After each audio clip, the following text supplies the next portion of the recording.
It's the Bob and Tom Show.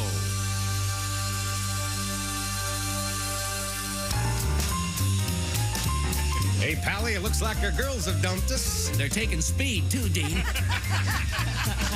Baby, blow me. A kiss as you're leaving. Blow me. Or a kiss right now. 'Cause if you're gonna leave me, honey, wow, I'll surely miss the way you blow me. Blow me a kiss. Come on and blow me. Blow kiss like you mean it. Blow me. A kiss goodbye. I really can't remember anything as hard as this. So blow me a kiss. Gasm. Some things in life are hard to swallow. She couldn't take it all, Dean. She couldn't handle everything. Are you kidding, you monster? But if she comes back tomorrow, I'll be shooting my wad on flowers and a ring. Honey, blow me. A kiss as you're leaving. Blow me. Oh, a kiss as you go. And always think about me as you're going down Your list. Blow me. Blow me a kiss. Oh, yeah. I'll miss her arms and her elbows. He'll miss her legs so tall. I'll miss her neck and her shoulders. But I'll miss her head most of all. Go down, boys. Mr. Royce Camel on guitar, ladies and gentlemen. I loved it when he sang Rhinestone Cowboy, didn't you, Pally? That was Glenn Campbell, you tool.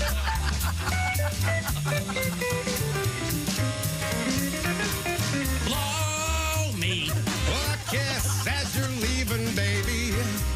Blow me. A kiss as you go. Here's the big finish, Dean. And if you wanna come home, honey, hey, that's okay. Just grab a hold of this. And baby, blow me. Baby, won't you blow me? Blow me a kiss.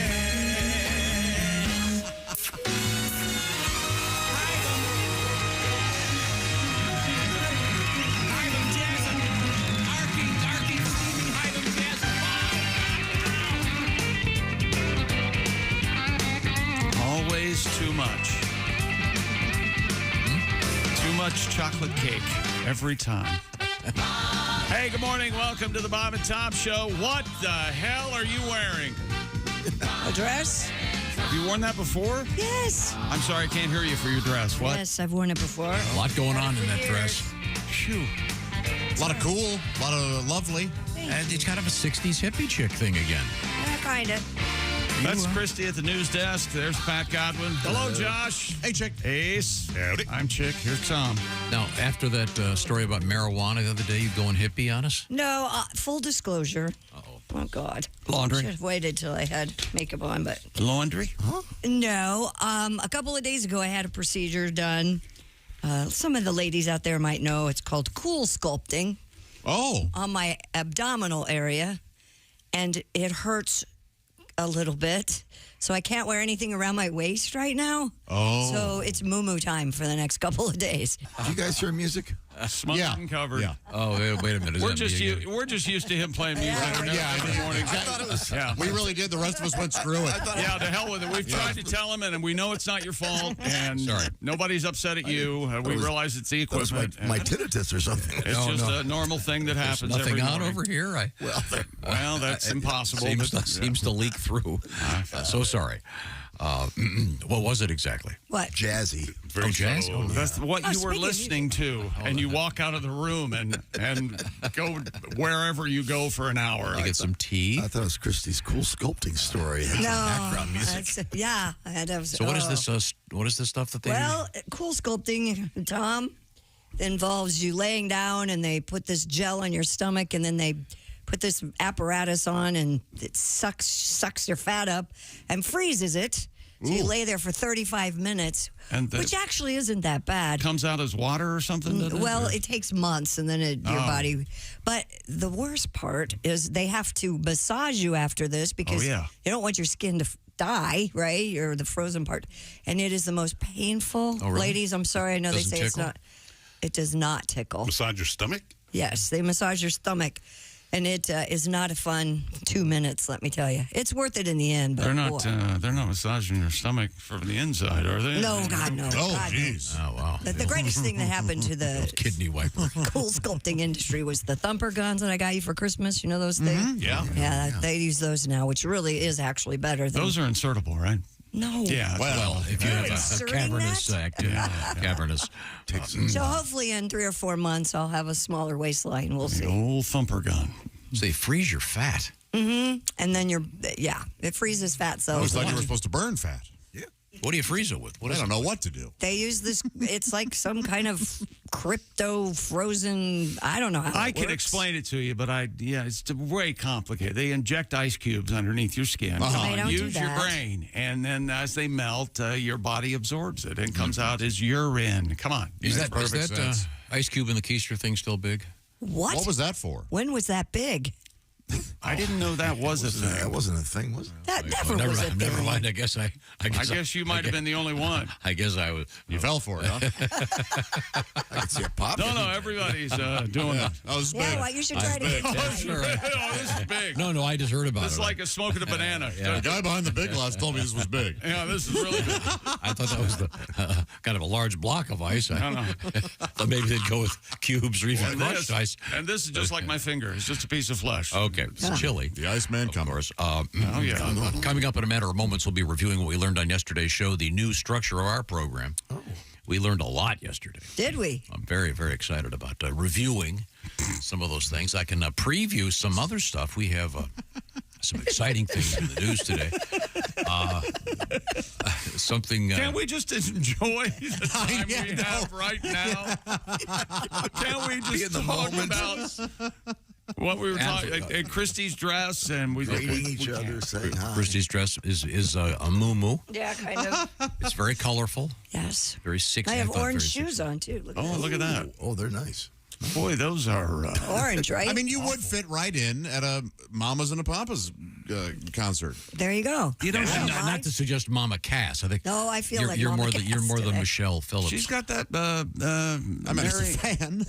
Peter, Paul, and Mary vibe. Mary Oh, Travers. there You got the Mary Mary Travers haircut, yeah. the Yeah. bangs and the long Yeah. blonde hair. That's That's coming Early up. Mary, yeah. a good look. Oh, thanks. Yeah, it is Early early Mary, yeah. Mary. Early. But she got big, yeah. Did she get big Oh, later? big as all outdoors. She became Oh, proud my Mary. Oh, she needed cool sculpting. Well, she then liked she- those Entenmann donuts, is what I heard. Yeah. Who doesn't? Yeah. They're amazing. Kind of think of it. I could preview some of those. I like all their products. So good, you can't. They can't put them where the regular donuts are. I love those Entenmann donuts. Too many people find them. Yes. The cake ones? Yeah. So good. Any of them. Yeah, the chocolate ice. The ones that weigh 8 pounds of donut. What are those? My God. Now, would you prefer the donuts with the custard inside or the jelly? I don't like jelly or custard. I like puff, I guess. or Cream. whatever. Oh, cream fields. Yeah. Cream field. Yeah. Field. I'm a custard Tommy. What about you? I have You look to like say, a jelly guy. I say both. Yeah, well, of course, I didn't know that was an option. You didn't say it that way. What is this? This show isn't that black and white. I like to be. Somebody says, what do you prefer, custard or jelly? That you usually have seems- one. Right. Either or. Sounds like to me. So you're telling me if you were in a room with both of those donuts, you'd only eat one of them. That's not what I'm telling you. Now, lately, it has been a lame cut the custard in half, cut the jelly in half, have a half of each. Boy, you know what? Forget it. I'm going back to eating all of them. Yeah. I was embarrassed just saying that. We got more Tom Speak to talk about today. It's taking over the United States and America and the entire world. By gosh, everyone has Tom Speak in their lives, and they want to share. They want to share it. Yeah, Share. good. They want to share. I wanna share. I have the master list that we started yesterday. Oh, If you'd like an example. I know Jess Hooker's got a list started out somewhere. Yeah, yeah. Remember she came in? Yeah, and she was did fun. come in. And this is what happens in your mind when you can't remember the word you're looking for. Mm-hmm. You just sort of throw out some stuff that will describe that situation. For example, yesterday, the woman could not remember a syrup, breakfast, so she called it pancake gravy. Mm-hmm. Perfectly valid. Yep. Can't argue with that. Oh, I want pancakes. This one I like a lot. We were talking about that baseball game where the bees were. They had to postpone the game for a couple hours because of bees. We were kind of wondering about that, and they probably sold a lot of stuff. And someone couldn't think of the name for the beer vendor. They called it the baseball carny. Perfectly. These are all perfectly logical, perfectly valid. We'll get. And we have some new ones. A bunch of new ones. Yeah. All right. And also coming up today in sports, you'll be hearing this sound. Oh, that's right. Kentucky Derby weekend. And we had the NBA last night. Pacers put away the Bucks. Let's see, 120-98. Obi Toppin had 21. T.J. McConnell had 20 points. Pacers almost got 50 points off their bench, and the Bucks had like 4 points off their bench. That's very, very different. I'm sorry, 6 points off their bench. Ace, always ready to correct me. I appreciate that. Fellow broadcast professional. I am your net. You are a true gem. And the Sixers lose last night. The Knicks do away with Philly, 118-115. That was Game 6. Knicks win the series 4-2. So starting Monday night in the Garden, here we go again. Knicks and the Hicks. It's New York and the Indiana Pacers. Man. Eastern Conference semifinals starting Monday night. Right. Okay.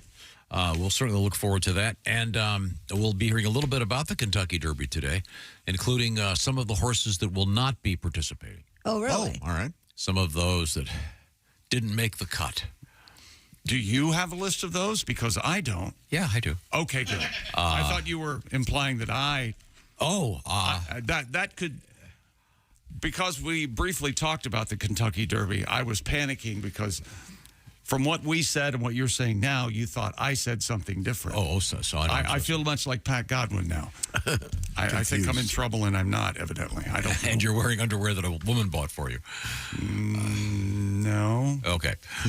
Pat, how does that feel, having her buy the underwear? I enjoy it. It's got to be awesome. Makes it a lot hotter, doesn't it? I'm a kept man. You come home, dinner on the table. Damn Let's right. go, Edith. Dinner on the table. Oh. Now, do you wash those when you get them brand new? I throw them away. I wear them once. No, like out of the package, do you wash them and then wear them, or do you wear them? Honestly, I wear them, yeah. Right out of the package? Oh, that's bad. Yeah, right out of the package. Oh, I don't care. several I'm a studies. rebel. Well, look, it's either that or I put salad dressing on my dryer sheets. Yeah. Which do you want, Tom? Okay. Yeah, you want to wash those when you're first And where getting does that laundry take place? That's right, at your compound. And you're locked down in your Simply Safe home security system where you install it yourself. I did about 5 years ago. Never been happier. I've got the Simply Safe app on my smartphone. I check in with my house, look at the camera, see what the dogs are doing, see what the lady dogs are up to. Oh, I got video last night of them out in the backyard. They had something going, something... one of those deals, man. They were losing their minds. Or probably a rabbit. I could or a bunny. I could show it to you later if you'd like. I'd like to see it. The pictures of my dogs. Sure. Variety of indoor and outdoor high-def cameras. Well, yeah, it'll be high-def footage. And sensors to detect break-ins, fires, floods, and more from Simply Safe.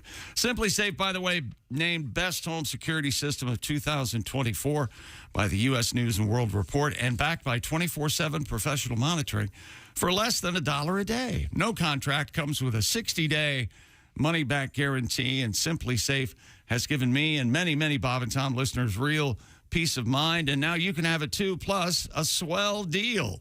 Get 20% off any new Simply Safe system when you also sign up for Fast Protect monitoring. Just visit simplysafetom.com. That is simplysafetom.com. Remember, there's no safe like Simply Safe. Thank you very much. Thank you very much. Coming up, things we learned on yesterday's show. Also coming up today, our little Kentucky Derby preview. We will have a visit from Jeff Oskay at the Failed to Mention news desk and another special surprise treat. Can't say what it is, but it might be sweet. This is the Bob and Tom Show. Hello, this is comedian John Evans.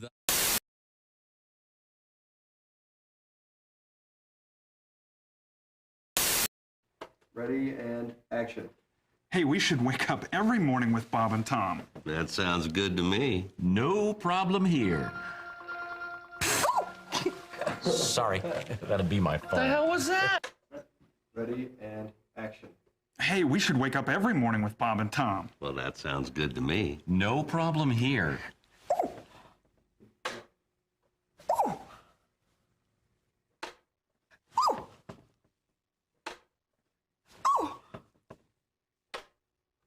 How's it going? Morning. Hey, hold on there, kid. I'm Bob. And I'm Tom. From the Bob and Tom Show. We thought we'd barge in. God. There's a new one. Hey, kid, hold on there. I'm Bob. And I'm Tom. From the Bob and Tom Show. We do a morning radio show here in town. Here's the deal. We thought we'd break into your house. Consarn it. Shoot. Darn it. Honey, I'm home. Oh, great. Fish again.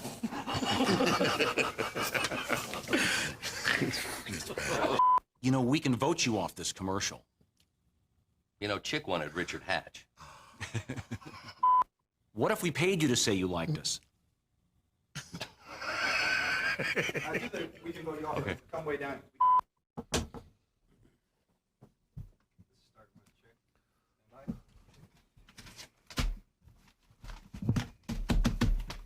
And now the news. Oh. You do sports. And now the sports.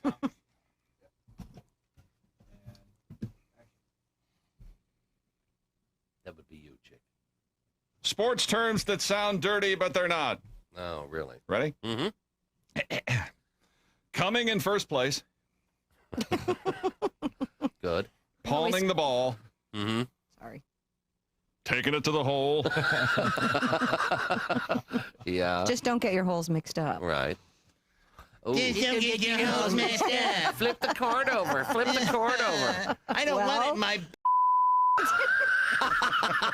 I don't know if that's what they're looking for here. Don't Christ. How many times have I heard that? Take two. A London homeowner who discovered 3 men trying to rob his house had no difficulty in describing one of the suspects. He had no legs. Ooh, usually in crime, it's the...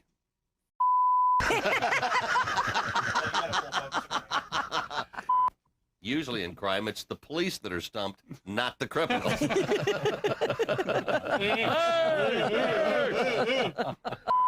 I know you guys probably aren't interested, but guess what I did this weekend? I don't know. I don't know. Did you impeach Bush? No. Buzz the honey hole. No. Flick the minnow? Did you flick the minnow? Flicking the old minnow?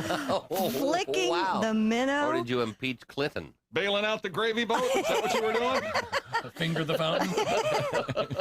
Sounds like a wonderful time, but no, I didn't do any of those things. Sorry. What a boring weekend. Yeah, Move on. yes. Bounce the bearded clam. Did you attend the clam twiddling jamboree? That's it. I was That's wondering what if I you were gonna did. get to that or not. Yeah, I double dribbled. Mm-hmm. Tom did. I just took his only line.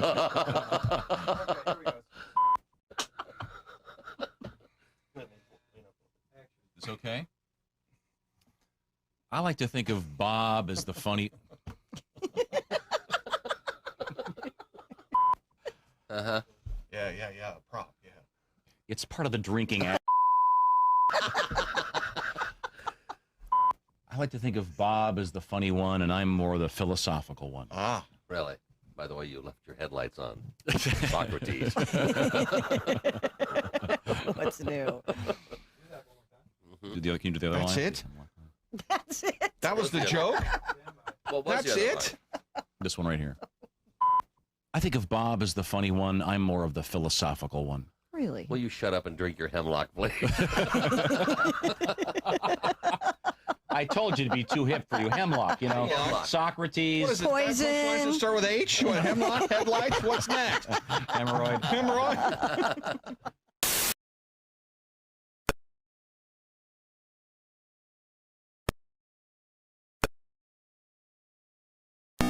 Why do you need a double before you get into trouble? Can't you get into trouble without an excuse? You want to get up and get out and get free and get crazy. But why do you have to start by getting stoned? 'Cause Pat, you don't have to get drunk to be an ass. You can be an ass on your own. Are you a single guy? I used to be married, but I'm divorced now. Yeah, my marriage wasn't working out. I was driving down the road one day, and my wife ripped the rear view mirror out of the windshield and beat me in the head with it. What? You'd have thought nobody had ever made love to her sister. But I'm fine. She was just as bad. She used to brag, I can count the number of men I've been to bed with on one hand, and then she'd do it, too. 5, 10, 15, 20, 21. Hi, this is Bobcat Goldthwait. You're listening to Bob and Tom Radio. Hey, welcome back to the Bob and Tom Show. It's that weekend, everybody. That's right. Down the stretch they come. Oh, no, that's not the horse for that. Yeah. Down the stretch they come. All right. Oh, it's toilet paper bringing up the rear. Oh, man, I heard that when I was in school, and I thought, that guy is a genius. And there's construction crew. He starts strong and never finishes. What's that all from? Have you ever heard the grant me the serenity to accept things that I cannot change? Have you heard about that? No, I haven't. How's that going? So when you're driving around the city and you're seeing the construction and the roads. And I understand. No, you don't. You get so mad about it. Well, and you're certain they're doing it to mess you up. Well, they're messing me up. You're messing me up. This is a specific 3-year closure of most of the entrances to the freeway. It's going to be really bad this weekend, FYI. Oh, great. Check local listings. I'll explain it when we're off the air. Okay. I've said it before. They should follow you. The traffic people should follow you around because wherever you are, that's where the backup is. It's amazing. By definition, I think. Yeah. Okay. We have Christy Lee at the news desk, but we're not going over there yet because we have to review. Time now for things we learned yesterday, today. And someone suggested, why don't we start calling this previously on the Bob and Tom Show? Ah, you know, like I love that. You know, like they do on the TV shows. And a lot of them now have the button you press to skip. Oh yeah, skip you intro. can skip they finally got wise on Netflix. The intros are like 2 seconds long now because they know everybody was skipping forward to the intros. Do they can't tell what you're watching, can they? Netflix? Did you hear that? Yeah. Oh, you're so that's all they do. I mean, every individual person, do they know? Of course. Well, yes. They know household. They wouldn't, unless you have your private accounts. You know what I'm saying? So you could have an account for you, for Kelly, for your girls. Absolutely. 3 accounts on Netflix. I see. But they don't know. Like if you have one Netflix account for your house and you sit down in front of the television, they don't know it's you. I don't think. But do they know? But they know somebody in your house is watching that. And they know from research who's skipping the intro. And they know, absolutely. And they know if you watch an entire series or you bail. Yeah. I've gotten emails like that. I've gotten through like 4 or 5 episodes. You need to go back to such and such. It's waiting for you. Yes. Or if they know you watch a show and they'll go, don't forget the new Palm Royale dropped today or whatever. That's right. They know, man. Wow. Yeah, I get email updates on the shows I watch from Cinema, all of them. They send, I'm sorry, Max. They send me emails all the time. I guess. Scary. What are you watching right now? What is it? Black Code, I think. It's about a hospital, a make-believe hospital in Los Angeles with Marcia Gay Harden. It's not very good. Code Black. Code Black. Yeah, not Black Code. Code Black. Okay. Did you watch it? Yeah, 3 seasons on CBS. Yeah, proven point. There you go. That's amazing. I mean, I'd never even heard of that. Me neither. Well, I'm on the hunt and search thing. It's not. I've settled into movies on the weekend and series during the week. Oh, okay. Very nice. Man, I just watched a great one on BritBox called Trigger Point with my girl, Vicky McClure from Line of Duty. There's 2 or 3 people out there who know exactly what I'm talking about. So there you go. Well, now to review, what's the new title of this show? Previously on the Bob and Tom Show, and I just bit my tongue on previously. Tom is over having to fill out online reviews for various services. He's had it up to his eyeballs with this. It's unbelievable. We were talking about it yesterday, and I got another thing from having my car serviced this week. I've had a phone call and now a text and 2 emails. They're not going to give up. Everyone is doing it. They, especially the car dealers, get, I think, reward for that. Like they'll get 5-star reviews. They get, Chevrolet has made us the #1 service dealer. I got a survey yesterday asking me how I liked the survey that I took. They said, "Would you recommend this survey to your friends?" Whoa. Did you enjoy having our previous survey? On a scale of 1 to 10, how much did you enjoy our survey? I've stopped throwing around my phone number and email address at places. I was checking out of a place last week, and she said, "Do you have a phone number?" And I said, "I do, but you don't need it." And I was nice about it. She was like, "Okay." I'm just not doing it. I don't give my phone number ever. Yeah. You don't have a dummy phone number you use? Oh, I do. No, I'd rather them know, hey, not everybody's just going to blindly give you their info. Well, that's thoughtful. It's much funner to give a random number. Aren't you giving out Tom's number like I am? Oh, yeah. I've never considered that. Yeah, it's fun. That's my dummy number. And they're getting the dummy. My brother Joe has done it to me. I get things for, hi, Joe Arnold. You son of a. Gotcha. Wait, don't you deserve it after recent events? What you've just done, mister. Didn't you do something? Not to Joe, but telepath. You did it to all of them. Yeah, no, it's just John and Jeff. Oh, okay. Can you tell that again real quick? Jumping Jehoshaphat. It is my favorite story of the week. Sure, yeah. I was at a big fishing event, and the celebratory check-in event was happening, and people were milling around and excited for the fishing weekend. So there were some petitioners there. Some people wanted a casino built in the Ozarks, and another guy was walking around saying, "Hey, I'd like to eventually be on the ballot to run for president as a third-party candidate. Would you be interested in signing my petition to see if I can get on the ballot?" And I said, "Of course, choice is important. Let's get as many people on there as possible." Uh-huh. And he said, "You're registered to vote in Missouri?" I said, "I'm not, but my brothers are. They'll happily sign that for you." And I knew I was being a punk. Yeah. I wanted to annoy my brothers. See, this is why you're getting your phone number. And they were annoyed. And but they filled out all the information. They gave their email address and home address and all this stuff. And I'm talking to the guy. I'm like, "So how's it going?" He goes, "All right, not bad." He goes, "Honestly, I don't think I'm going to make it, but, it was worth a try." I go, "Okay." And he said, "I'm a telepath." I said, "Oh, is that right?" He said, "Yeah, I talk to people through the television." Very nice. "Do you?" He said, "Yeah, and March Madness was really good for me because I was able to reach a lot of college kids." Sure. Oh. Glued to the TV. Okay, and then he went, "All right, thanks a lot," and he walked off. Does that guy realize how lucky he was he got you to participate with him? I looked at my brothers and go, "That guy has your home address."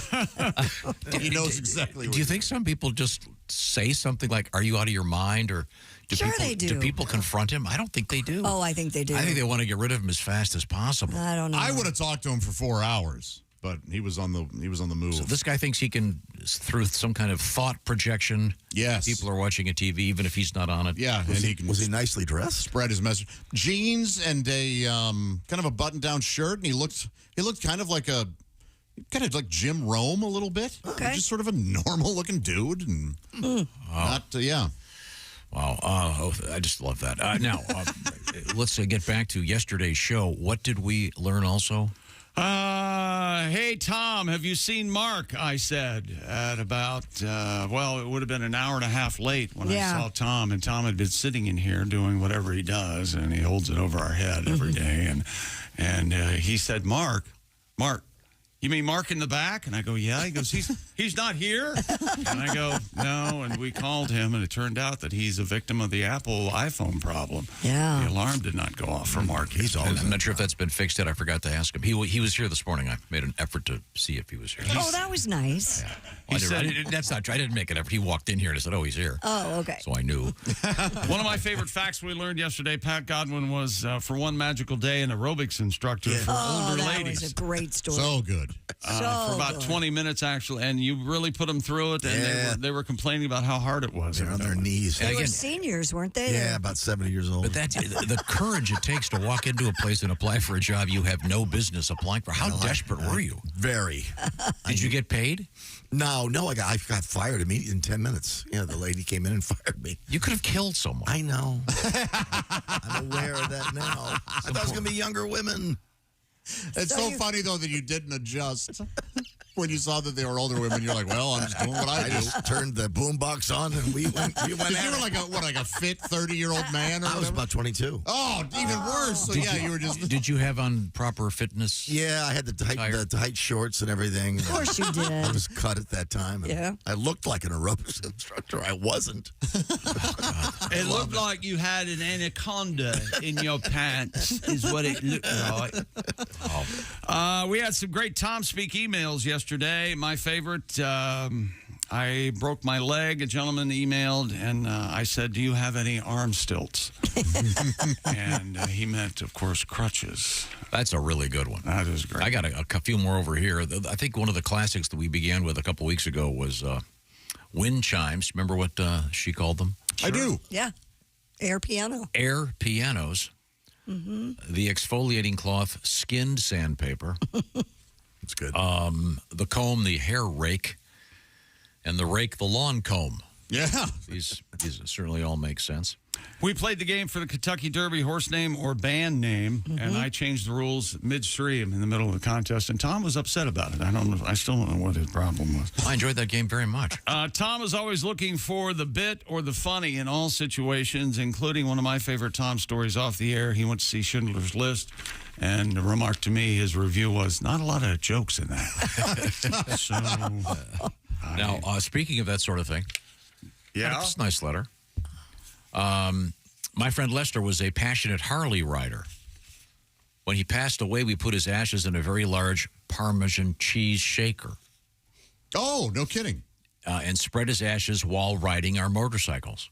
Okay. I was riding behind the guy, shaking the ashes out of the container. I had small pieces of bone and ash hitting my face as we cruised around the back roads of Kentucky. I'm sure Lester was laughing his ass off. It would have been exactly what he wanted. All right. Well, thank you very much.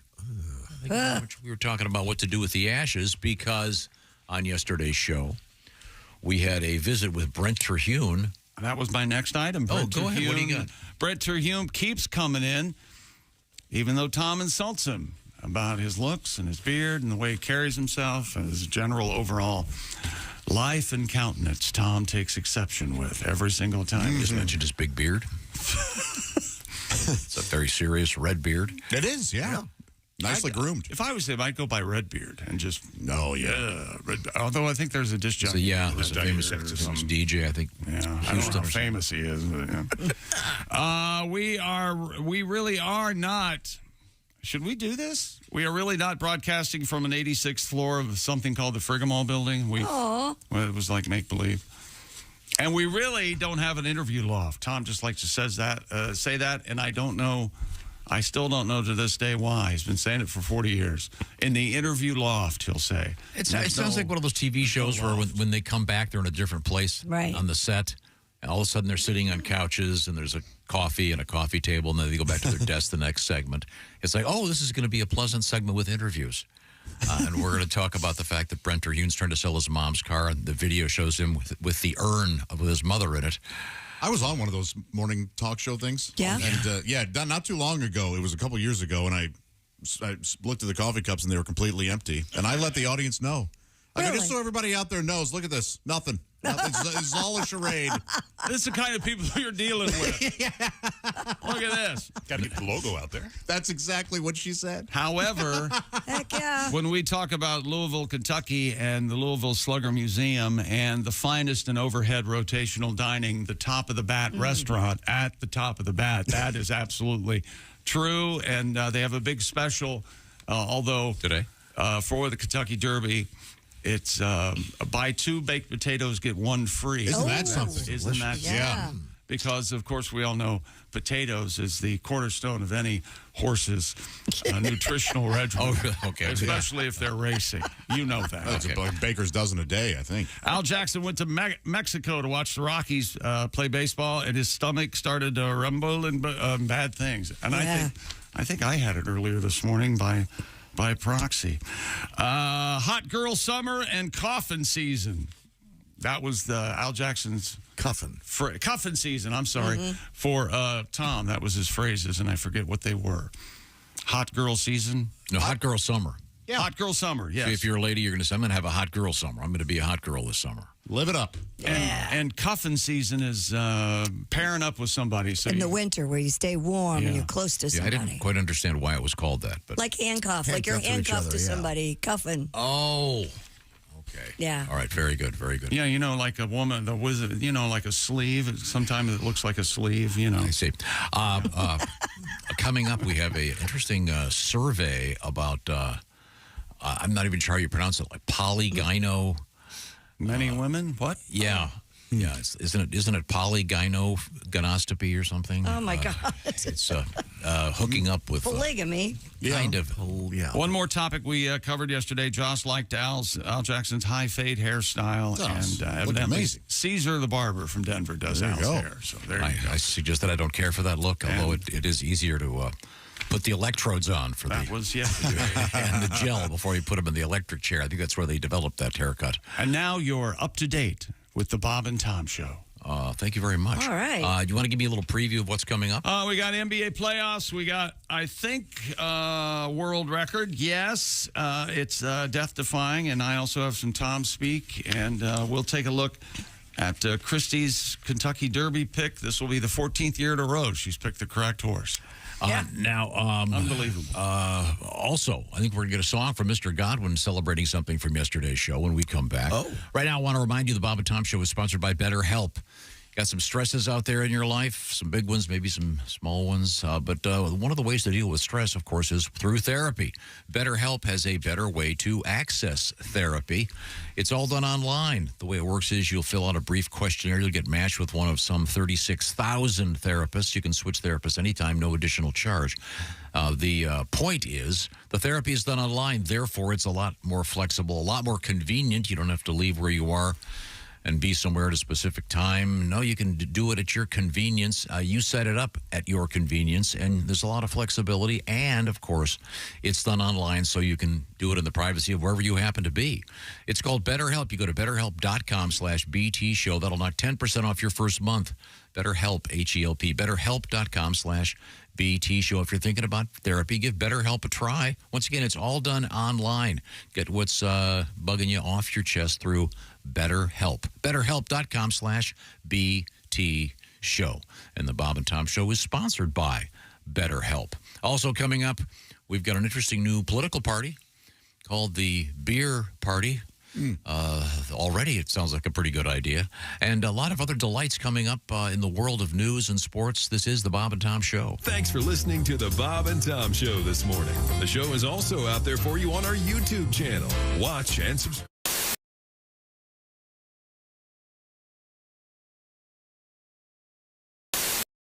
Hi, Tom here along with comedian Ryan Singer, and we've been talking about Ryan's car, which has got, I believe, 298,000 miles on it. And this is a beautiful machine. It's obviously taken him all across the country many times, and Ryan would like to sell it, so I'm going to try to help him do that. I have not tried the car yet, but let's give it a quick review. Let's check it out. Now, what year is this? 99. The driver's side handle's broken off, so you either can go in through the back seat or Wait a minute. I think I can get it. You want me to open it? Wait a minute. You have to open it from the inside, I think. So, yeah. But as long as you have a friend with you most of the time, no problem. I'm have them open the door for you. Kind of warm today here. Does this thing have AC? Yeah, AC works. Nice. And nice. maybe I'll take that out so it's not beeping unless you want to crank it up. And there's a CB. I don't have it hooked up yet, but you got a CB? Nice. There's a CB radio. This you can see. CB, the original social network. You can see. What's your CB handle again? Monster Hunter. Monster Hunter. So forever in the same 3 to 5 mile radius at the exact same time. Maybe we'll chat on channel 19. Yeah. Okay. Okay. This is a test. Monster Hunter testing the CB. Not getting a lot of action right now. Well, does the CB come with the car? CB comes with the car. Not a lot of drivers around chatting right now. That's the problem. Freeway's only about 300 yards that way. I think there'd be quite a lot of action. Yeah, they're probably it's probably a slow day out there, you know. Okay. The radio does work. CD player, as you can see. Oh, that was a CD right Nice. there. That's nice. Little Captain Beefheart is in there right now. Oh, wow, that's sophisticated. Yeah, so it's got an auxiliary plug for an iPhone or an Android or something like that. Did you install this radio? This is aftermarket? Yeah, I installed the radio and the CB because the factory stopped working. Glove box opens and locks. There's a GPS. Hey, I'll even throw that GPS in there. It's a Garmin. Nice. Yeah, so... Now, can we get a shot of the actual dashboard to see the mileage? Oh, yeah, let's see what we're at. That's 297, 870 miles. So by the end of next week after the tour, I'll be over 280, 298. Wow, so this is about to approach 300,000 miles. Motor sounds great. And this is a 99. 99. This is a Camry LE. A Camry LE. Four-cylinder. Four-door. Okay, well, let's continue the tour, shall we? Okay. Once again, we're taking a tour of this beautiful 99 Camry, 298,000 miles on it. Let's head back here. Nice, it's got the electric window thing to keep the ice off the back window. Gas door. Nope. Good looking trunk. Yeah, trunk's got a lot of trunk space in here. Yeah. Oh, we don't need... Oh, here. Oh, Jesus. We don't need... Trunk's got lots of room. Lots of room. Everything that comes in the trunk comes with the car. That's the deal. It's that's a weird... it's a weird tick on the engine. Yeah, you need to turn that. That's Ryan Singer's car. Now, if you'd like to make an offer on that, how does this work, Ryan? They can reach me on my website, ryansingercomedy.com, or email ryansingercomedy@gmail.com. Make me an offer. I'll take the best offer I can get. And this is for real. This car is for sale, and it comes with everything in it, except probably the chick you had locked in the trunk. Yeah, or the luggage. The luggage in the trunk. Hi, it's Josh Arnold from the Bob and Tom Show. Miss some of the show? Become a Bob and Tom VIP and subscribe to the audio and video podcasts. The Bob and Tom Show, on air, on app, and on demand. Her bicycle tripod. I paused and I said, "You mean her tricycle?" Tricycle. Bob and Tom in the morning and highlights all day long. The Bob and Tom Show, weekday mornings at 6 a.m. Eastern on Bob and Tom 24/7. Hi, this is Carl Lewis, and you're listening to Bob and Tom Radio. Jim Gaffigan joins us in the studio. Jim is a veteran comedian and actor, famous for a couple of oddball appearances on Sex and the City. But I am an actor and a comedian, but I'll tell you guys, I wish I was a film director just in everyday life, so when someone was telling me a boring story, I could just go, and cut. I didn't finish. We got it. That's a wrap. And cut. When you think about it, that would come in handy. You come home late, your wife's like, where the hell were you? And cut. All right, let's try it again. This time you don't care where I was. In fact, you're happy to see me. Let's try a topless. Action.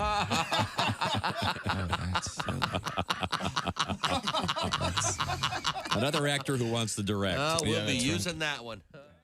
Hey, don't say we didn't warn you. I'm warning you, don't do that. There's laughter ahead. I should be having a better time if this is a party. This is Bob and Tom Radio. I travel a lot. It tends to mitigate. And also, it comes out more when I'm drinking. And since this is a morning show, that was tough. Okay. I think I'll get my own cologne. I will. It'll be a smell maybe of bourbon sweat and marijuana. Just to cover up the smell of bourbon sweat and marijuana. I want to be fresh and smell good. It smells too much like bourbon sweat and marijuana. Hope, the pleasant fragrance. Yes. Brought to you by Dude. Dude. Relax all. If you want to drink, we have a sales department here.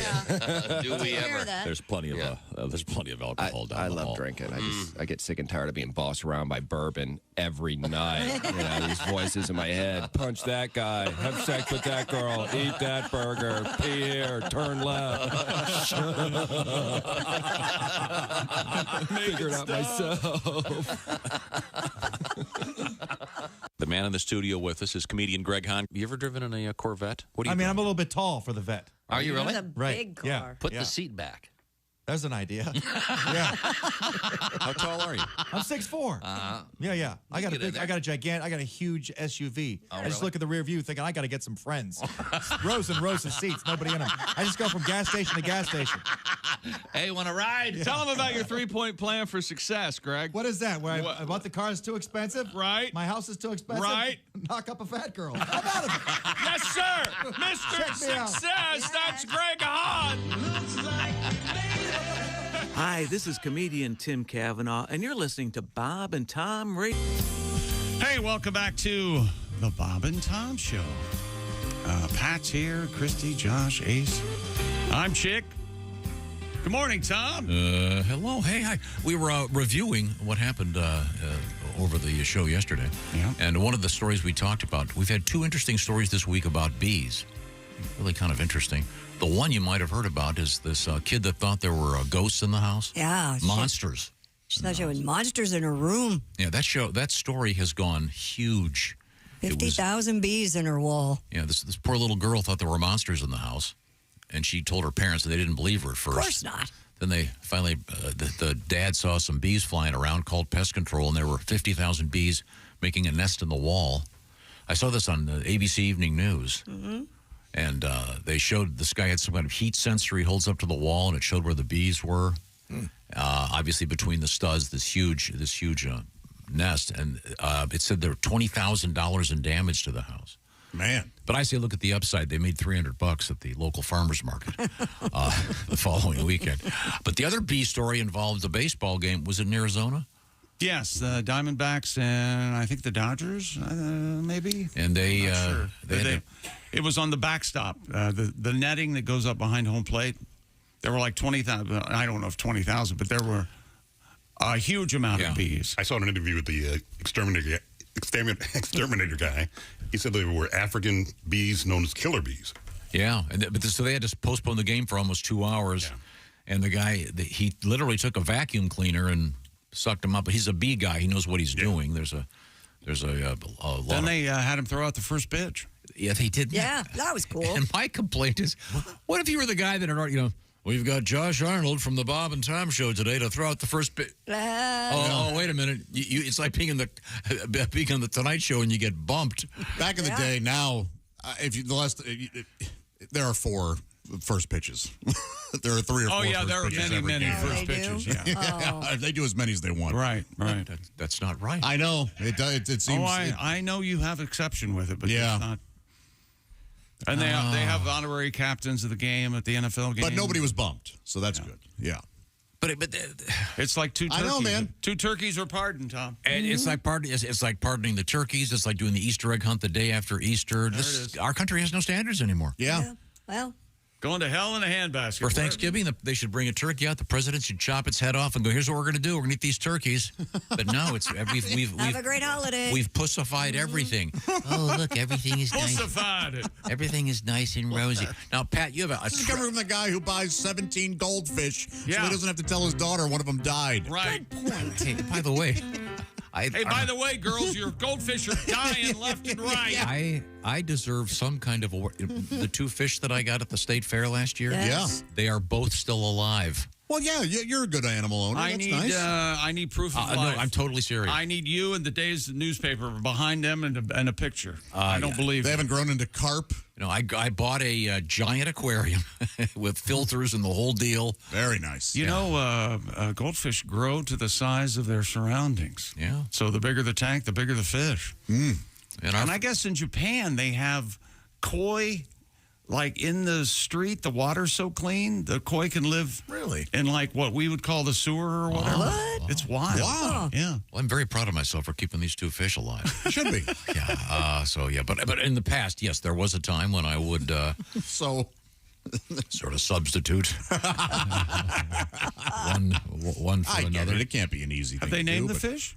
Yes, and I forget what the names are, but yeah, Hart named them. Like Lyle and Eric or something? I believe it was a little more classy. I think it was Sacco and Vanzetti. So Pat, you have a tribute to killer bees at the baseball game? All right. Yeah. There's hornets here at the ball game. I'm very allergic to bees. Oh, buy me some nachos with extra cheese. And please, get me an EpiPen, please. Because it's buzz, buzz, buzz all around me. Bees swarming all over my head. Because it's 1, 2 stings to the face. And now I'm dead. Oh, took a different angle there. poor guy. Sorry to hear that. I've been stung by a bee one time in my life, and it was because I was like 5 or 6, and I plainly remember I fell down on the bee in the backyard. Oh, yeah. I was a fat little kid, and I fell right on and stung my arm.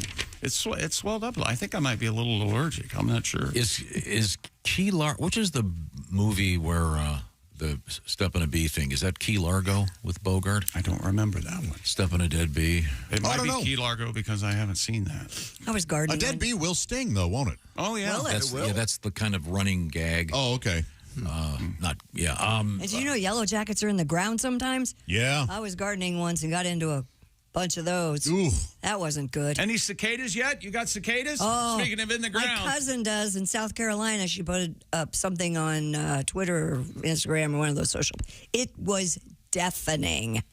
It's cool. amazing. All right. You're going to say it was defecating. No, it wasn't. They might be They must be, defecating. yeah. Sure, they've been in the ground 17 years. That's a lot of poop. This is going to be a really an interesting journey right now. I'm going to say, I want to say in the movie Key Largo, Jay Silverheels portrays one of the Osceola brothers. Ever seen Key Largo, Weiss? No. Oh, it's a great movie. The point is, I can then take that and go to the Osceola. Anyone know where I'm going with this? I do. Yeah, we're going there June 14th. That's right. I thought you were going to talk about cicadas. Why are you so surprised that we know that? We've been talking about it. Well, I'm not really surprised because I was feeding it to you because I'd forgotten the information. Oh, okay. So therefore, his surprise is our surprise. June 14th, we're going to do the morning show from Osceola, Iowa. Yeah. So this is a Jay Silverheels connection. We're going to be live in person. All the blatant hostility you can handle. Yeah, and we're going to have a couple of special guests. Yeah.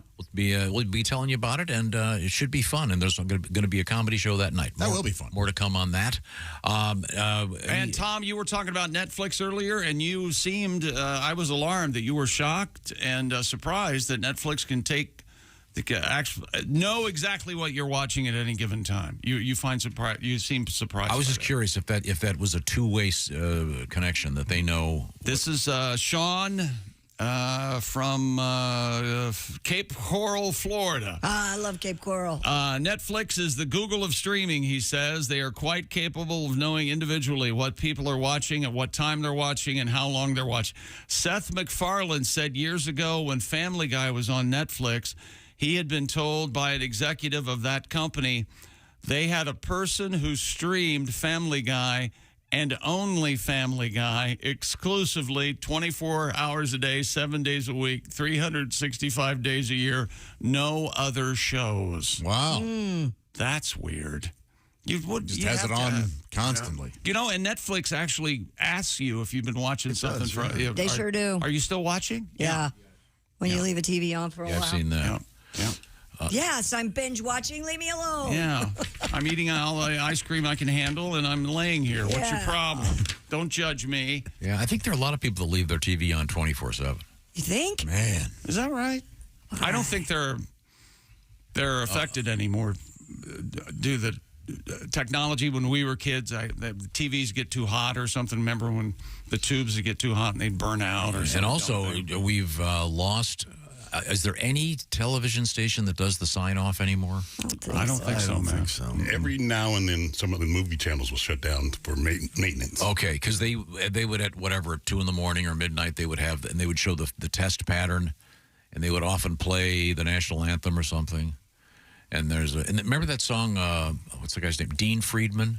The song Ariel. Yes. Ariel. Yes. Remember at the end of the song how it ends? No. They're watching TV and all of a sudden it's the sign off, and they're playing the Star Spangled Banner. I think something like the lyric is something like, and the bombs were bursting in Ariel. scenario. Very clever. Now, that would no longer be applicable, you see. Very clever. I want to hear it now. Oh, it's great. I'm going by memory, but I'm pretty sure that's how it ends. More sports coming up, including NBA playoffs. The Knicks and Pacers advance. They're on a collision course again. The Hicks versus the Knicks. Here we go. But I'm just talking about art that's been lost, like the beautiful art of album covers and now the beautiful art of test patterns. Can you imagine the quality of test patterns we could get? Hey, look, there's some people out there that understand art. You know, I'm not the only one. There was I saw a documentary on a guy who collected test patterns, and a lot of them are Native American themed. Cool. See, there's great art out there.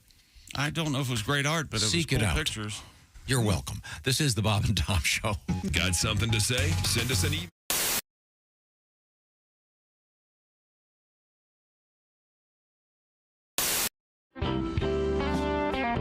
One of my favorite things you've ever discussed in the show, and if you wouldn't mind maybe doing a little bit of this for me, you have talked about marriage on this show to the point that we actually get requests all the time. Well, good. For people to hear your little discussion about this, which is brilliant. And I don't want to give away any of it, but would you mind relating a little bit? You know what I'm talking about? Well, I mean, I was married for 3 years, and which is not a long time, you know. We were supposed to be together until one of us died. True. I never even had a fever. My friends were shocked I got divorced. You're getting divorced? That's weird. You seem so happy at the wedding. The wedding? Yeah, that's not part of the marriage. No. It's like telling a shark attack victim, gee, you seemed okay on the beach.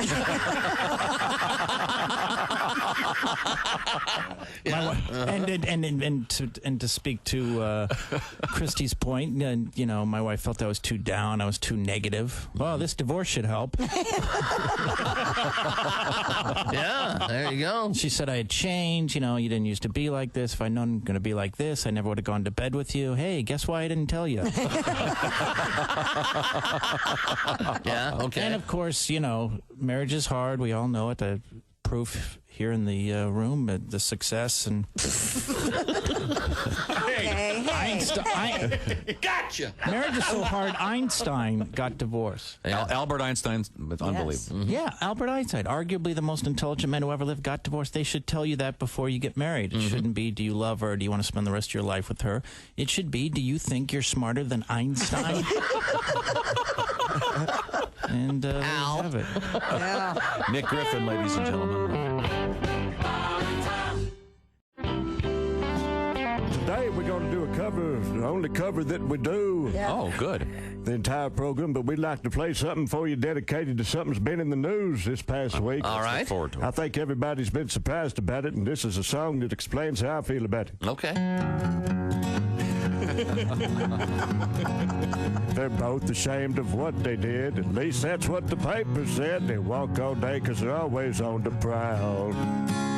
Tiger and horse, tiger and horse. His wife called him doing them horse. They're both pros at what they do, and both require special shoes of each of their heads going down in the caddy. Tiger and horse, tiger and horse. His wife called him doing them horse. Doing him horse. Neither of them's made a peep, and fire hydrants don't come cheap. Be careful when you're out there chasing tail. You could wreck your truck and cut your head, but the number one lesson ever said, no matter what you do, don't leave voicemail.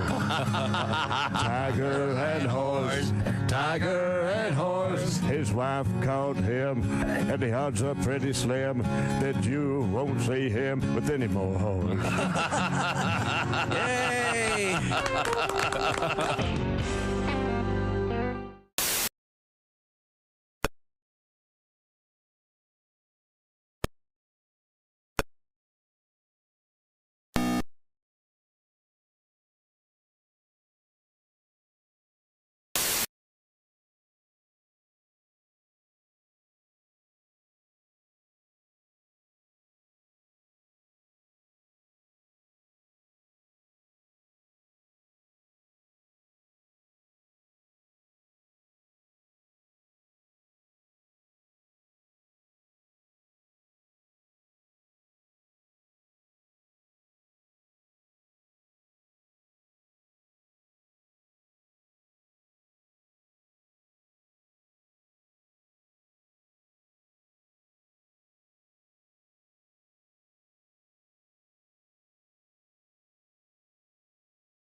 Presidential hopeful Ralph Nader. Welcome to the show, Mr. Nader. I see that you're sitting and ready to go forward with the interview. Are you comfortable, sir? Yes. Thank you, Phil. Didn't have any problems finding the studio, did you? No problems at all, Phil. Good. So, are you ready to begin? Yes. Thanks for being here. This has been 3 Questions With. Join us next week for 3 Questions with Osama Bin Laden. That's it. You're listening to Bob and Tom Radio. Don't. Essential Morning Radio. This is Bob and Tom Radio. 24/7, I got thrown out of J.C. Penney the other day. Really? Yeah, fondling up the mannequins. You believe that? And that ain't my fault. Have you seen the mannequins in there? And they taunt you, too. They got the little short skirt on, arm up, kind of waving you over. You know what I mean? Shoot. I tell you what, if you ask me, the little whore was asking for it. Jim Gaffigan joins us in the studio. Jim is a veteran comedian and actor, famous for a couple of oddball appearances on Sex and the City. But I am an actor and a comedian. But I'll tell you guys, I wish I was a film director just in everyday life. So when someone was telling me a boring story, I could just go, and cut. I didn't finish. We got it. That's a wrap.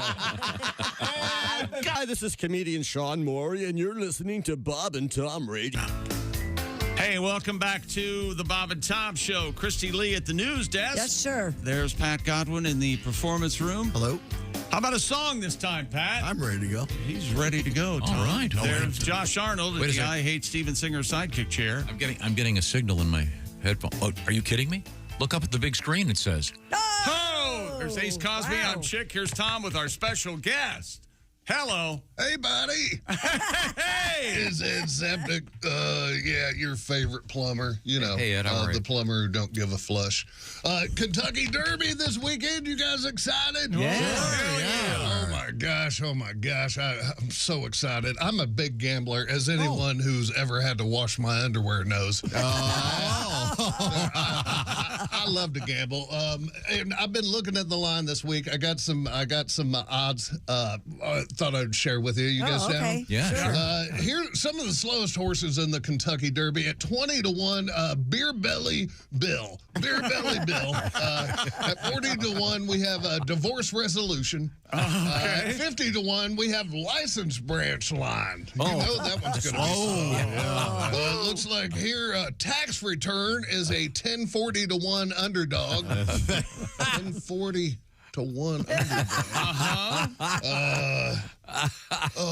Let's see here. Oh, it looks like a horse named Female Orgasm is one of the fillies in the Derby this year. No matter how hard she tries, she always finishes second. If she finishes at all.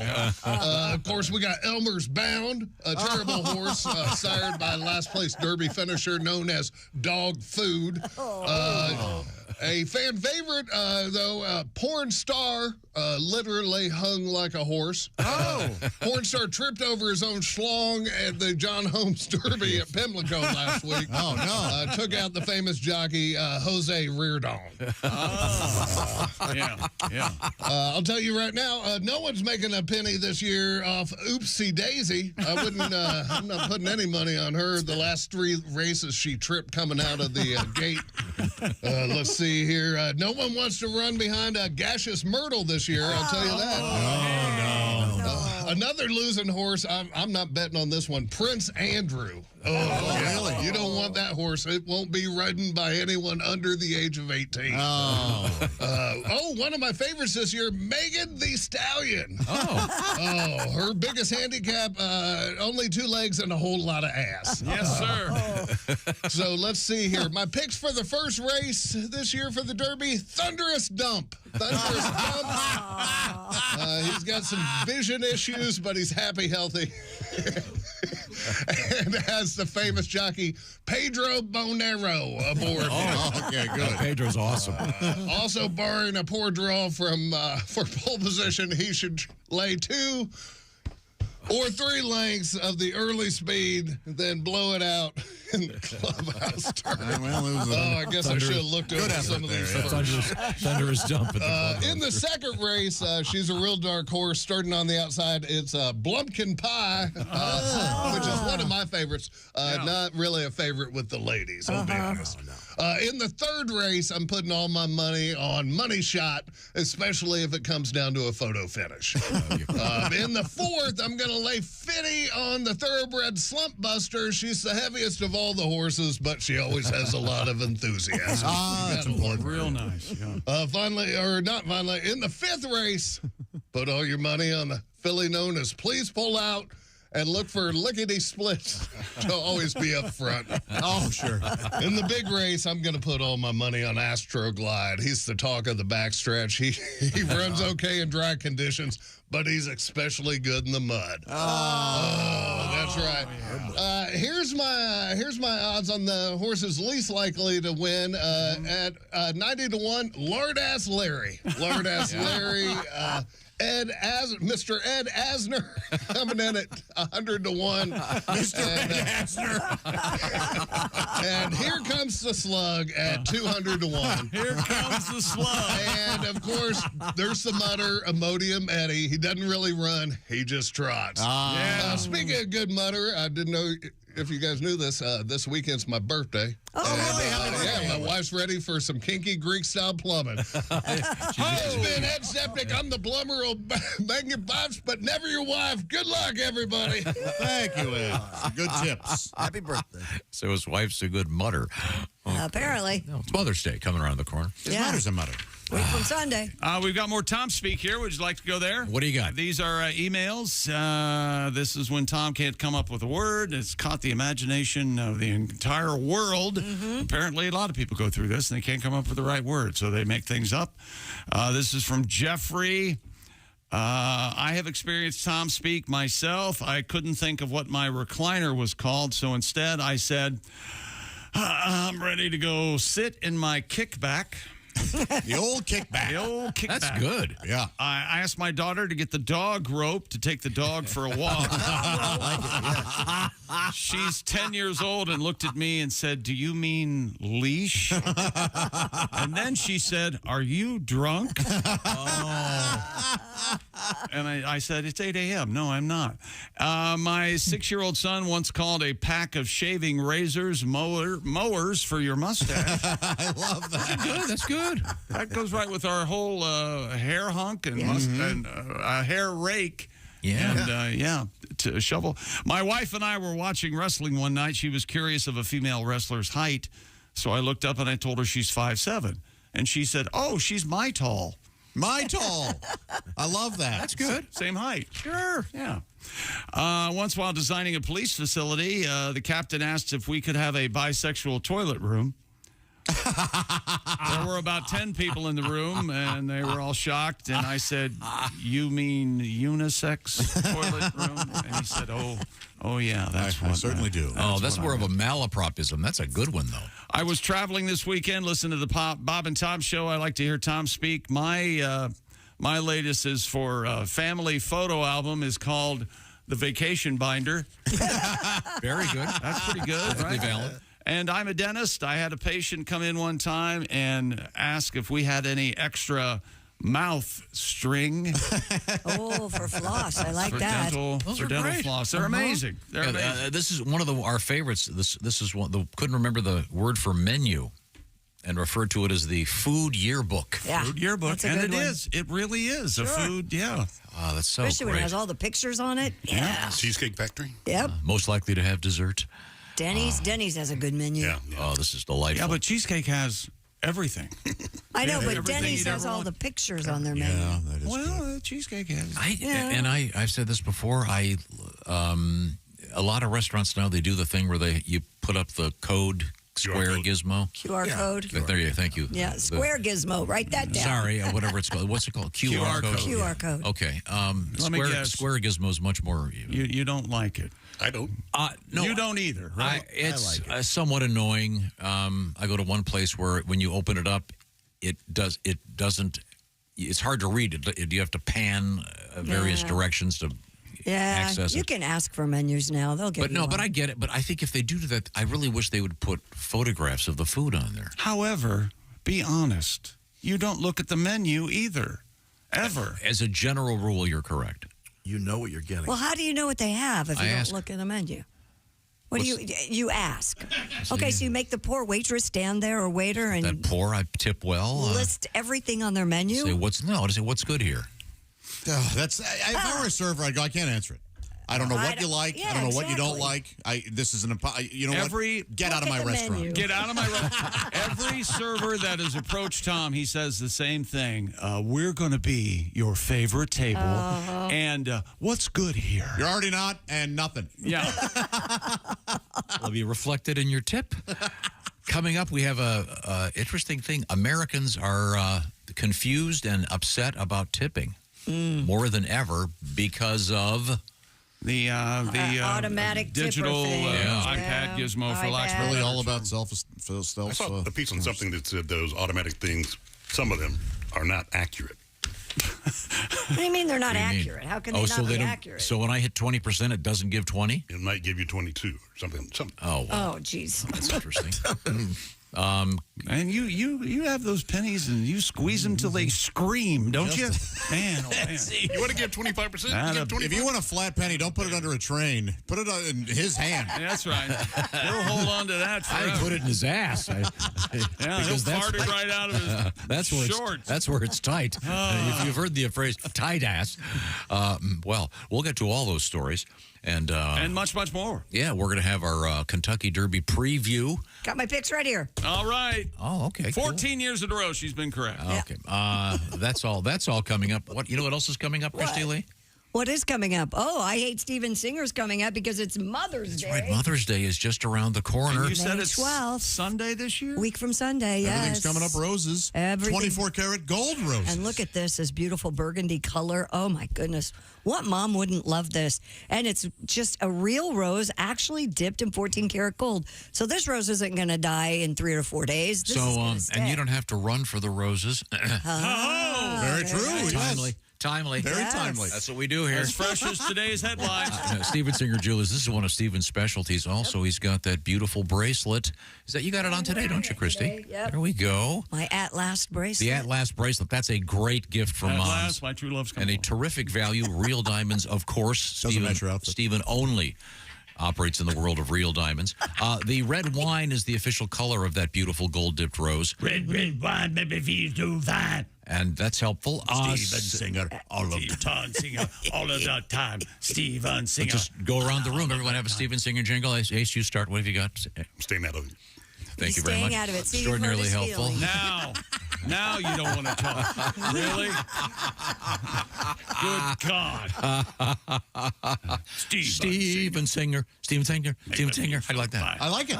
Yeah. Okay, very good. Just go to IHateStevenSinger.com and buy your mom a great Mother's Day gift. It's easy. That's simple. it. That's it. Cut through the clutter in the chat with facts and helpful information. Oh, fine. Steven's a dog guy. I'm a big fan. Hi, buddy. You can also, I think you can see nice pictures of his dog, Buddy. Mm-hmm. A beautiful rescue dog. Kind of a Benji-looking dog. Beautiful, beautiful coat. Hates cats, won't sell jewelry to cat owners. That is not true, Josh. He'll make an exception every now and then. He actually has some really cute cat. Oh, boy. They're called the origami necklaces. They're really cute. Check out IHateStevenSinger.com. Do not mention this particular announcement. And it's something that'll get your ass out of stir come Mother's Day just around the corner. Coming up, we have a lot of cool information. I'm excited. I got an interesting world record. Tremendously scary, I think. It involves volcanoes and plummeting to potential death. And if you got to go, what a way to go. This is the Bob and Tom Show. This is Bob and Tom 24/7.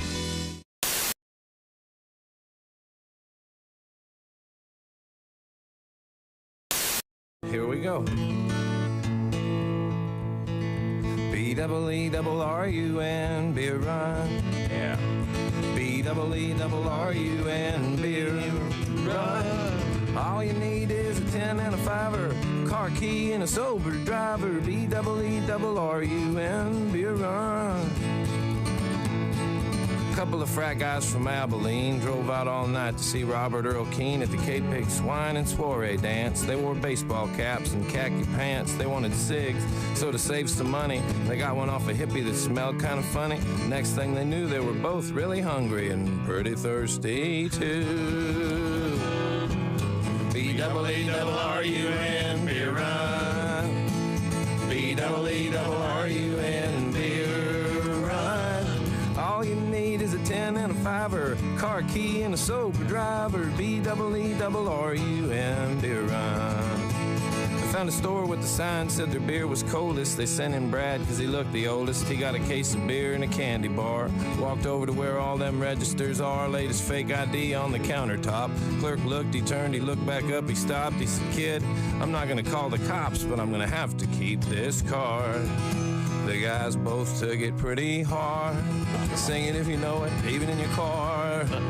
B-double-E-double-R-U-N, beer run. B-double-E-double-R-U-N, beer run. All you need is a 10 and a 5-er, car key and a sober driver. B-double-E-double-R-U-N, beer run. Met this other old hippie named Sleepy John. He said he was the guy from the Robert Earl Keen song, so they gave him their cash. He bought him some brews. It was a beautiful day out in Santa Cruz. They were feeling so good, should have been a crime. The crowd was cool and the band was prime. They made it back up front to their seats just in time to sing with all their friends. The road goes on forever and the party never ends. B-double-E-double-R-U-N, beer run. B-double-E-double-R-U-N, beer run. All you need is a 10 and a 5-er, a car key and a sober driver. B-double-E-double-R-U-N, beer run. B-double-E-double-R-U-N, beer run. Yeah. Oh, hello. There it is. Wow.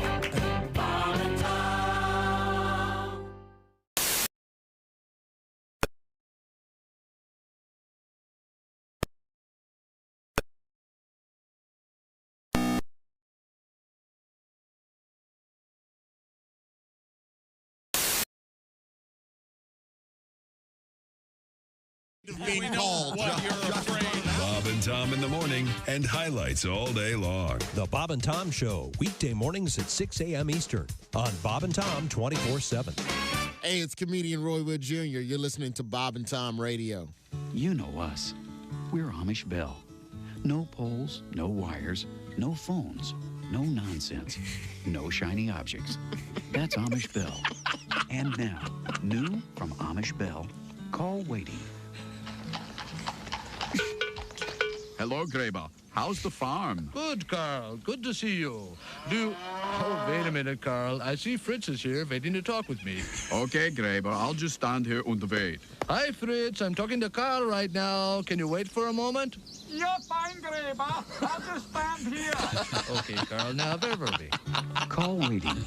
Another new world convenience from the old world minds at Amish Bell.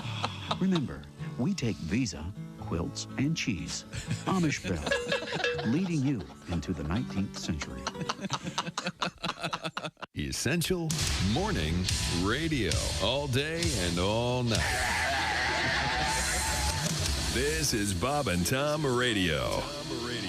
Comedian Greg Hahn is here with us. I love going on dates. You get to go to the girl's place and meet her pets. They always have cats. It's always cats. It's never anything cool like a wild dingo or Wolverine. It's never a venomous duck or a bat. Venomous You duck. never get like a porcupine. It's usually two cats. Like a little one she just rescued from the trash 10 seconds ago. Just got run over by a train or something. Still has leaves stuck to its rear end. It's bulimic and anemic.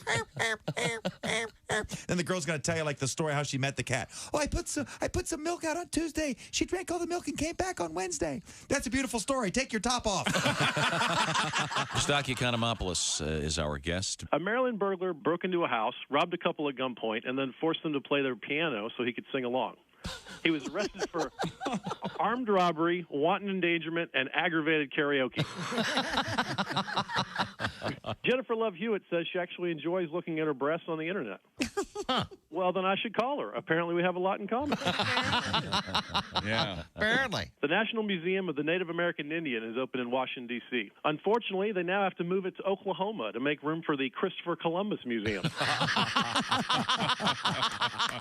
I actually I have a sexual fantasy associated with the earthquake. Go. All right, woke chick up. In my fantasy, I'm making love to this woman. Yeah. And then all of a sudden, she feels the earth move beneath her. Ah, yes. And then she rolls over on top of me and shields me from debris. Safety first, everybody. Safety first. Good morning, sunshine. Bob and Tom Radio. Hey, welcome back to the Bob and Tom Show. We're all here talking about so much, I've forgotten all we've talked about. Oh, we've covered a lot of ground. We got a lot more to cover, too. That's right. Coming up, we have Americans are confused and tired about tipping. Well, no, we're just confused and tired. Okay, yeah, I couldn't agree more. But we have to dip our toes into the world of sports before we get to whatever we're going to get to. Obi Toppin had 21 points, and T.J. McConnell had 20, and 9 dimes. Tom, now remember what dimes were? I told you yesterday. Remember? I remember. Nah. 9 dimes, Tom. Well, I have no idea. Assists. You weren't paying attention yesterday? No, I don't care. What was the guy's name? T.J. McConnell. The first guy. O-B-I, Toppin. Obi-Wan Kenobi? Toppin. Obi Toppin. You be watching?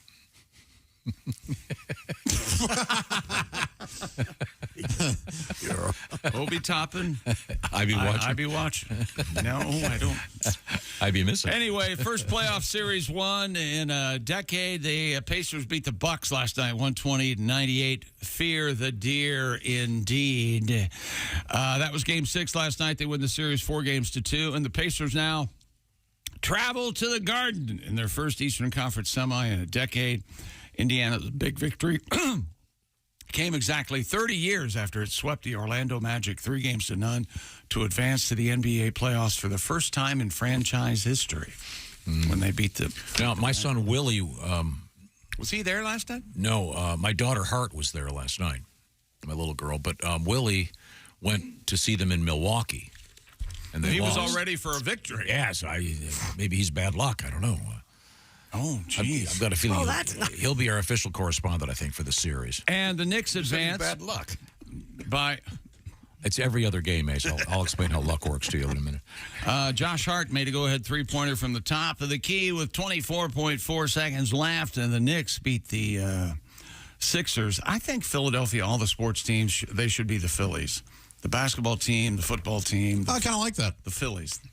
Philadelphia Phillies. That'd be confusing. The Philadelphia football Phillies, you could say that. The Philadelphia, they used to do that with the Giants, New York football Giants. Yeah. So why don't they? Anyway, the Knicks win 118-115, also in Game 6, and as we said, they advanced to play the Pacers. Tonight, we got NBA playoffs. Cavs at the Magic this evening, 7 o'clock Eastern. Cleveland ahead in that series, 3-2. And the Clippers at the Mavericks. Dallas holds a 3-2 edge in that series. And also, we've got Dak Prescott news. Yes. In March, an accuser alleged that Dak Prescott sexually assaulted her back in 2017 in the parking lot of the Dallas Strip Club. This prompted authorities in Texas to investigate. Police announced they'd launched an investigation a couple of months ago into the incident. Well, Dallas police spokesman Kristen Lohman said, quote, an investigation was conducted and now the case is closed. Detectives determined, as far as Mr. Prescott goes, there was insufficient evidence. An offense was committed. And, oh, by the way, how about them Cowboys? I don't know if she said that, but it was certainly implied.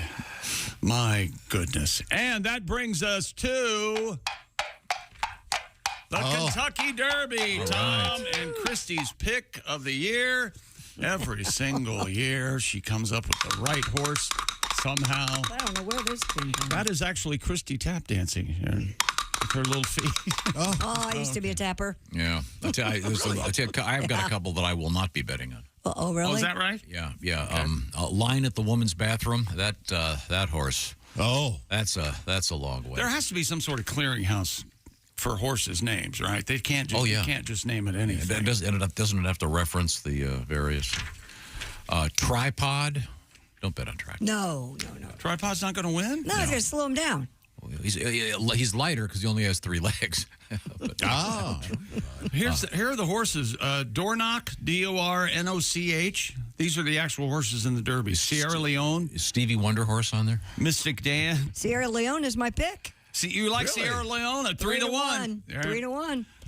The favorite is Fierceness, going off at 5 to 2. Nah, Catalytic is my 30 to 1 odds, starting in the 5th spot though, which has had more Kentucky Derby winners coming out of that starting gate number 5. How about that, Tom? Where's Win or Your Glue starting? Win or Your Glue has been scratched. And I know nothing about horses at all, but I really like the name Just a Touch. 10 to 1. Just a touch. Huh? Yeah, those are my 3. Just a touch, he said. Just a touch. Also, Resilience, Stronghold, Grand Mo, the first. Yeah. Molasses? No molasses. Well, no, that's something that's famously slow, Tom. Why would you... Oh, sorry. Why would you name a horse... And a minor league baseball team based in Colonial Heights, Virginia, will become the first team ever to play a cosmic baseball game. Have you seen these at bowling alleys? Oh. Yeah, and I saw footage of this game. It's great. They will play a game on June 1st under a special artificial lighting system with UV reactive equipment. It looks so cool. Now, once again, I'll explain this when you get... Is it like Tron? It looks like Kinda, yeah. Artificial lighting system with UV reactive equipment. The Tri-City Chili Peppers will utilize black lights that will interact with the UV reactive equipment, including uniforms, bats, caps, and balls. And it does look like Tron to create a glow-in-the-dark effect for both the Chili Peppers and their opponent. Cosmic baseball concept made possible thanks in part to the team's uniform vendor. Also, Wilson Sporting Goods involved. Lighting company Sonoray has been tasked with creating black lights powerful enough to play under in order for the concept to be viable. Wow. And they can see the ball in the back. It looks fun. I played golf at night where the golf ball, the first time you hit the golf ball, there's something in it that breaks and it glows from then on. Oh, that's cool. Yeah, that was kind of cool. Oh. I wonder how difficult it'll be for the players. I would imagine it's going to be a real... pain in the butt. Do you think it's possible for some of them I might even make it easier? Because maybe, I don't know. So easy to focus on the ball and it's the only thing glowing. Well, I don't know, maybe. Well, then they would practice with the glow-in-the-dark ball, I would think, if that was any... But maybe they haven't thought of it. They'll have a good time. Yeah. And do you remember Wally, the support alligator in Pennsylvania? I do, yes. He was unceremoniously thrown out of Citizens Bank Park for a Phillies game. This guy, the owner, wouldn't let him bring Wally They wouldn't let him bring his little support alligator. into the Phillies game, Josh. Yeah. According to a report from NBC News, the owner, Joe Henney, has lost his beloved Wally. What do you mean lost him? Is he dead? While in Brunswick, Georgia, during an April vacation. He takes the alligator on vacation with him. He said he believes that Wally was stolen from his outdoor enclosure. Man. Wally ran away from you, sir. He said thieves took Wally to another residence, and the occupants called authorities, who came and released the 5'6" alligator into the wild, and now Wally's gone. Because, Tom, you want to take this? Why Wally is gone into natural habitat? I got to guess. He's horny. He's an alligator. For starters. Okay. Yeah. I'll see you later. But the owner, Henny, said, we need all the help we can to bring my baby back. No, we don't, That's his quote. You have to live like a person. Please, we need your help. I've seen the video of this guy. He carries the alligator around, and people come up and they pet him. Uh-huh. Oh, yeah. Yeah. Oh, yeah. Do you think you could get in where it requires a passport and you could carry a gator in? I would not think so. I would not think so at all. Wouldn't you have to be quarantined or something at least? Yeah, I don't know. I mean, there's some places you can travel with dogs, and some places you have to quarantine them. But that's true. Get this guy some emotional support. Fluoxetine. He'll be fine. He can. That's right. Actually, go places without having to lug a giant reptile around. A little SSI from a boy here. See how he's doing then. Yeah. Okay. How about that? All right. Well, good luck. I hope they find the gator. Is the gator just let loose in some swamp? I hope so. That's how living his life. Yeah. He says be a gator. He says the people admitted to stealing the gator, and they took it to somebody's house. And in that process, when the gator was at the house, it got loose and ran into the woods. They did you a favor. And they did you a favor. Unfortunately, that gator, there's a chance, won't survive out there. Right. He's used to being fed. Yeah. Does anybody want a pet?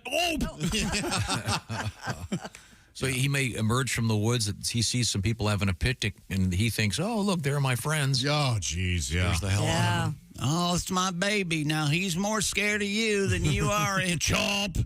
Okay. It's got my baby in its jaws. Good luck, sir. Yeah, good luck. Stupid world record. It says here an adventurer has broken the Guinness World Record for walking the highest elevation Highline with a harness. Yes, Christy. No, I'm thinking in my head. I wasn't going to ask a question. There's a video of this. In other words, this guy's, he's at something like 21,000 feet. Yeah. Mr. Matthias Grez, Grez, or Greh, of Chile. Of course, he was wearing a jacket when he did this. What? At 22,000 feet. Why? You got It's chilly out there. You got to wear chilly today. Multiple layers. He walked a Highline across the top of the Nevada Ojos del Salado, which is the largest salad bar in the world. Oh, boy. Actually, it's the world's highest volcano at an altitude 22,572 feet. And an attitude, though. It's good. Volcanoes have attitudes. Yeah. And that altitude counts as part of being the highest. Highest elevation. Yeah, that shouldn't count. He's not above a hole that's 22,000 feet. He's just up in a place with very rarefied air, if you will. Yeah. So how far off the ground is he, though? Oh, a couple hundred feet, I think. I mean, it would kill you. Oh, okay. I see. But not with a harness on. Well, he's got to. If he does fall, he'll be harnessed. Yeah, that I don't think they allow you to do it without a harness. So is he walking over the hole of the volcano? I don't think he is. No. That's ridiculous. Well, this is that's nothing. that's the only angle of danger in the whole thing. And he said, "No, I don't want to do that." So he's technically only a couple hundred feet above the. Right. But he's at 22,000 feet. Breathing is difficult. Why didn't he just put up 8-foot poles and put the slack line between them? And if he fell, it'd be 6 feet to the ground or something. Exactly. That'd still be. So you'd like him over a live volcano with no harness and wearing SPF on the bottom of his feet. I got your SPF 150. Yes, over the molten lava. The slackline walk was part of a 5-month-long project. What time that was wasted doing it. No, this is really cool. It involved walking high lines across numerous volcanoes. Why high lines now? Why not tight ropes? Yeah, why'd they change it? Tight ropes are different. Oh, they are? What is the difference? These are slack, right? These are slack lines. Slack lines are slack, and tight ropes are... They move around. Oh, thank you very much. I got you. Yeah. Now. I mean, watch this. I have to I hang out of the side of the couch. I get so scared. I'll be all right without watching it. Did you ever watch the thing where the guy's free climbing? Yeah, I saw that in an IMAX theater. No thanks. I literally was pinned to my seat. Okay, you think it's terrifying? Yeah. Yeah, that's like this guy sneezes, it's all over. Yeah. Have you ever seen any more selfish prick than that guy? Something's going on there. Yeah, his poor girlfriend's girlfriend crying. Don't go. Crying. Please don't do this anymore. I have to.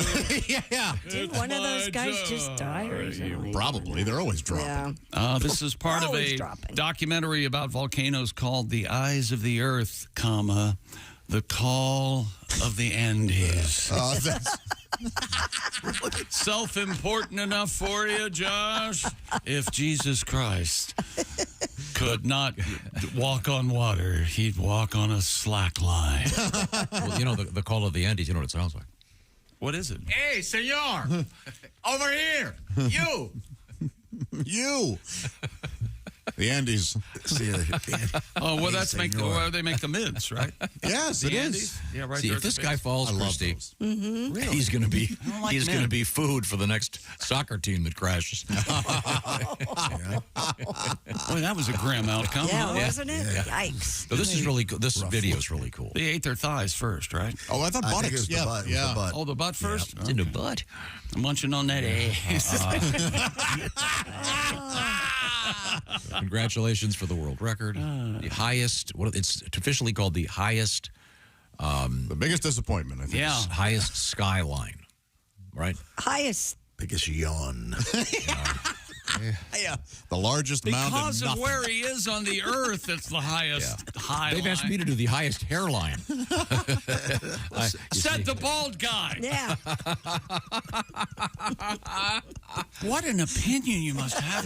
No, I'm saying I'm in this. awe of you. I'm saying. Never mind. Does that conclude our sports broadcast? Oh, yeah, maybe for the rest of my days.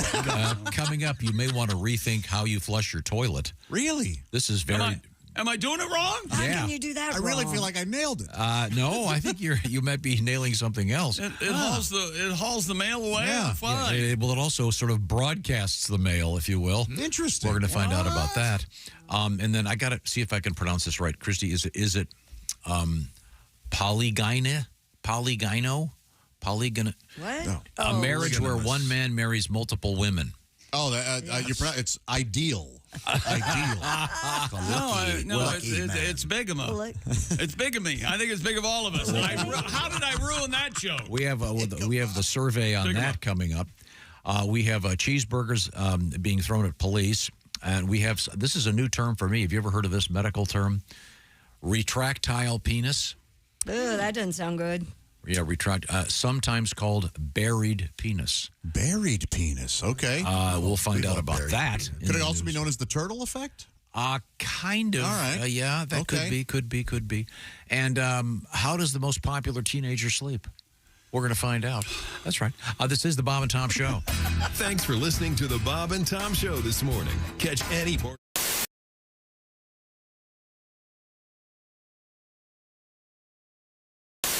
Larry, the cable guy. Larry, good morning. It's good to see you. But I got to tell you, I had a horrible nightmare.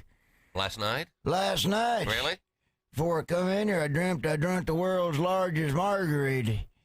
And woke up this morning, they was salt on the toilet lid. Thank God I didn't eat the worm in there, I'll tell you that much.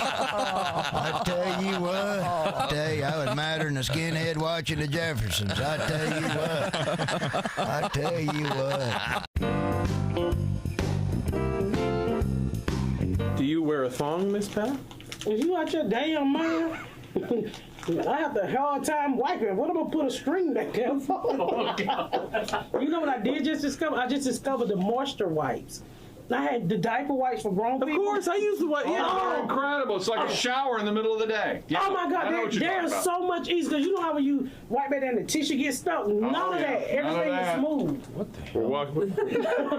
I'm talking about wet wipes. We're talking about wet wipes. You use wet wipes? On the baby's ass. I'm an adult. Sorry. You should get them for the adults. They're great, Tom.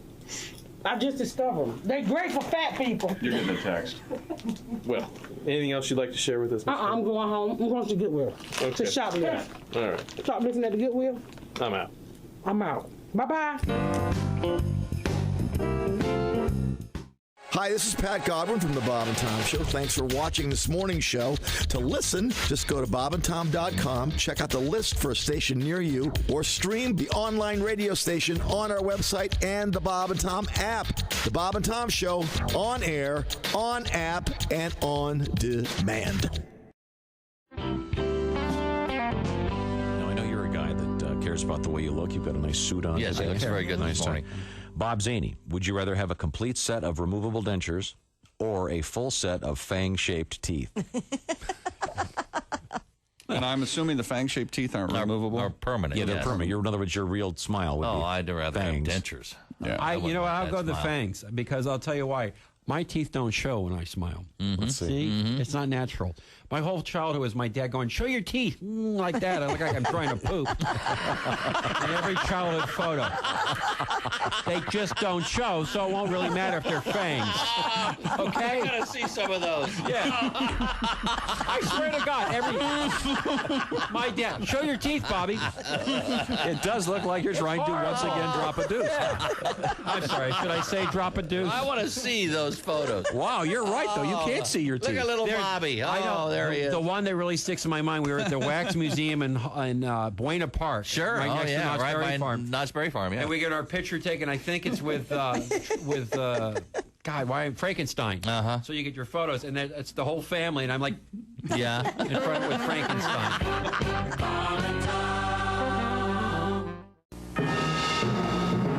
This is Bob Cavoyan for Channel 13 in a special Olympic moment. We are going to recreate the very first time the torch was ever run in history. Cut! The monkey's got no gloves on. Where are the monkey gloves? I'm sorry. I didn't realize I didn't have the gloves on. Sorry. Now we're going to recreate the very first time the torch was run in history. Cue the monkey. I'm not a monkey. I'm a gorilla. There's a difference. Cut. I didn't say I didn't know what you wanted. I know what you want. I can't do it. Why can't you do it? I can't go in the woods. Why? I have sensitive skin. I can't. I just can't do it. Sensitive skin. You're wearing a gorilla suit. I was just in the woods. Anybody can go in the woods. Have you ever been bitten by a mosquito? Possibly a carpenter ant? You don't want the gig? If you don't want to do this, I didn't say I didn't want the gig. Tony Siragusa from the Colts. Tony Siragusa said, I can do this. Siragusa He wanted the role of the gorilla. He cannot touch my gorilla. Yeah, well, he didn't even need the suit, okay?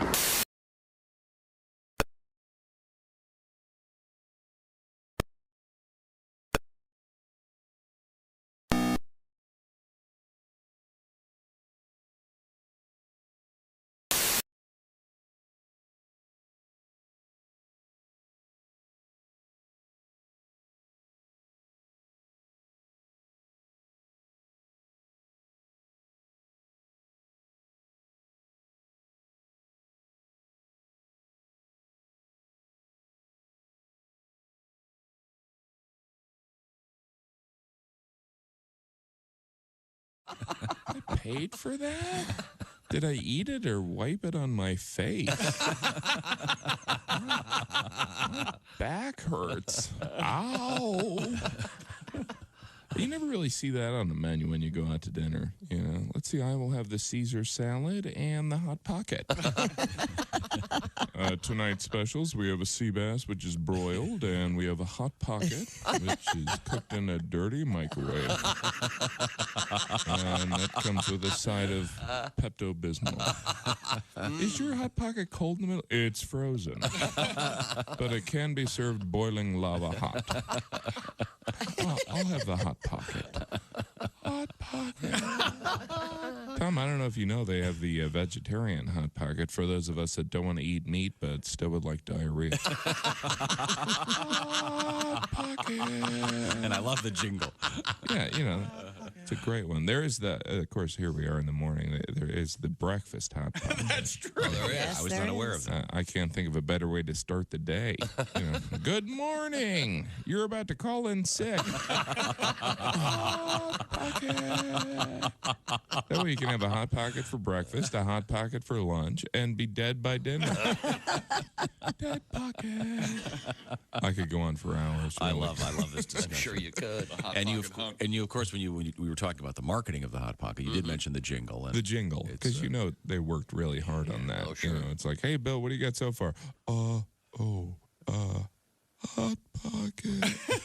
Well, that's good. That's very good. Now, what are we going to run in Mexico? Caliente Pocket. Got a gift, my friend. A gift. And these are from the same guys that brought you By Menon. See, but you can't argue with that one. See, you remember it. It's by God. Hi, you're listening to Bob and Tom Radio. This is Jim Gaffigan. Q95.com. Hey, welcome back to the Bob and Tom Show. Great movie coming up on Netflix. Dropped today. It's called Unfrosted, with the one, the only Jerry Seinfeld. His directorial debut. And a cast of thousands. It's cool. A bunch of the people in this movie have been on our show, including, of course, Jerry Seinfeld, of course, who's been on the show. Bill Burr, Jim Gaffigan, Melissa McCarthy. Amy Schumer, she's been in here. Yeah, Amy's in it. And it's, how do I describe it? It's celebrating, among other things, of course, Pop-Tarts. Sure. Naturally. But it's also celebrating the year of 1963. Oh, yes. And the movie has that great look. The art design's incredible. Haircuts are all correct. Yeah, you know that's important to you. Yeah. I get upset sometimes when they do movies about, and they get the hair wrong. And they got the hair right, which is important. You are fascinated by hair. Hey, shut up. They also got the jokes. They also got the jokes right, the acting right, the writing right. Would you like to hear the top 10 songs in 1963? No, I'd like you to remind everybody that in 1963 I had a big head of hair. All right. Admittedly, it was in a crew cut. But You did have you had it in a... Well, he was a kid. The picture I've seen of you down to your shoulders. Oh, that's college year. Yeah, that was 73. Yeah, see. And Jerry and I are the same age, so he knows what he's doing. So your dad made you keep it high and tight, is what you're saying. For a brief period of time. In 1963, I was negative 15. Is that right? That's right. Yes. I was 6 years old. I was 3. Well, I can tell you about some of the cool stuff. What do you got for 63? Number 10 most popular song, Sukiyaki by Caillou. Oh, boy. Caillou Sakamoto. Remember that? No. Remember that song? Yes. I think it was in MASH. Yes. I think Did that have lyrics? Sukiyaki. Yes, but they were in Japanese. Yeah. Number 9, My Boyfriend's Back. Number 8, Can't Get Used to Losing You by Andy Williams. Real quick, while you're going over all this ancient history, I'm going to...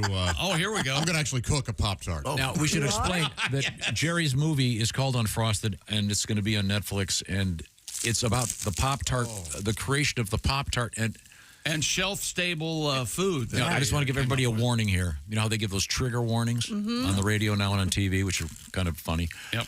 The trigger warning, it's possible this is going to blow out the power in the room. You think so? It's happened before. All right, well. So we have 2 toasters in the room. Well, see, what I like about the Pop-Tart is I'm going to toast this one because they come in packages of 2 while I eat the other one. That's right. Oh, okay. So you eat them untoasted? I eat one untoasted while the other toasts. Doesn't the frosting melt off into the toaster? No. They figured it out, and the movie will tell you how they figured it out. Okay, because I've always had the unfrosted ones. No, see, I've always had the unfrosted one, Tom. This is the same technology that got us to the moon, Christy. Okay. I remember when Pop-Tarts came out, I lost my mind. Unfrosted on Netflix starting today. And yes. I begged and begged my mom and dad to buy us Pop-Tarts, and they never did. Oh. So I had to shoplift. Now, they were a staple at our house. We had it every day for breakfast. Jerry's movie, again called Unfrosted, and it is about Pop-Tarts. We're not kidding. It, of course, takes place in Battle Creek, Michigan. Yeah. Good morning, Battle Creek. Oh, that's where Kellogg's is, isn't it? And it takes place in 1963. Kellogg's and Post, the big rivalry. I took the time and trouble to get this for you. All right. The number 1 show in 1963, Ace, your hint is CBS. Apparently that's your hint. CBS. Matt Dillon? No. Gunsmoke. 63. 63. The number 1 show, the Beverly Hillbillies. Really? Come and listen to my story about a man named Jed. Number 1 song, Surfing USA. He wouldn't let me do the top 10, so there. That's Surfing a good USA, song. number 1. Yeah, Beach Boys. Now, Very good song. you were warmer. Number 2 television show, NBC. Ace, you want to guess again? The Andy Williams My Mother show. the Car. Bonanza. Now you're close again, but you're one Van Dyke brother off. Dick Van Dyke Show, number 3 on CBS. When was this? 63. Okay.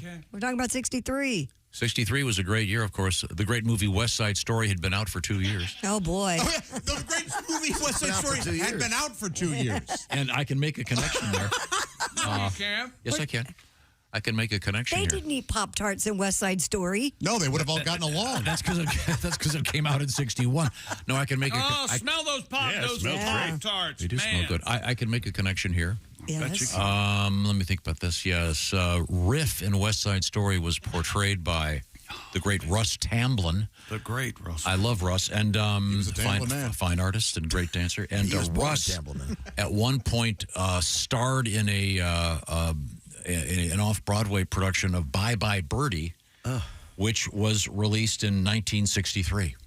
Okay. That's right. It all ties in. Well, released in 2024 is Unfrosted, the brand new movie on Netflix. Yeah, so much for the Russ Unfrosted, Tamblyn yes. biography. Directed by Jerry Seinfeld, his first time behind the director's cone, if you will. What do they call that? The megaphone. Yes. There's some Tom speak for you. The director's cone. Yeah, of course. One of these. Like that. Megaphone. That's sure. it. The megaphone. Thank you very much. It looks All right, absolutely wonderful. And action. Okay, now what kind of Pop-Tart are you eating? Brown sugar, frosted brown sugar. The best one. I'm enjoying Boston cream pie, a flavor I've never had and will now have a lot. Now, is it amazing? Is that the toasted one or the untoasted? The toasted just the toasted popped. Just popped? Yeah.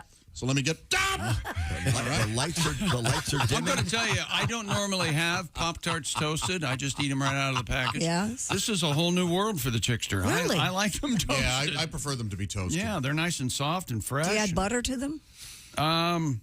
In the privacy of my own home. They're really just tarts if you don't toast them because there's no pop if you... That's true. Yeah. You're right. Oh, this is cool. The number 8 show in 1963. Yeah. Ready? See if you can guess what it was. Oh, wait a minute. There it is. The Ed Sullivan Show. I'm going to guess Ed Sullivan. Ed Sullivan. That wasn't a TV show. Yes, it was. Me, Harry Oh, Ed Sullivan. I thought you meant Bye Bye Birdie. Sullivan. Well, see,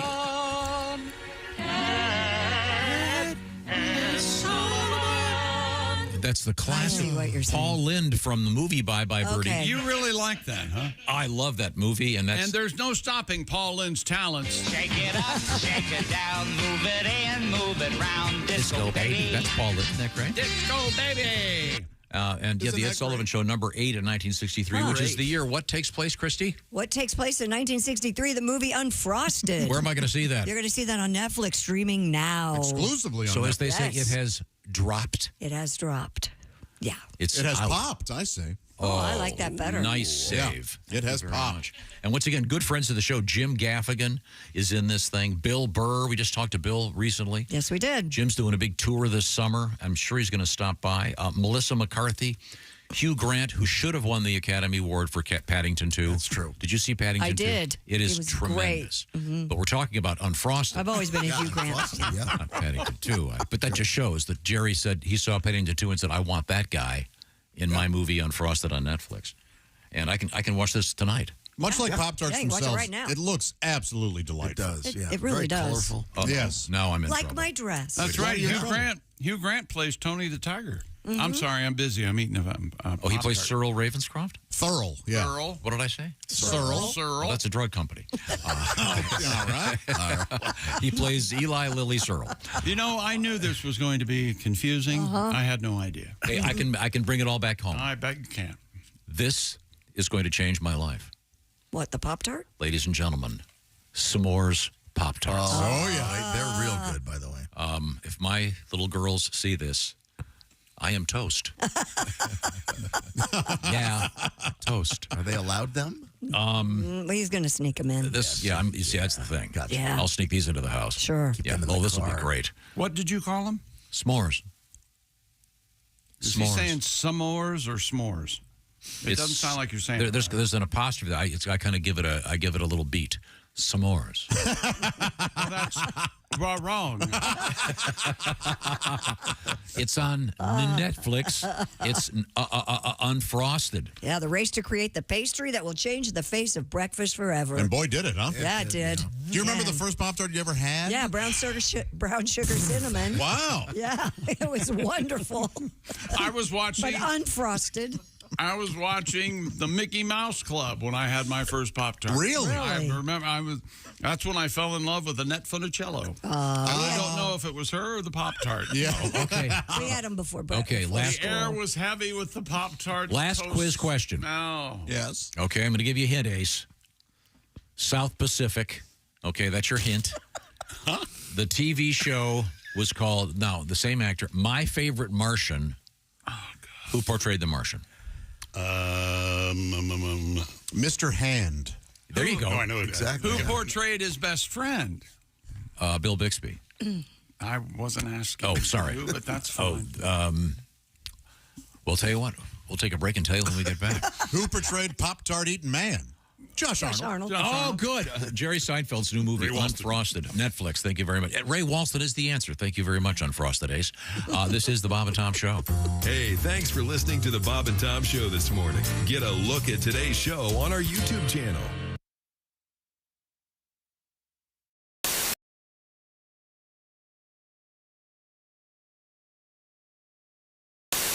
Oh, my goodness, that's right. You two are brothers in arms. Is Ace a member of the Army? Oh.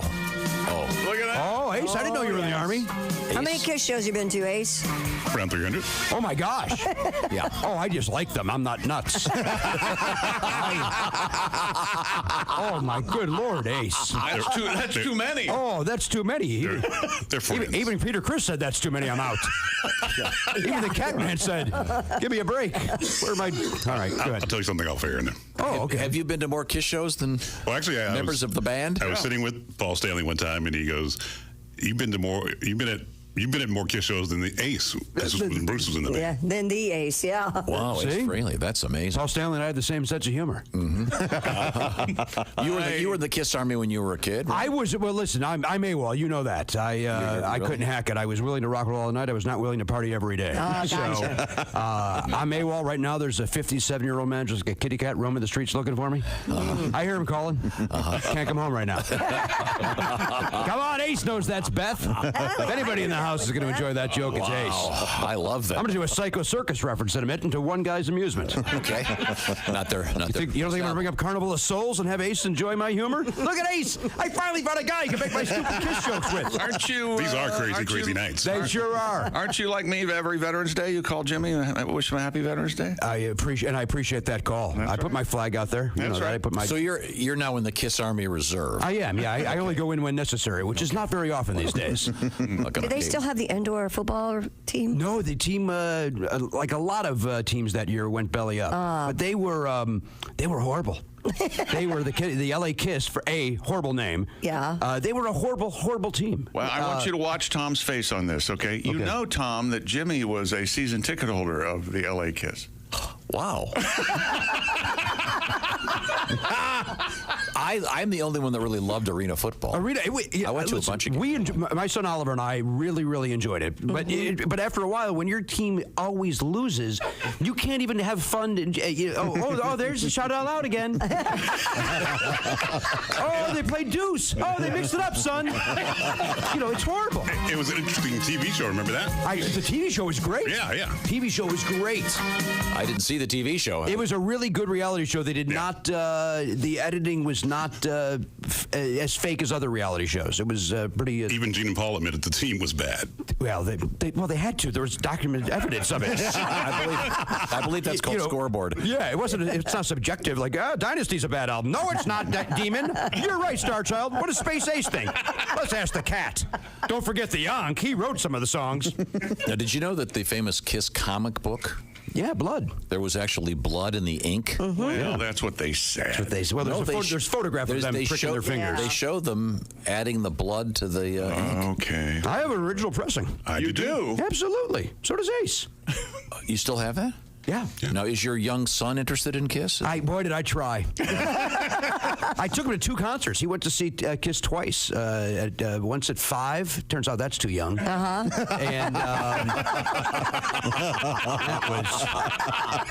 that was dumb. Boy, you want to feel like white trash. Bring your 5-year-old to a concert. Holy smokes. That was. And then get recognized. Are you to be part of it? I am not. No, I don't know who would bring their son to this show. That's an infant. Nobody should bring an infant to a show.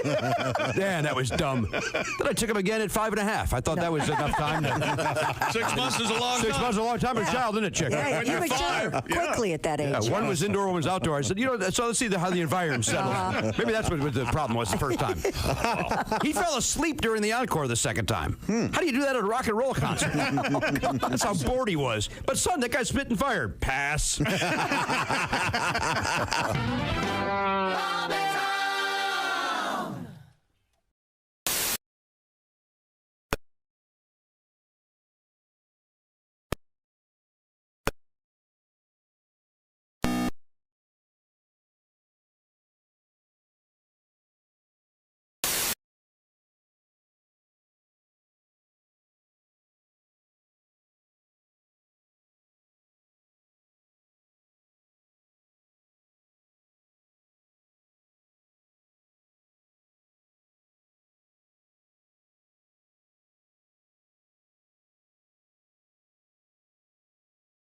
Via your computer. Bob and Tom 24/7. This is Bob and Tom 24/7.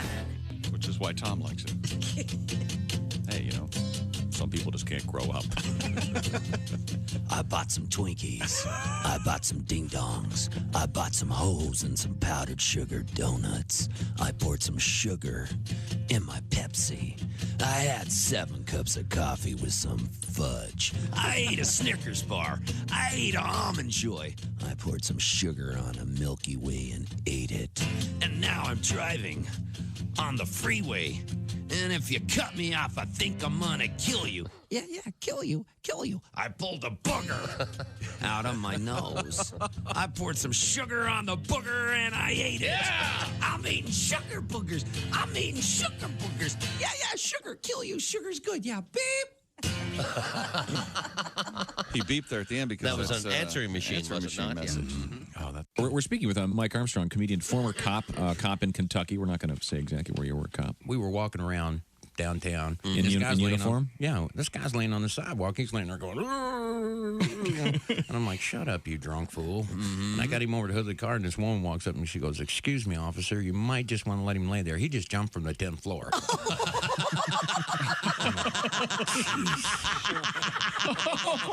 my God. My wife's like, what'd you do now? You're on TV again. What'd you do? You're on. This officer, Mike Armstrong, made matters worse on Thursday night. See why I don't drink? Yeah, the guy, but he sued me. He sued you? Yeah, how are you supposed to know he's not a drunk? Yeah, that's what I said. Hi, this is Rodney Carrington, and you are listening to Bob and Tom Radio. Hey, welcome back to the Bob and Tom Show. Josh Arnold at the I Hate Steven Singer sidekick chair. Chicky. There's Pat Godwin in the performance room. Hello. Christy Lee at the news desk. There's Ace Cosby. Hey. I'm Chick McGee, full of frosted brown sugar cinnamon Pop-Tarts. And don't you touch my Tom s'mores Pop-Tarts. No, we're not gonna. S'mores, not How did I not know about these? It smells great in here. Well, yeah, we just took I could explain it to you, but Ace, may I toast you up a Pop-Tart? What flavor would you like? I got the strawberry over here, so. Okay, you're all good. all right. Yeah. Strawberry. I say butter that strawberry Pop-Tart. Do you butter your Pop-Tarts? You got some of them, Some yeah. people. The unfrosted ones. Oh, I buttered the frosted too. Do you really? Absolutely. Fat. You got to. Really? Sometimes I eat a Pop-Tart just like I do lobster. Oh, you dip it in drawn Dip it butter? into the drawn butter. Please clarify. I have I have drawn butter in the refrigerator. I'm so fat. I am the fattest. I am fat. Nobody's fatter than me. Nobody's fatter than me. All I do, I eat and jerk it and eat. Take them panties off and put the salami on. Peck me with a breadstick. Peck me with a breadstick. I'm so fat. Should I start doing that live? I did that live in Osceola. All right. I did it live in Charleston. Make it your intro tape. Should come out. Oh, Ace, another great idea. You're done for the day. That's brilliant. Yeah, we could get that done. Let me make a note of that. Well, you talk about jerking in that. Guess what? What? May is National Masturbation Month. Did you know that? I had no idea. Yeah, I did not either. Yeah, it earned this particular distinction way back in 1995 as part of a reaction to the forced resignation of then Surgeon General Dr. Jocelyn Elders, who suggested masturbation be normalized as part of the sex ed curriculum. It is. There are health benefits to it. Of course there are. A San Francisco sex shop known as Good Vibrations championed the effort to make May the month of masturbation in a show of solidarity. In the decade since, it has grown to become International Masturbation Month. So it's also my birthday month. Do you think that's a coincidence? I don't. And isn't this easier, though, than trying to ban it? yeah. And today's, the 3rd? Yeah. So Sunday's Jerko de Mayo. Oh, how nice. Oh, yeah. You can eat it and jerk it. That's one of those. And have a margarita all That's the too funny to laugh at. And you're right. Jake, this is easier. Embracing it is easier than trying to ignore it. There are benefits. I mean, if you can't beat them, beat with them. Yeah. Yeah. Oh, it's Yeah, an empty there are prostate is a- prostate health. yes. And, No, it's a sin. Okay, leave yourself alone. But it's a You're fine window sinning. cleaner. We can all agree on that. It is the opposite. I think it If you have frosted windows, maybe. yeah. If you, I think the implication. Not unfrosted. No, just the implication of that is that you would be doing it in front of your window, which is why that is such a sick joke.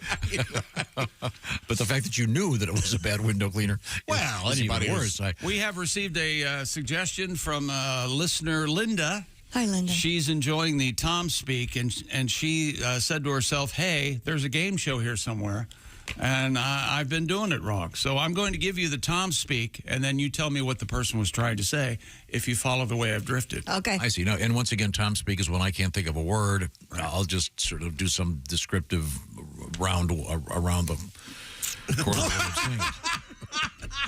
Case in point. Yeah. There's no clearer example. You know, I'll kind of go around. I'll jump around and try to get the words that make it make sense. Though. Okay, here. The best example I can give, of course, is what's it? I can't remember what it was Angels for. in a basket. Now I can't even remember. Tom, just shut up for a second. Are you listening to yourself?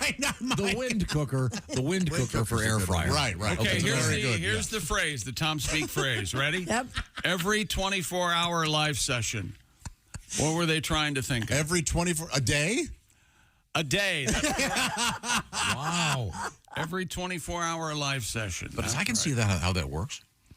Remember the guy, he said he was drunk and he could not remember how to ask for what time it was, so he asked, how old is the day?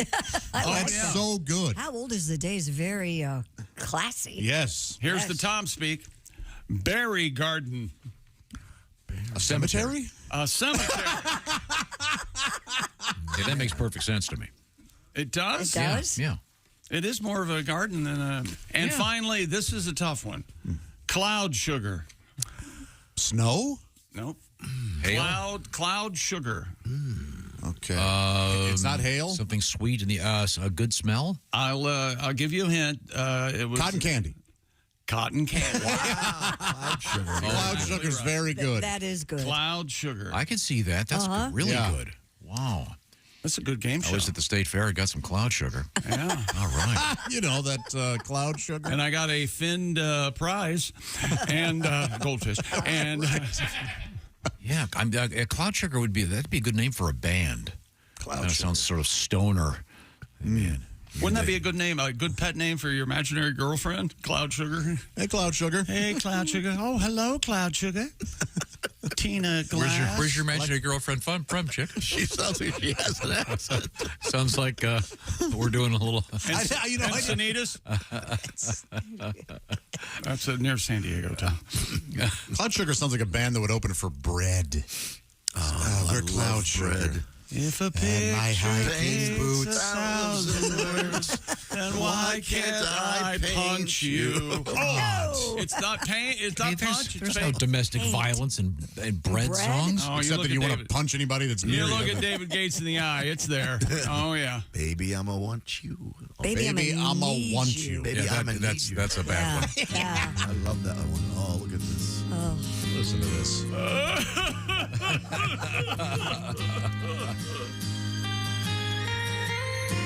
Just. Baby, I'm. Oh, too early. Baby, I'ma want you. Won't. Baby, I'ma need you.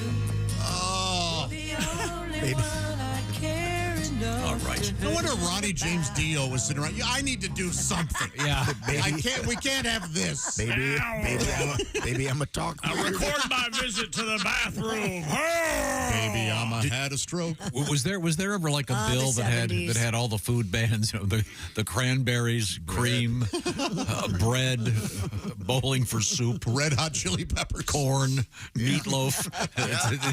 That'd be a Hot great tuna. Pussy Riot. yes, all the good good meals. All the good food. I did see the Red Hot Chili Peppers with Pearl Jam opening. Oh. You know what Pearl Jam stands for? It's slang. What's a jam? Oh, I see. Oh, yeah. Okay. I did. They're very good. Raspberries. There's a lot of them out there.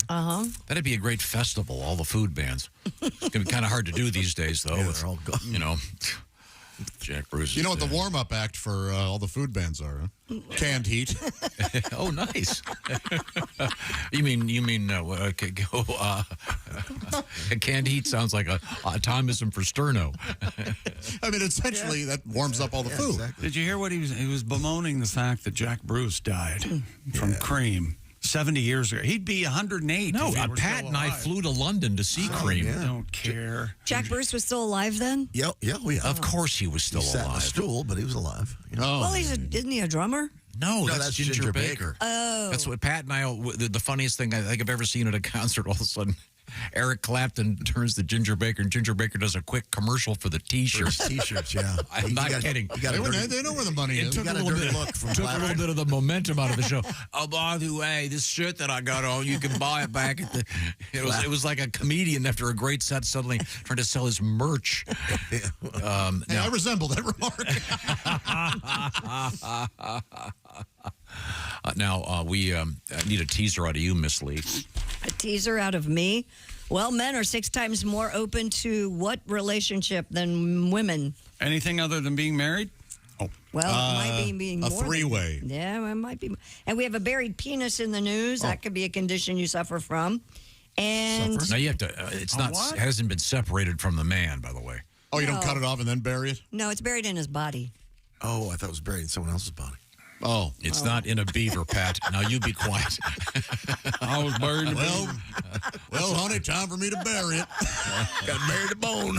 You're so sweet. That's a famous, what is that? That's Elvis, right, Chick? Yeah. He was in one of the documentaries about Elvis.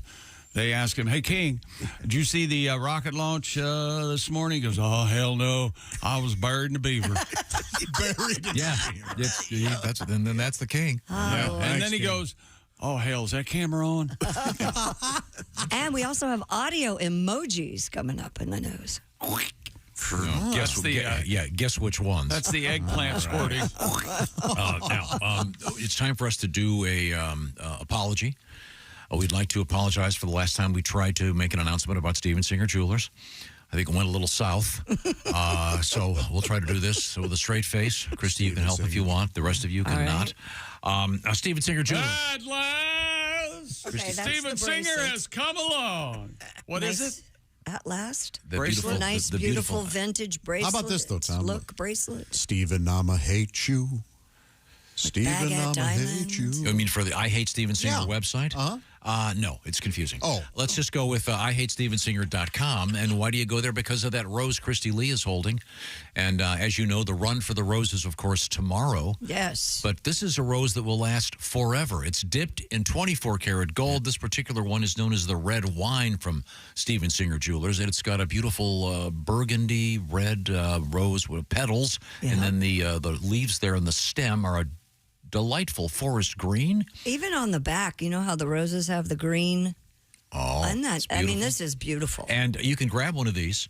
They start at $69.95, and they're exclusively available at Steven Singer Jewelers. Once again, you'll find them at IHateStevenSinger.com. That's right, and don't forget they are exclusively available at Steven Singer. Yeah, that's right. I halfway You wanted through to this- use an ad. halfway through the sentence, I realized, Lee, that I was That's right. approaching grammar hell. Realizedly. Once again, Steven Singer. Don't mention this particular announcement because it's just not functional. It's Be sure. Hey, Steve, where's your dog? Yeah, there I you want to go. pet your dog. IHateStevenSinger.com. Check out this thing. And did I mention free shipping? I should have. And you can get this done today. If you order today before 2 o'clock, it's going to be out the door on its way to you, courtesy of IHateStevenSinger.com. Coming up, Christy Lee, we've got a story about a condition known as the buried you-know-what. And more. Guess what's coming up more? That's right, more bread coming up for you. Yeah, on a Bread Friday. Let's have an Atkins Friday. We don't have to listen to this. We'll break bread with you when we come back. But we're still going to play, toast. This is the Bob and Tom Show. Hey, don't say we didn't warn you. There's laughter ahead. You guys want to grab lunch?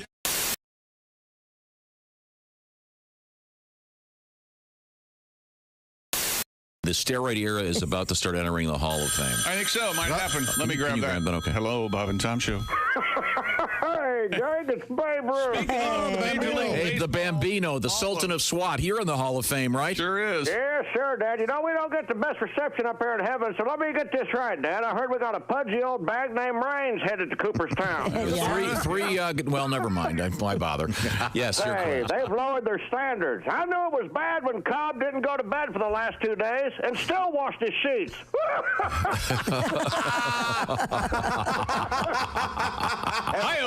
Hey, Dad, back in my day, if you didn't hit at least 600 home runs and bang twice as many dames, you didn't stand a chance. And how? Now they got these steroids we hear about. Hell, all we had was yellow fever, polio, and warts. And that's just what they put in the hot dogs, Dad. Hey, listen, the train's leaving. We got gigawater and a box of stogies. I'll see you in Cooperstown. You want to learn how to avoid a-holes in your life? Yeah, I do. Yes, I do. I do, Christy. I come in early.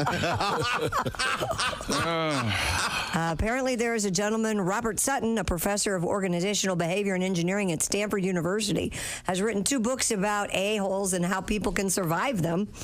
Here are his suggestions. Pretty easy. Steps to avoid and change the a-hole in your life. Does it involve not going to an axe hurling bar? Number 1, create physical distance. One of the most reliable ways to become an a-hole is to be around them. I've got to go. I am out of here. Did you get a lot, I mean this in kind of an odd way. I would imagine you probably had a lot of guy groupies, but not like in a traditional group. You know what I mean? In other words, dudes coming up to you. Rod McEwen. Guys who want to party with them? Yeah, there's a reason why they call him Rod.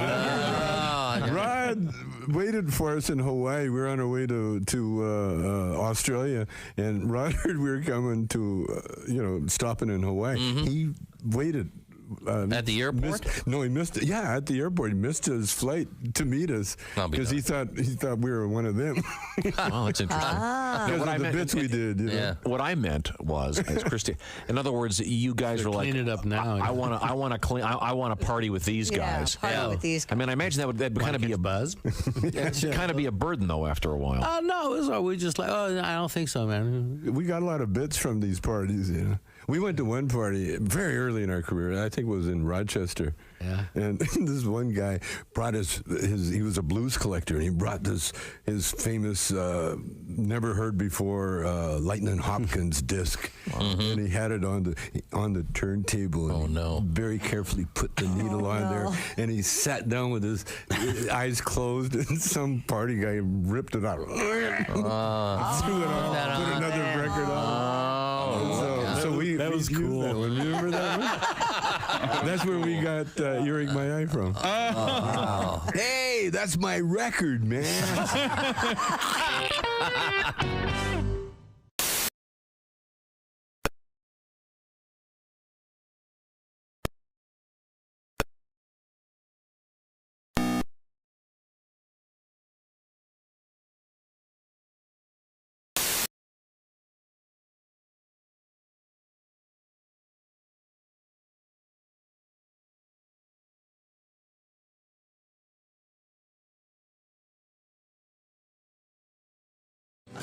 Life's too short to hang out with a bunch of ass bags. Much better. Spanning the globe to bring you the constant variety of curvy cleavage on display. The thrill of victory and the agony of defeat. Don't touch those. Sorry. The human drama of curvy cleavage on display. This is The Bob and Tom Show. No shoes, no shirt, no tie. Now, we've got a couple of heads in here that have a lot of skin on them. One would be mine. The other would belong to Clint Howard, actor. Now, are you in every one of your brother Ron Howard's movies? Oh, no. There's been a lot. Actually, the one that stopped the streak was, Ransom. And then I wasn't in Beautiful Mind, and I wasn't in any of the Da Vinci Code movies. Did that hurt your feelings? Can I say it pisses me off? Yeah, of course you can. Sure. Your honesty is wonderful and refreshing. Yes. Let's talk to our guest, Tom Foss. Tom, tell us about your life. You married, single? What's going on? Married, very happily married. I got a friend going through a midlife crisis. You know anyone like that? Oh, yeah. And he's asking me what he should do. Oh, yeah. And I keep telling him cheating is like growing pot. Like growing pot? You can do it and get away with it, but you can't ever, ever tell anyone. Ever. Anybody. You're listening to Bob and Tom Radio. That's awful. Awful entertaining. Essential Morning Radio. This is Bob and Tom Radio. 24. Hey, welcome back to the Bob and Tom Show. Hello. Weekend coming up, and of course, as Tom's told us many times, Saturdays and Sundays are brutal. Yeah, poor guy. I bet a lot of parents feel that way. He's what do you have? Soccer this weekend? never stopped going. Basketball. Basketball, soccer, swimming, horse riding, track, gymnastics. You got track this weekend, Pat? I do indeed. Yeah. What's Jimmy's specialty? He's javelin. 100-yard meter dash. The 100-yard meter dash. Wow. It was 100 yards when I was a kid. Something new, huh? Wow, 100-meter dash. How the hell far is a 100-yard meter? That's a hell of a way. It's a little shorter than the 50-kilometer mile race. Back in my day. How many quart millimeters? Milliliters. See, now you got me curious. I wonder what the record is, the 100 meter now. I bet it's like 9.2 or something. I'll tell you what the record is right now for news. There he is. If you look at the big screen. Hey, everybody! I love the bow tie. That is so thank you. I beat up Phil Nye, the science guy, for this tie. Oh, it's Bill. How about his brother Bill? Did you do anything to him? Oh, did I say Phil? Oh, yeah. I'm tired. Maybe it was. maybe it was Irving R. Levine. Yeah, it's been a long week, everybody. Oh my! You work goodness. hard. You got a family. You're a busy man. I got 3 kids. Yeah, it's sickening. I didn't mean to have any. Oh, I'm Jeff Oskay, coming to you from the Failed to Mention News Desk. We give you a lot of the news each week, but we don't give you all the news, so I'm here to give you the news that we failed to mention. Here's Jeff Oskay with what you failed to mention. Jeff, you don't have to do this. Yeah, I do, Josh. Okay. Like a hostage. I mean, we can push it to Monday if you want it. We'll still love you, Jeff. Yeah. I am excited, though. I have a new sponsor this week. Shantz. This is the news desk is brought to you by Shantz, the only pre-shirted pant on the market today. That's Shantz. Let's get into this. A 65-foot hot dog is coming to Times Square. What you failed to mention? Yeah, that should solve the rat issue. The rats. You should hear the rat news about this. They're so excited. Vultures that people thought were dying turned out to be just too drunk to fly. What you failed to mention, the same holds true for about a third of the passengers on Spirit Airlines. We learned that salmon sperm facials are now a thing, and the treatment cost $1,000. What you failed to mention, lucky salmon. Nobody's paying me for any. Okay, an insane woman was arrested after breaking into a couple's home and demanding a threesome. What you failed to mention, narcs. Not harming anybody. Did you see her? Talk about a unicorn, huh? Yikes. Why did she have something growing out of the front of her head? Butter.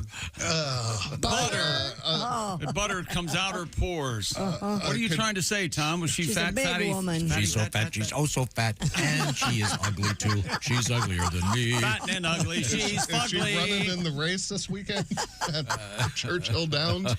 Oh, by the way, my money this weekend, I'm putting it all on your mother's a hooer. Wow. Third race. A 9-year-old won the annual seagull screaming competition. What you failed to mention, the boys' prize, 7 half-eaten sandwiches from the boardwalk. Boy, they do kill you on the half-eaten food, don't they? Man. I'll finish that, they say. Yeah. They'll sit and stare at you. You're done with this? Yes. Dad, can I have a sandwich? Dad, can I have a... Sure. Half-eaten. I don't even know if I should do this. Why not? Why not? Hey, look, whatever it is, it won't be worse than what Christy said about her. Never mind. Oh, I was thinking about AI. A 110-year-old man from Little Falls, New Jersey still drives and lives on his own. What you failed to mention, if I were a betting man, Little Falls is not only the name of the town where he lives, it's also how the man goes out. How'd Grandpa die? A few little falls. Just takes one. No, when you're that old, though, you... Killed by 1,000 cuts. Yeah, That's what they say. You fall and it's bones everywhere. A man who couldn't sleep because of noise pepper sprayed the hallway in a DeLand hotel. Well, you failed to mention, let me guess, he was booked into the DeLand County Jail, which is located near the town square across from the courthouse, where he was charged with assault and battery. The man couldn't afford a lawyer, so he was appointed a public defender. How dumb. Yes, sir. How dumb, he said. And finally, we've been talking Tom speak all week when someone can't think of a word, so they use modifiers. Well, you failed to mention my favorite Tom speak. One time he was trying to say what a great job I was doing here, but instead he said, your lady's really okay with you looking like that all the time? So close, so close. I'm Jeff Oskay, and this has been the news that we failed to mention. That's Tom, all right. See you, Jeff. Careful with that bow tie. I just want to defend myself and say that's entirely true. Okay, good. Are you what? Are your ladies? Is your lady? Is your lady okay with you looking like that? Wow. All the time. All the time. Wow. She prefers him that way. She loves him. She's Remember when attracted to he him. shaved off his beard? She was the one who said, you need to grow that back. Yeah. Doesn't that imply she wants him to cover up his face? Yes. No, she likes it. There are women who love a nice beard. A nice beard? Yeah. Yeah. Yeah, like, I don't know. Let's see who comes to mind. Liza Minnelli. I've had compliments on my beard every now and then. Because it's very nice. Hasn't been quite a while, but still. My gosh, it's there to be complimented. Thank you very much. Does she like your beard? Yeah. Yes. Yeah. Did you ever ride that jaw, Josh? My beard gets ridden. Sure. I think you got all white like that. Darn right. It's wearing off there at the chin. Nothing wrong about that. We'll check our pH. You hear about Michael Douglas? Never mind. Oh, boy. Now, do your brothers all have the same hair pattern? No. Oh, so does one of them have like an just an ungodly head of hair that pisses you off? Yeah, I'm the, let's see. So Jeff's hair is pretty good, but he was losing it, and he started really, really trying not to lose it, and it's worked pretty well. Mm-hmm. Oh. I'm just letting it go. My brother John is more bald than I am, and then Joe still has an insane head of hair. Really a lot, yeah. Wow. But he'll join us. You think so? I think so, yeah. He's young, right? But we all started going gray real young. Is Joe gray, too? He's starting to get it, yeah. Mm-hmm. So. Salt and pepper. Yeah. But I had my first gray hairs when I was like 17. I was watching the Steve Martin documentary. He's gray by 30. Yeah. I mean. Oh, like totally, yeah. Almost totally, wow. yeah. But they said it helped his comedy, actually. Huh.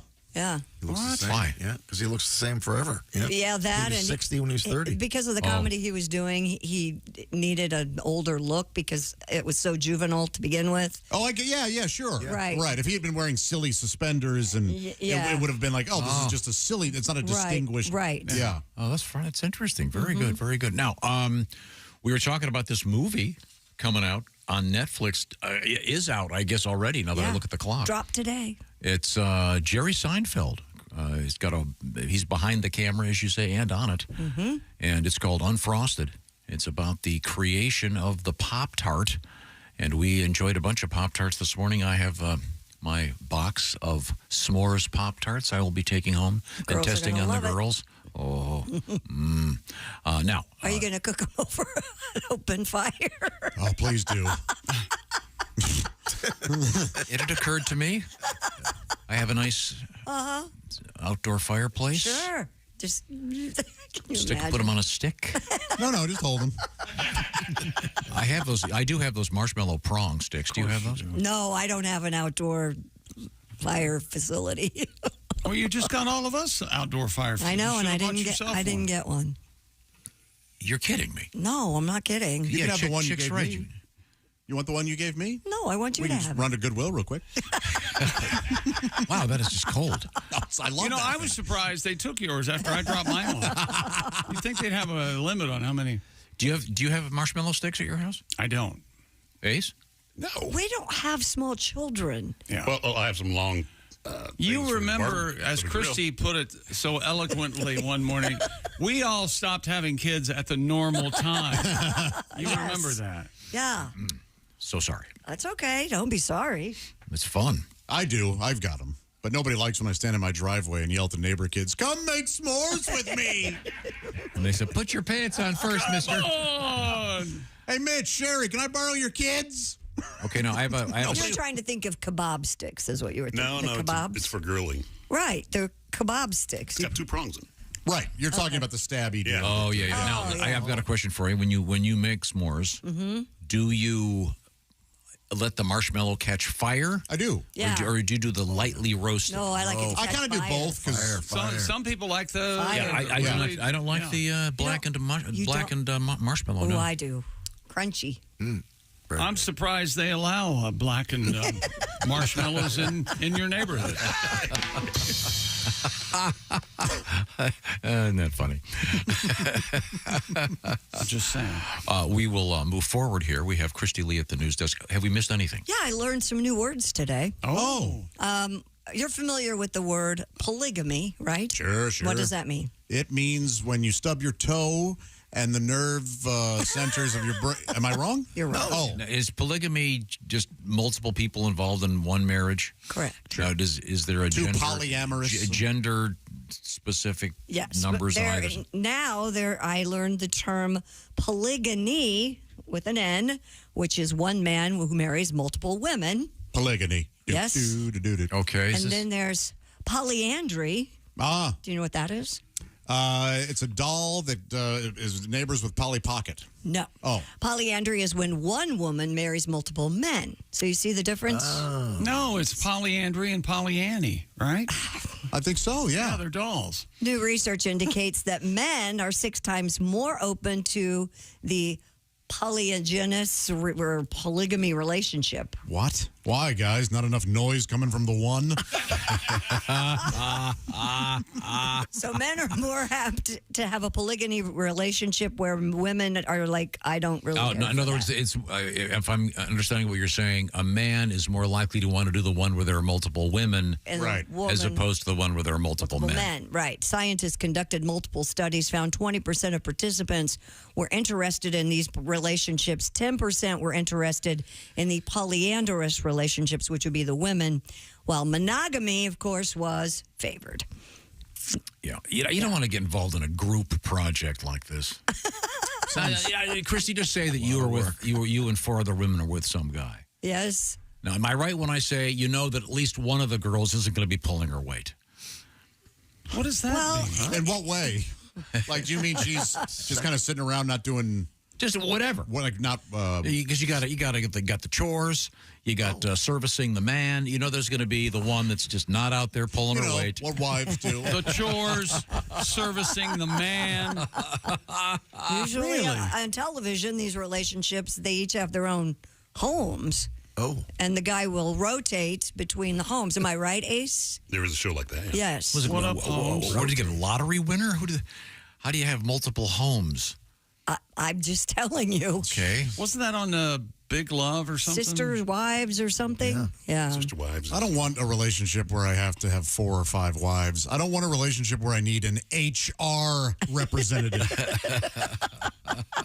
Yeah, let's just disappoint one at a time, fellas. It seems like so much work, doesn't it? Yeah. Yeah. Just a lot of listening. And last I checked, it was illegal, right? Are these words made up, or is this a real No, scientific I looked them up thing? because I didn't know that. I thought, is it polygyny? No, it's polygyny with an N, and okay. polyandry. Those Okay. are the two Yep. words. And polyandry does sound like the Raggedy Ann pregnant doll. She's a slut. It's Polyandy. She's got 5 different men big. Oh, sorry. Well, keeping with our health segment, there are experts out there that say men suffer from an uncommon condition, some men, known as retractile penis. Retractile penis. Sometimes called buried penis or hidden penis. All right. That sounds like a bad game show. Yeah. All right, Barbara. See if you can find the hidden penis. The We have 4 phenomenon. men have taken the stage. Warmer. Colder. The phenomenon refers to a normal-sized penis that might be covered by either skin, subcutaneous tissue, That's and or fat. fat in the prepubic area. Wait a minute. I see. Hold on. There's a pre-pubic area? Sure. Pre-pubic. Pre-pubic. They're pre-pubic and post-pubic.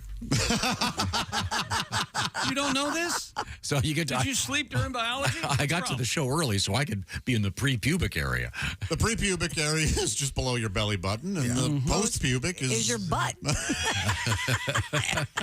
Right. Taint. Your taint, yeah.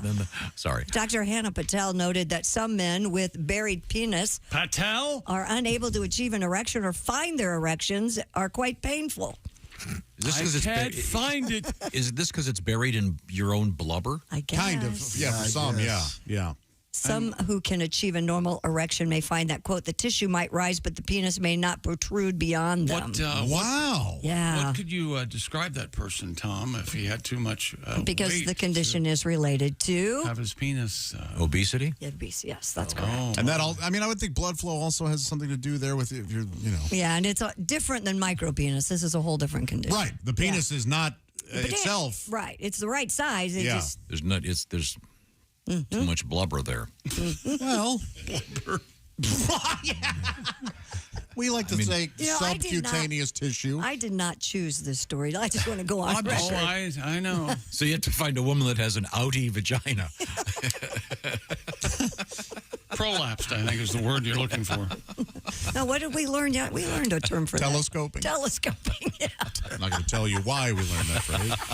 What is the phrase again? Oh, it's okay. Go ahead and tell him. A telescoping uterus or a Telescoping uterus? Yeah. So you can look at it, you can look through it and see Uranus?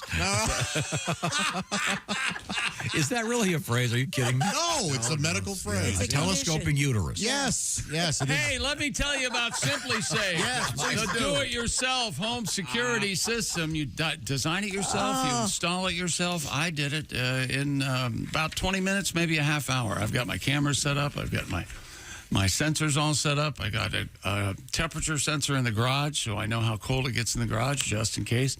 You don't want your pipes freezing, Tom, and then you got a big problem. Been there. Know about it. Simply Safe. Award-winning security and peace of mind. And they do have a variety of indoor and outdoor cameras to watch over your property day and night. These are high-definition cameras. Sensors to detect break-ins, fires, floods, and Simply Safe named Best Home Security System of 2024 by the U.S. News and World Report, backed by 24/7 professional monitoring for less than $1 a day. There's no contract. It comes with a 60-day money-back guarantee. It's Simply Safe.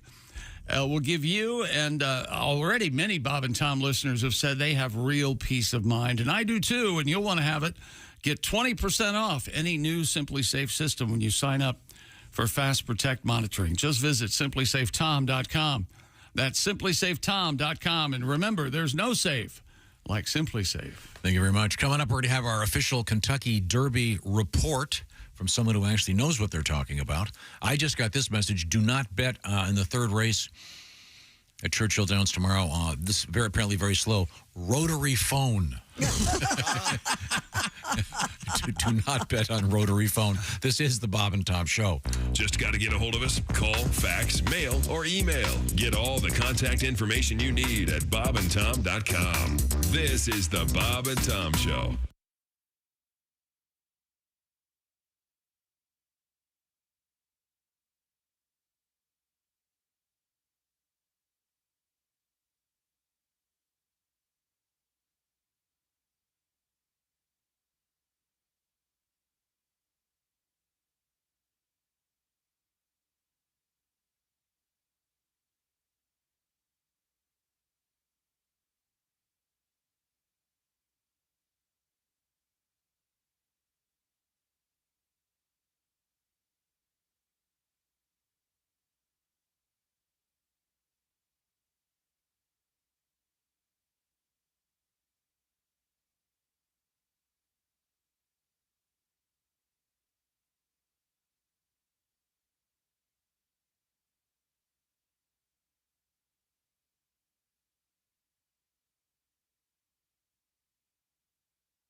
This is Reno Collier, and you're listening to Bob and Tom Radio. Catch Reno Collier on Mondays with his Country Fried Take. I certainly enjoyed his Country Fried Take from Monday. Let's take it back to the 80s.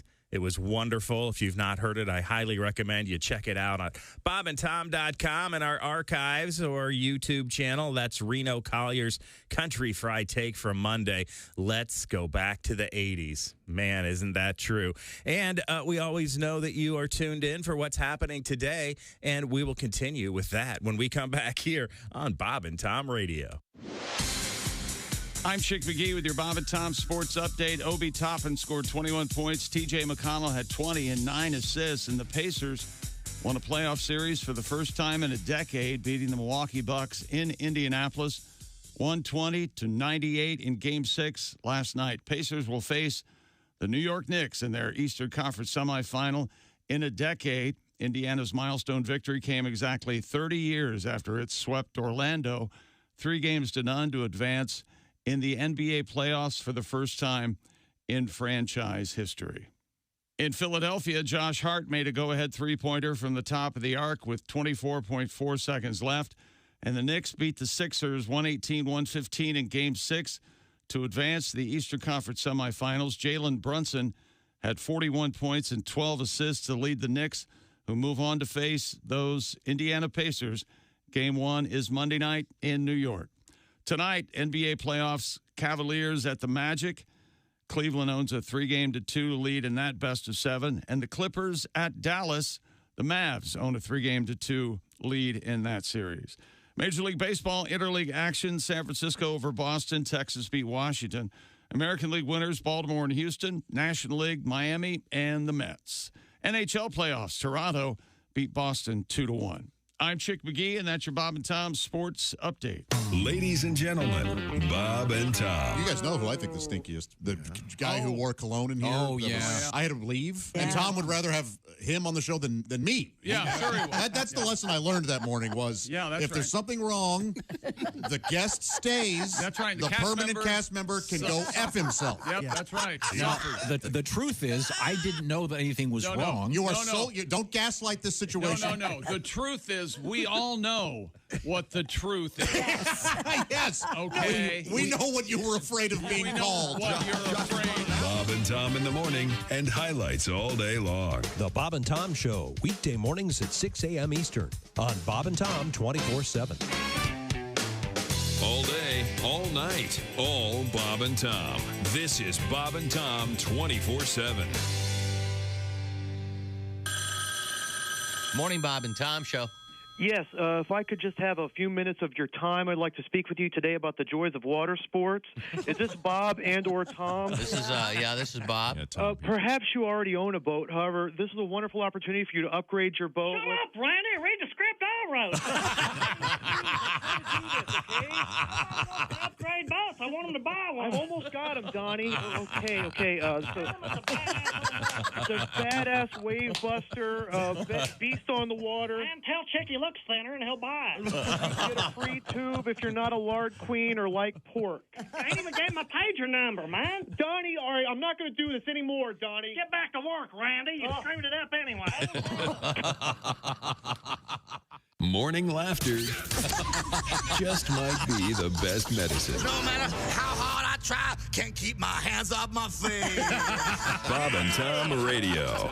We have comedian Michael Palisak joining us here in the studio. Now, you are a young guy. Yeah. Out on the road doing your comedy. I've seen your live show. It was great. Oh, thanks. Yeah. Now, are you were, as I recall, a college man? Yeah, I graduated a while ago, and it's weird because I didn't know I was going to do this right away, and people would always ask me those questions. They'd be like, oh, Michael, what are you going to do after graduation? What are you going to do after graduation? What are you going to do after graduation? I'm just like, well, I'm pretty sure my parents are taking me out for dinner. Yeah. After that, I have no idea. I was an English major. All that's helped me do is critique my rejection letters. Tell it, brother. Like there should be a comma there. In between the words incompetent and unqualified.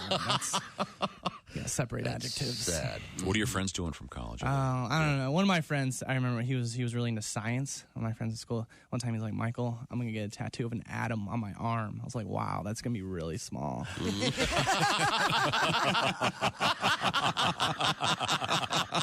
Yeah. You probably won't be able to see it if it's accurate. I got tattoos of atoms all over my body. Where are they? I don't believe you.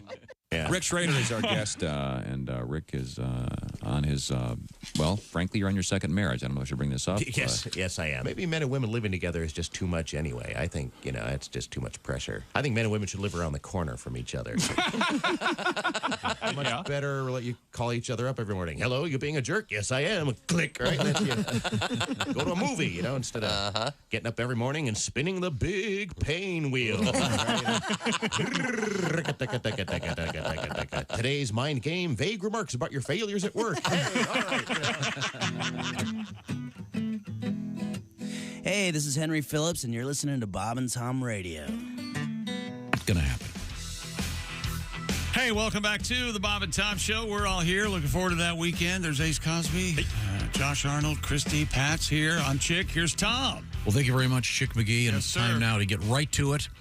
Get right to the action, the famous palate cleanser. Who's that sexy man with a deep voice? All right. Ace Cosby, here he is with his joke of the day. Might have forgot. Tomorrow it's May 4th. Oh, it is.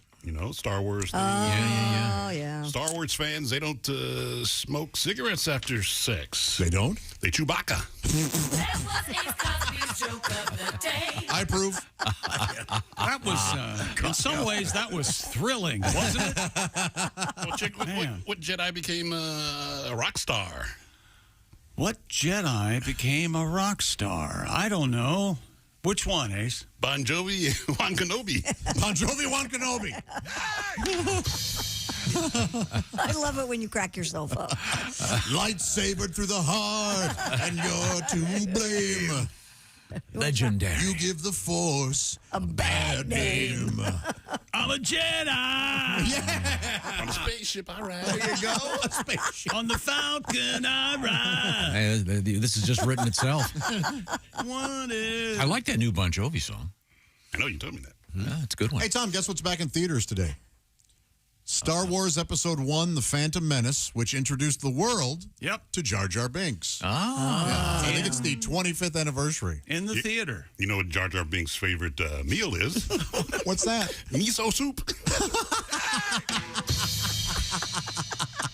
Miso soup, Jar Jar Binks. I like Jar Jar. You've been going to the movies a lot this week to see old films in the theater, haven't you? Oh, yeah. I went and saw the Alien, the original Alien, for the 40th anniversary. That's a great movie. It sure is. So scary. It's Well, very, that's what you do when there aren't any very new ones out. I saw a new one the other day, and then... What'd you see? The First Omen. So, I thought that was the first Omen, like it was the first, like it was the Omen. Original The Omen? The original No, Omen? now it's a new movie came out. Entitled The First Omen? Yeah, Okay. it's very confusing. That is confusing. Because the first Omen, I wish it was the original Omen that I saw. It scared me more than The Exorcist. That's where absolutely, it's rough. That's where I'm confused. I thought you had seen the original Omen and we know what it was. Alien. We know what you meant. The new movie, the first Omen. But you know what else? The Mummy from 25 years ago or whatever is out with Brendan Fraser. Oh, that's a fun one. Yeah, that is a fun one. That's my mummy. Mummy. Right. Okay. Well, we need to get back to the news desk. We have a letter. Oh, okay. We were learning about polygamy and what did I say? Polygyno? No, polygamy and polygamy. We're just aching to say something bad. And polyandry is the other one. Oh. We have this from, he's actually a doctorate of anthropology, so he knows what he's talking about. So, Butch, thank you for writing in. He says, Dear idiots, the... Hi! Guilty as charged! The Yanomami tribes of the Brazilian and Venezuelan Amazon regularly practice polygamy with an N, given their relatively shorter lifespans and the need for multiple children to ensure the survival of the family groups. Men often marry multiple women, but the catch in this community is that if they work, they have to work for the bride's father, right? Okay. So they get around this by marrying sisters, so they only have to work for one man. Nice. Wow. That's really interesting. That is really, who thought of that? Man. Some smart guy that didn't want to work that Wait a much. second. I don't want to work for old man Bronson.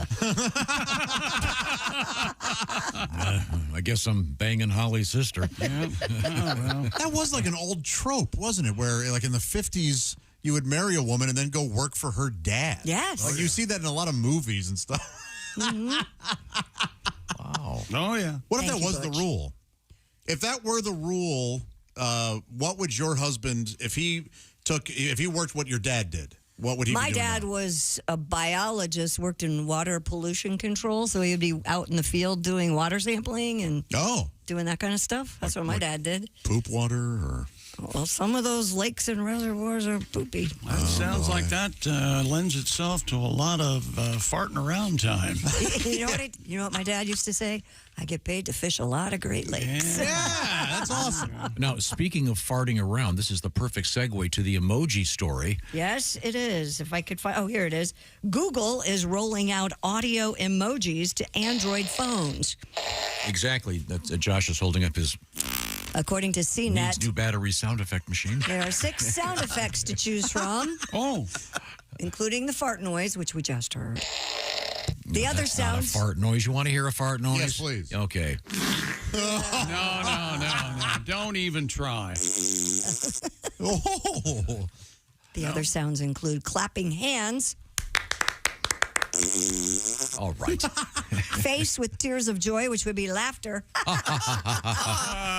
a party popper, which would be party noises, woo!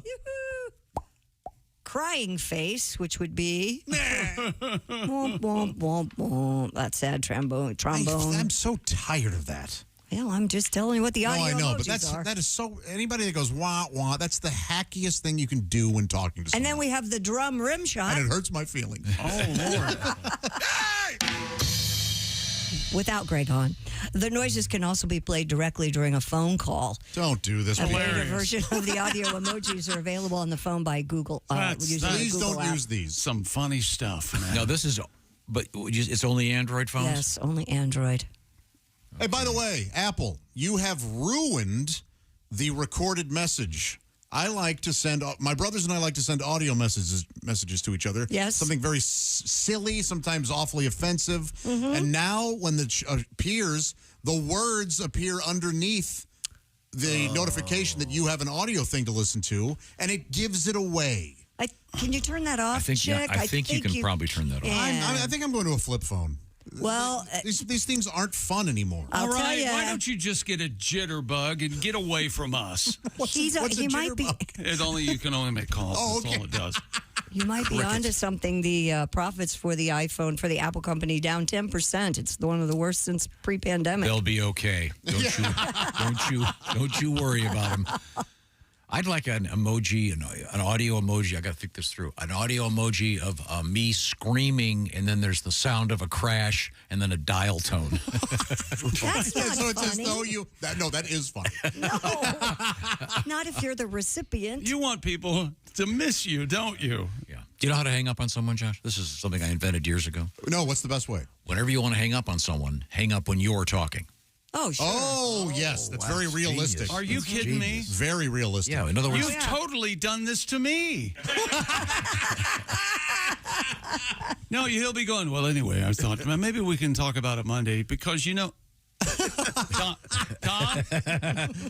See? I got cut That's off. great. I would never cut me off. And they're less likely to call you back because they think it's on their end, your end. But wouldn't it be great, though, the crashing sound? Like, that would. But you have to have the old-fashioned dial tone to There is to something really sell it. There is something about slamming a receiver down, man. The old phones.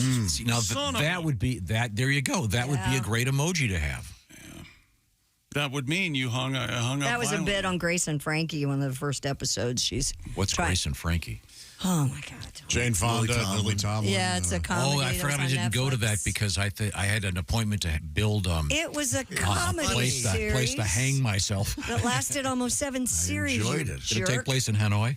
No. Okay, thank you very much. Well, you're not going to give Jane up, are you?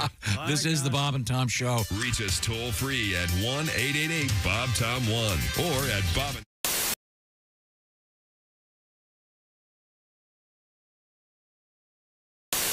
story out of Japan You started. about a product that they sell. They're called panty scrunchies. Right. Here's the story. It's in Japanese. Apparently, it's pantsu sushu or shushu, shushu, which translates, according to this news account, as panty scrunchies. They're tiny panties that, when tied, they turn into scrunchies. And according to this, they're just over $6 American. And I looked at those online, and I think I said even back a couple of weeks ago, I go, well, that's just like every other pair of thongs in my drawer. You could just make any pair of So if you were in a pinch, a scrunchie. In a pinch, if you needed to have a ponytail holder, I could grab a pair of. and as I point out, you'd be like a slutty magician. All of a sudden, just a second, honey, I'm going to get a ponytail. You reach between your legs, woof, ta-da! You're the slutty magician. And These panties are very large. Yeah, these are bigger. No, these are not your panties. Can These I see are them? mine, actually. These are yours? Yes. Are they? They have look you sexy. worn They look those? good. I have never worn those. Well, these would fall off. Yeah, they're They're one size fits all. Well, they don't Thongs look come that- one size fits all. They a lot. do? Yeah, they do. Unfortunately. Where do the legs go? These are confusing me. That's- Oh, I see. Oh, I got it. Whoopsie. I got Yep. it. There we Never go. seen a pair? What's going Not on? like this. Not at this angle. Oh, I like those. They're very nice, aren't Yeah, they? yeah, they're quite comfortable, actually. Josh, these might fit you. These are quite roomy. Oh, hey, set yourself up for that one, pal, didn't you? You want to try them on after I'm done putting them in sure, my hair? I'm All right. game. You can have them if now, you'd you like. could make these into a jaunty beret. eBay, here I Now go. you're handing out panties to guests? All guests in the Bob and Tom show received monogram Bob and Tom. You cannot I do take have that. Bob and Tom. I do have a Bob and Tom thong To in give you an the idea, other these are this is actually falling off my head. Oh, yeah. Well, Really you didn't scrunch something. it. Yeah, Well, you you're not didn't, making it a scrunchie. You're making it a beret. Look at That's this. There's- totally different. I mean, there's room for Seriously. There's room for a large woman. A four-yoker in there. Okay, make these They're into a one scrunchie. size fits all. I can't Okay. help that. His head did kind of look like an ass cheek while it was sticking. Here, Christy Lee now has her my panties back. gosh. They're red, kind of frilly. Yeah, they're lace. They're reinforced in the red. appropriate areas Yeah, where there so- might be, All you do. Okay, is- now Christy's making a ponytail. Christy has lovely hair. Now you're gonna have to like double that thing over like 8 times. These are Right, such that's big my panties. point. That's why the bigger ones, the smaller Japanese panties would work better. Okay. But you could still make this work. Okay. I don't even think you would know that those were panties. Would you know? No, Turn around, let's except see. for the smell. Except for the smell, you'd have no. Oh, wait a minute. Yeah, you would never know. I said they were clean, for God's I'm sake. sorry. They've never been worn. But yeah, doesn't it? It Yeah. just looks like a lace, a lace scrunchie. You would It does never. look nice. Yeah. So this is a little trick now. If you're doing the walk of shame, ladies, you can Well, if tie you're your hair back. or if you're anticipating the walk of shame. See, Oh, this so you is- have an extra pair of panties with you. Yeah. See, this is thinking ahead. So you pull your Or if you back. have explosive diarrhea. That's true as well. There we I go. think you're going to need a backup pair. Usually take your panties off before Usually you women have... just carry them in their purse, Okay. but I guess you could do that. It's kind of cool. Good to know. So anybody could do it. And so she's right. Christy's right. Any panties will work. Well, almost. I don't know if granny panties would work. Oh, but true, The yeah, smaller, yeah. the little thong ones do. Well, good to know. That's a little. You should send that tip to Cosmo. You could send him the video. We have made a little video here of Christy putting on her panties on her I'm head. sure that was very exciting. So you need to use them as the hair tie before you use them as panties. I had it backwards. Yes, Tom. You don't use dirty panties as I a see. hair. Did anybody else just see Christy shake her hair out like Yeah, that? It was put pretty that in awesome. slow motion. It was pretty awesome. Yeah. Oh, Wow.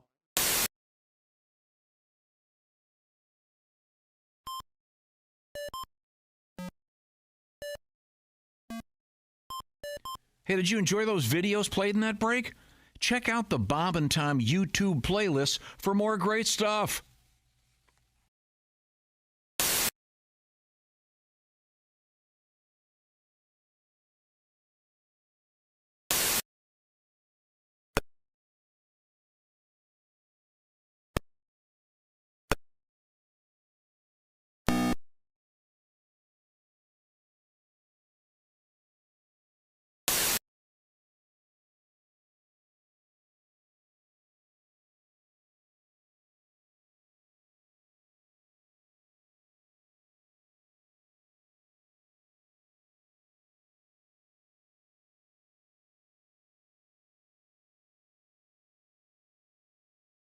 Lorette. She's single, pissed off, and is looking for money. Lots of money. Hi, I'm Linda. I'm Phil. Yeah. Did you forget something? No, I don't think so. Any gift? Gift? I didn't know that we were... Bye-bye, loser. Wow! Tune in to Bob and Tom TV and see why she's called the Bitchlorette. She's on the prowl, and she's got... Shut your hole and bring on the rich numbnuts. On Bob and Tom TV. Well, there you go. There's a show I'd watch. Yeah. Hello. You're listening to Bob and Tom 24/7. This has been Chick McGee speaking. I mean, and that's the difference. I mean, when you spill something and you rent it, you think, maybe next commercial. When But you you own own it. it. Like, I got to get that up right away. That's my floor. Yeah. And suddenly it's your floor. Yeah. You know? But I do love the... Are you handy? Very, yeah. Are you? Yeah. Well, because if they can't find you handsome, they better find you handy. And, I have a hat that says that. you should take it down to Napa. I think Phil just made the quotes page. Yeah. I think he did. Yeah, If that's they the can't truth. find you handsome, they better. And they won't find me handsome because I'm not. And I wish I was. I mean, I really, because that's a break. You know, some guys are lucky. I mean, some guys were born with "make love to me" good looks, and I was born with "ask him, maybe he knows where it is." Good looks. That's what I got. That's very different. Yeah. Very different. Wow. Yeah. Excuse me. Do you know where the handsome men that we have sex with are? I think they're down the beach. Yeah. And everything, this is true because everything a handsome guy does is cool. Everything. They have a messy haircut, doesn't matter. You know, they wear jeans that are all ripped up, torn, frayed. Looks good. Yeah, I mean, I wear ripped up, torn, frayed. People put money in my coffee. They say, I feel bad for that kid. How many women have you? You know you're too high when you're eating cereal naked and your girlfriend tells you to put some clothes on. You realize it's not your girlfriend. It's just a woman on a bus. That's how you know you're too high. Hey, this is Frank Caliendo, and you're listening to Bob and Tom Radio. Indianapolis. Hey, welcome back to the Bob and Tom Show. Christy Lee at the news desk. Hello. And there's Pat Godwin over there in the performance room. Hey, Chick. Ace Cosby's here. Hey. Josh Arnold over at the I Hate Steven Singer sidekick chair. Thank you, Chick. Not to be confused with the I Hate Steven Sing sidekick chair. That's where they make jewelry in prison. Steven Sing. Definitely. Huh. Not to be associated with Steven Singer. Mother's Day is here. Go now to IHateStevenSinger.com to get her the new red wine 24-karat gold dipped rose. Free shipping only at Steven Singer Jewelers. That's IHateStevenSinger.com. I'm Chick, and here's Tom. Thank you very much. And I believe we're going to be joined by comedian Mark Klein, who happens to be something of an expert in the world of the Kentucky Derby. Mark, are you there? Greetings, Earth people. I am here, and it's a pleasure to be on your show again, Tom. All right. Mark. Well, thank you, Mark. Now, I know you know a lot of actual facts about the Kentucky Derby, whereas we just make up the names of fake horses. I can tell you right away, don't bet on the horse named Martin Scorsese movie. It'll take him at least 3 hours to finish. I'm just saying. Here's all I need to know about horse racing. It's not like being married. You give all your money to someone, they might give some of it back. It's pretty simple. It's a pretty simple formula. Now, if you look back on your own career as a bettor, how have you done over the years with the actual Kentucky Derby? In the Kentucky Derby, and I don't know exact records, but I'm not plus or minus $2,000 over a 50-year career of betting on the Derby. That's pretty good. So it's certainly given me back more than $2,000 in laughs, good times, and just the general fun of it all. So I had a couple big scores, but I was a younger man with more time and attention to give to the races than I do now. And I was probably sober when I made them, which is another nice change. So there you go. Yeah, is the Kentucky Derby one of those things where you're like when it comes to the Super Bowl, all the amateurs are suddenly betting, whereas if you bet on the preliminary races, that's where if you know what you're doing, you're going to do better? Logic and handicapping return to the track next week with normal racing. The Kentucky Derby is a race unlike any other in the world. It's the hardest race to handicap of any horse race that's ever been run. There's an interesting joke that shows that, if we have time to tell it, and I believe we do. Go ahead. A man is walking along the beach. He sees a lamp buried halfway in the sand. He picks up the lamp, rubs it. A genie appears. Genie says, "You freed me from my lamp. You get a wish." The man goes, "I want peace in the Middle East. Here's a map of the Middle East. These nations have been at war for thousands of years. I want peace to prevail." The genie says, "Look, even though I'm a genie, I cannot make that happen. It's impossible. Even with my powers, you have to have another wish." Guy goes, "Okay. I want to pick the winner of the Kentucky Derby." The genie goes, let me see that map of the Middle East. So with that in mind, I think we'll allow you to do your annual picks. Do you have an analysis of what's going to happen tomorrow early evening on NBC? I have a rough idea of what's going to happen. I know what's supposed to happen. What actually happens is another story entirely. First of all, a couple of quick facts about the Derby that our fans need to know. It's the first time in their careers that any one of these 20 horses has ever tried to run 1.25 miles, and they're going to be carrying more weight on their back than they've had to do that before as well. It's the first time in their lives they will have been in front of 150,000 screaming people when they hit the turn that heads for home. So there's a lot of firsts that these horses will be facing, which makes it a tremendous challenge because these horses are all 3 years old. They're young in the lifetime of a horse. A horse can live to be 20 or 30 years old, and they're racing. They achieve full adulthood right around they're 4.5 or 5 years old. These are still pretty young animals. So you get some head cases in there, too, horses that don't like to go on the starting gate, horses that don't much care for other horses, so horses that love this, horses that hate it. So out of 20 of them, there's an awful lot to choose from. In terms of my favorite, the best horse in the field by his numbers, by his style, everything about him is horse number 17, Fierceness. He's trained by a Derby-winning trainer, Todd Fletcher, and gets Hall of Famer John Lee Velasquez aboard. And he is, by all the numbers you can run, head and shoulders above this field in terms of raw talent. That doesn't mean he's going to win. It just means in a perfect world he should win. And his odds have just been plummeting. They look like Biden ratings. I mean, he opened up at 5-2 on initial Derby odds about a week ago. Now he's in the 7-5 to 8-5 range, which is pretty short odds for any horse in a 20-horse field. But Fierceness is your probable favorite, and there's nothing not to like about this guy. He's as good gets at age 3. A horse that I really like is number 3, Mystic Dan.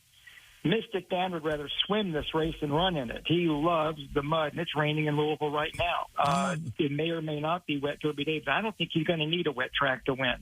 I think his connections know just what they have under the hood. They found out 60 days ago in the Rebel Stakes in Arkansas. He finished third in his last prep race, but they didn't need him to win that race. They just need him to stay happy and healthy. And he's got a closing kick like you wouldn't believe. So I think Mystic Dan will be there at the end. And if he is, he's a 20-1 shot. And he won't get much lower than 12-1 on Derby Day. So this horse can make some money for you. The head case, the psycho, the Johnny Depp of the horse racing world on Saturday is horse number 2, Sierra Leone. Sierra Leone is going to be the second choice in the betting. I don't think he should be that high, but people are very high on this horse because of how he won his Bluegrass. But I've got to say something funny about this horse. Before he won the Bluegrass Stakes a couple of weeks ago, he delayed the start of that race by about 10 minutes. He would not go into the starting gate. He just doesn't much care for some of the mechanics of racing, and they couldn't load him. They finally got him straightened down and pushed in, and he wins the race going away. But a horse with psychological issues on Kentucky Derby Day, there's a lot there that can trigger this guy. And the starting gate they're using, interestingly enough, was custom built for the Derby and the Oaks. It's a 20-horse starting gate, the only one like it in the world. And they only use it twice a year for the Oaks today and the Derby tomorrow, and it holds 20 horses. And because they had to make it hold so many, the stall that the horse goes into is a little bit narrower than standard. And you got a guy like Sierra Leone who doesn't much care for the starting gate anyway. They're going to push him into that. Plus, he's in the number 2 spot, which means he'll be standing there for a good 3 or 4 minutes while they load the other 18 horses. So he'll get a lot of money, but he's not going to get my money. The horses I like in the Derby are Fierceness to win, Mystic Dan to close and pick up the pieces at a long price. And 2 other horses with real upside would be number 4, Catching Freedom. Catching Freedom won the Louisiana Derby, and that was the longest of the Derby prep races at 1 mile and 3/16. So the Kentucky Derby is only a 16th of a mile longer than that. So distance is not a problem with this horse. He's trained by Brad Cox with Flavian Pratt aboard, and this horse has some real upside to him. And he's 8-1 morning line. He won't drift much north or south of that, I don't think, on Derby Day. And then another horse that I think can change your life if he hits the board is named Track Phantom. He's trained by the all-time North American leading horse trainer, Steve Asmussen. Steve Asmussen has a brother, Keith Asmussen, who's a jockey, but he does not ride this horse. His brother's is riding on Just Steel for D. Wayne Lucas. Steve Asmussen, the trainer who makes these decisions, he put Joel Rosario on this horse. This is a speed horse. He will be going for the lead, but Joel Rosario, one of his main skills as a jockey is to know how to conserve a horse's energy. He'll need it in the Derby. It's so long. And I just think this horse has some real upside. These horses, 20 of them coming out of the gate. Some of them have choices where they're going to be. Some of them don't have choices. Horse number 1, for example, Dornock, is a speed horse at the number 1 hole. And he has no choice. He has to run to the lead. He has to use all his energy trying to get the lead, because if he doesn't, he'll be pinned on that rail. It'll look like a Hamas rally before they hit the first turn. So he's got to scoot out in front and get ahead of these people. One of the interesting things about this race is you've got 20 horses, and they all want to be in the exact same spot after the first quarter mile. They all want to be lying either first, second, third, or fourth, about one path out from the rail heading into the first turn. There's 20 of these animals. They weigh 1,200 pounds apiece on average, and they all want to be in the same spot. That's like trying to get the cast of The View into the same hot tub all at once. There's just room for one of them. So in summary, we got a break here. In summary, you're happy with fierceness, and then Mystic. Here's how I bet the Derby. Okay. Fierceness to win and place. Mystic Dan to place and show. $1 life-changing Superfecta box. This will change your life for $1. You throw Mystic. It's a $24 bet for a $1 Superfecta box. Superfecta, you get Mystic Dan, you get Fierceness, you get Track Phantom, and Catching Freedom. If those horses run 1, 2, 3, 4, my next call to you will be from Switzerland. All right. Well, thank you, comedian Mark Klein. We appreciate it, Mark. Yeah, Thanks, Mark. It's always a pleasure, my friend. Be well. Good advice. Enjoy your Derby day. Okay, I got them all written down. I'm ready for my bets. So wouldn't you know, I picked the crazy horse. Yeah, you picked Sierra Leone. Yeah. Okay. Good to know. Now, coming up, we have what, Christy Lee? Coming up, we have a couple got busy with it in a packed New York City park. Getting busy with it. Yeah, that's outdoors. Okay. Yeah. Hey, speaking of coming up, I forgot to mention this. The Chicago Improv tonight. It's Willie G opening up for Frank Caliendo. Well, that'll be great. That's coming up tonight and tomorrow. Yeah. So if you're up in Chicago, check out Willie G and our friend Frank Caliendo live and in person. Now, I want to talk to you a little bit about helping yourself out. We've all got those stresses going on in our lives, some big, some small. Perhaps you've thought about therapy to help you get through all this stuff and maybe get some stuff off your chest. That's where BetterHelp comes in. BetterHelp is a way to access therapy, a much more elegant way, if you will, a much more convenient way to access a therapist. The way it works is you go online, fill out a questionnaire, and you will be matched with one of some 35,000 therapists that are working with the BetterHelp program. And then the therapy itself is done online. So it's a lot more flexible, a lot more convenient. You don't have to get in the car and drive across town. You can do it in the privacy of wherever you want to be. And you can do it like a phone call, just talking back and forth, or like a Zoom call or FaceTime call with the TV on, as it were. Or you can do it texting back and forth. It's up to you. What makes you comfortable? That's all part of the process. And once again, it's all about convenience because the therapy is done online. So get it off your chest with BetterHelp. That's BetterHelp, H-E-L-P. We like you to do it this way, BetterHelp.com/BT Show. The /BT Show part will knock 10% off your first month. That's BetterHelp, H-E-L-P, BetterHelp.com/BT Show.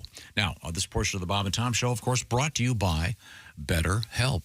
Coming up also, we have something of interest. The classification of potatoes we're going to tell you what it is. It's changed, or has it changed? What do you think a potato is, Josh? I think it's a vegetable. You think it's French fries, don't you? I know what you're thinking. This is the Bob and Tom Show. Essential Morning Radio. All day and all night.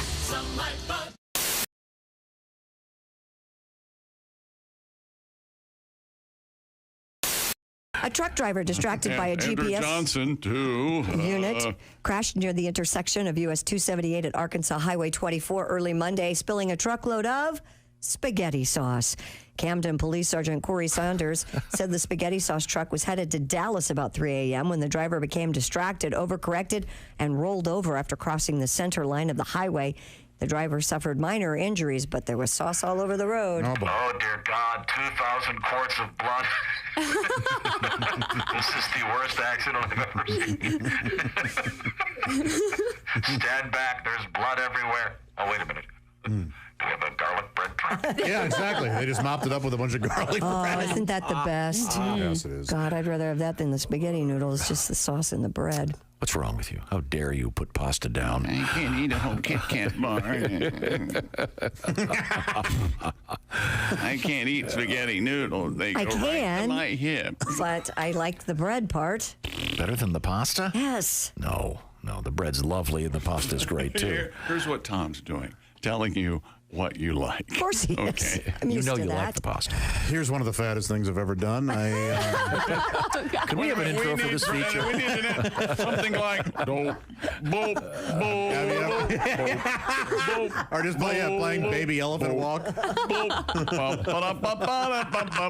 I know, Josh Arnold shares one of the fattest things he's ever done. And broken toilet seat doesn't count. Now this is fatter. This is fatter than telling the guys on the phone when you order Chinese takeout that you need 4 sets of silverware when it's just you. No, it was faking that there was somebody else with. What's that, honey? 2 orders of crab rangoon. Okay. If you say so. Hi, this is Christy Lee from The Bob and Tom Show. Thanks for watching this morning's show. To listen, just go to bobandtom.com. Check out the list for a station near you or stream the online radio station on our website and the Bob and Tom app. The Bob and Tom Show, on air, on app, and on demand. Oh, wait a minute. Chick's doing his office chair dance. Yeah. It looks like you're having a stroke. A stroke of genius. Thank you. So this isn't your song again? This isn't No, this is Chick's song. Can you give me the... Can you kill that? This is your favorite song, then? Maybe I can... Yeah. This is your favorite? Scene of Watchmen. Great Favorite scene. disco song. Oh, Josh is dancing now. This is... Are you reaching for the stars there? What the hell is that dance? So if you were on the dance floor, you would not do that. To this song, probably, because it would mean we were at a wedding or something. I beg your pardon? Of course he would. Now, by we, you'd have a date and do that in front of a woman? Of course he would. Well, no, I Hope they're serving I typically alcohol. don't take dates to weddings. You Why know, not? Oh, you pick up the maid of honor. Sure, yeah. You know, Tom, there are only a few women who are attracted to self-important hubris. And Josh is out there on the dance floor trying to have fun. You're over in the corner pontificating about how you wouldn't have gotten the cake that they chose for their wedding. And there are only a few women going to come over. He's interesting. That's why you're socially awkward. That's why you've always been socially awkward. So who would you be doing that will dance with?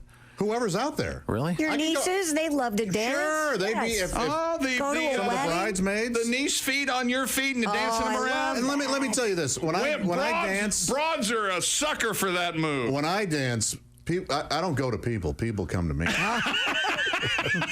That's right. So let's see it again. He's moving the shoulders. Now he's reaching for the stars with a grin on his face.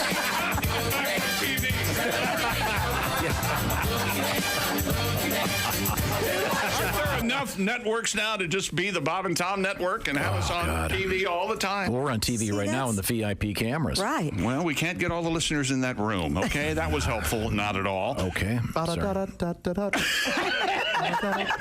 Are you sure it's not Eminence Front by the Who? I'm checking social media now to see if anybody. Well, sing the disco song that you stuck in your head that you can't remember. He only knows the...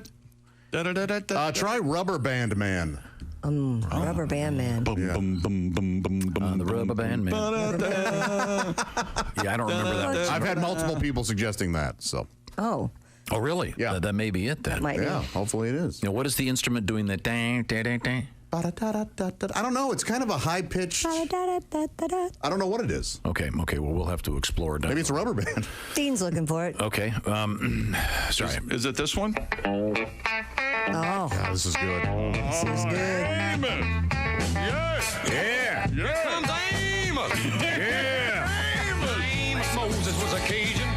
He lived by himself in the swamp. They hunted alligator for living. He just knock him in the head with a straw.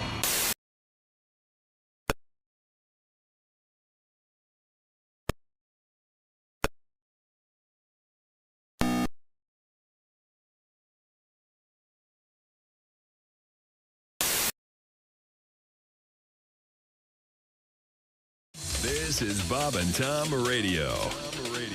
Hey, welcome back to the Bob and Tom Show. Hello, hello, hello. It's and now almost the weekend. More of our artist profile of bread. I love it. Bread was formed in 1969. Doesn't this make you want to take a nap? With the fabulous David Gates. Yes. Or do you want to slow dance back? The lead singer, Marty Farquhar, was the bass player. Baby, I'm Gosh, darn it. Jam. Jelly Wilson was the drummer.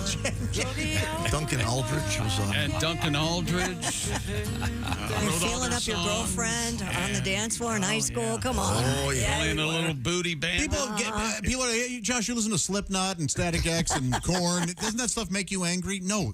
Bread makes me angry. Like, that stuff makes me happy. Joshy, don't you want her? So what do you slow dance to? I don't know. Not that. Do you slow dance? You know, whatever's coming over the PA in the bus station bathroom. Yes. Color my world. You like to dance with whatever he likes to lead to. You like to dance with these gents before you take the $50. Oh, boy. Well, of course. You know, 50. $10. you used to say the same exact thing about me, and I'm sitting right here. What happened to my deals, my money-making venture at the bus station? Well, you're a little older than Josh. I've made peace with the fact. Aged out. I've made peace with the fact that he hired me so that he can recycle all his jokes. Is that true? Well, that makes sense. I'm not recycling. I've never said dancing to the PA in the men's bathroom at the bus station. A couple more Tom Speaks. Here we go. Good morning. I've been talking this week about making words up when the right ones can't come to your mind like Tom does. We call it Tom Speak. This is from Sarah. This morning I was getting ready and my forehead was quite dry. And I said to myself, I need to get some hydration on my upper face. That's great. It's forehead, of course. These are more specific ways of referring to something. And a few years back, my daughter, who's 11, went on a field trip to see a play. She got home, excited to tell me about it and everything that happened. She proceeded to tell me about how the music was wonderful. It came from the band hole, and their seats were just behind that. Yes. Of course, she meant the orchestra pit. That's the good. old band hole, Tom. Yeah, band hole sounds like a description of... Courtney Love's band. Yeah, that was the band hole. Yes. And weren't they great? They Christy, had a couple of good dull parts. Good riffs. Dull parts. Yeah. Ace would have liked a couple of their songs, I'm guessing. Saw them with Marilyn Manson. Oh, wow. Oh. Wow. That's... I call that my knitting needle show. Just shove knitting needles in my ears. Okay, and very good. I'll go see that. Christy, what do A you got? couple was caught in a compromising position in Manhattan's Battery Park. A video on TikTok shows the couple moving around in a suggestive manner. Moving around. Underneath a blanket while surrounded by other park goers, including children. Oh, no. Another TikTok video from a different vantage point shows a man and a woman coming up for air and dusting themselves off. Yet another video taken later in the day shows what appears to be the same couple noticeably humping underneath the same blanket. We got Arnie again. Yeah, these have all gone viral, of course. They're shocked users at the couple's lewd behavior at the park. Well, looking under a blanket is probably bigger than their apartment in New York. They just needed a little leg room. Yeah. Okay. Police in Florida say a handcuffed suspect forcibly threw a cheeseburger at an officer. Take that. Police responded to a Wawa convenience store. I love the name. Wawa. They are a pleasure. Aren't they? Yeah. Very Great nice sandwiches. store. John here, George, Wawa, the concert for Bangladesh. It's a great song by George Harrison. Wawa. Clapton's on that, Wawa. This Wawa in Fort Pierce. I wasn't going to do it, but now I am. What? Oh, no. This is an outrage. Wasn't Wawa Helen Keller's first word? Yeah. Like, it really was. Yeah, it was. Like, it was, yeah. Not a joke. Yeah. What was Patty Duke's first word in the movie? But I think it was. I think that was that's based not accurate. on. I think Ellen Keller's first word is something that rhymes with Dolores, I would guess. That movie isn't accurate. They don't talk about how she faked it for all those years. Oh, my God. Really? Is everybody gone? Okay, Police good. responded to Like Toy Story? Where as soon as everybody leaves, you. They're going to be hailed as an amazing human being. Yeah, they'll give me a degree. Oh, they were. Incredible person. I'm going to just move on. What's this? What is this? This is the wrong song. Yep. What is this? No, sorry. Why, I can't. This is giving me session outtakes. I want Wawa. Man. Pat and I were singing better than he That's- did. We had better lyrics. That's an outtake. Something happened. Yeah, it sounds great. Well, Then you go tell George he can't sing his way out of a me a paper Wawa. bag. No, that's an outtake. now That's I know not- why that that's- guy that's stabbed him. Not the. You know something? In the last 3 minutes. This is for Wawa. What are you worried about? Danny Harrison is going to come in his car and pull up and run. All right, who's been talking bad about my dad? I can't help it. The security guard fell asleep. It's Danny with an H. Yeah, it is. No, it's that's a great song, Wawa by George Harrison. I don't know why you don't like it. No, because it's singing. You know, Some guy threw a cheeseburger at a Wawa. There we go. We're done with that. Okay, play the cheeseburger at the play police the office? one that Yes. we're supposed to hear. Then I'm trying to find Let's it. compare and contrast. Why is this something giving me went these wrong stupid there. outtakes? You got that's a demo. right. No, don't try to find it. Just stop. Yeah, we don't care. And as I've tried to explain to you many times, it's not that I dislike the music. It's I dislike this happy horse crap. This Or is you a have to- great guitar sound. It is. Sure it is. Maybe this is the real one. Seems to be getting louder. Isn't that Ringo on drums, right? I don't know. Hey, Yeah, this is the good one. There you go. Yeah, that sounds better. Give me a Wawa. Yeah. I think it's crying, Pat. She's going wah wah. It's a Give me a Wawa. elaborately odd way to say she's crying because that's been overused in rock. Yes. It's like, hey, stop crying, shut up, bitch. Really? That's the okay. The political party known as the Beer Party will post a slate in this year's parliamentary election in Austria. 4 more beers. 4 more beers. Very funny. The party was founded in 2015 by a medical doctor and a rock musician. I wonder whose idea it was. Seems on the up and up to me. Isn't it the same person? Oh, this is Dominic Vlasny? Yeah, the 37-year-old announced the party's now running in the upcoming election. Recent polls puts its support between 5 and 7%. The party has previously campaigned on a wide variety of issues, including installing public beer fountains in Vienna. Interesting. That's a practical idea. So they have a beer candidate. We have Metamucil candidates.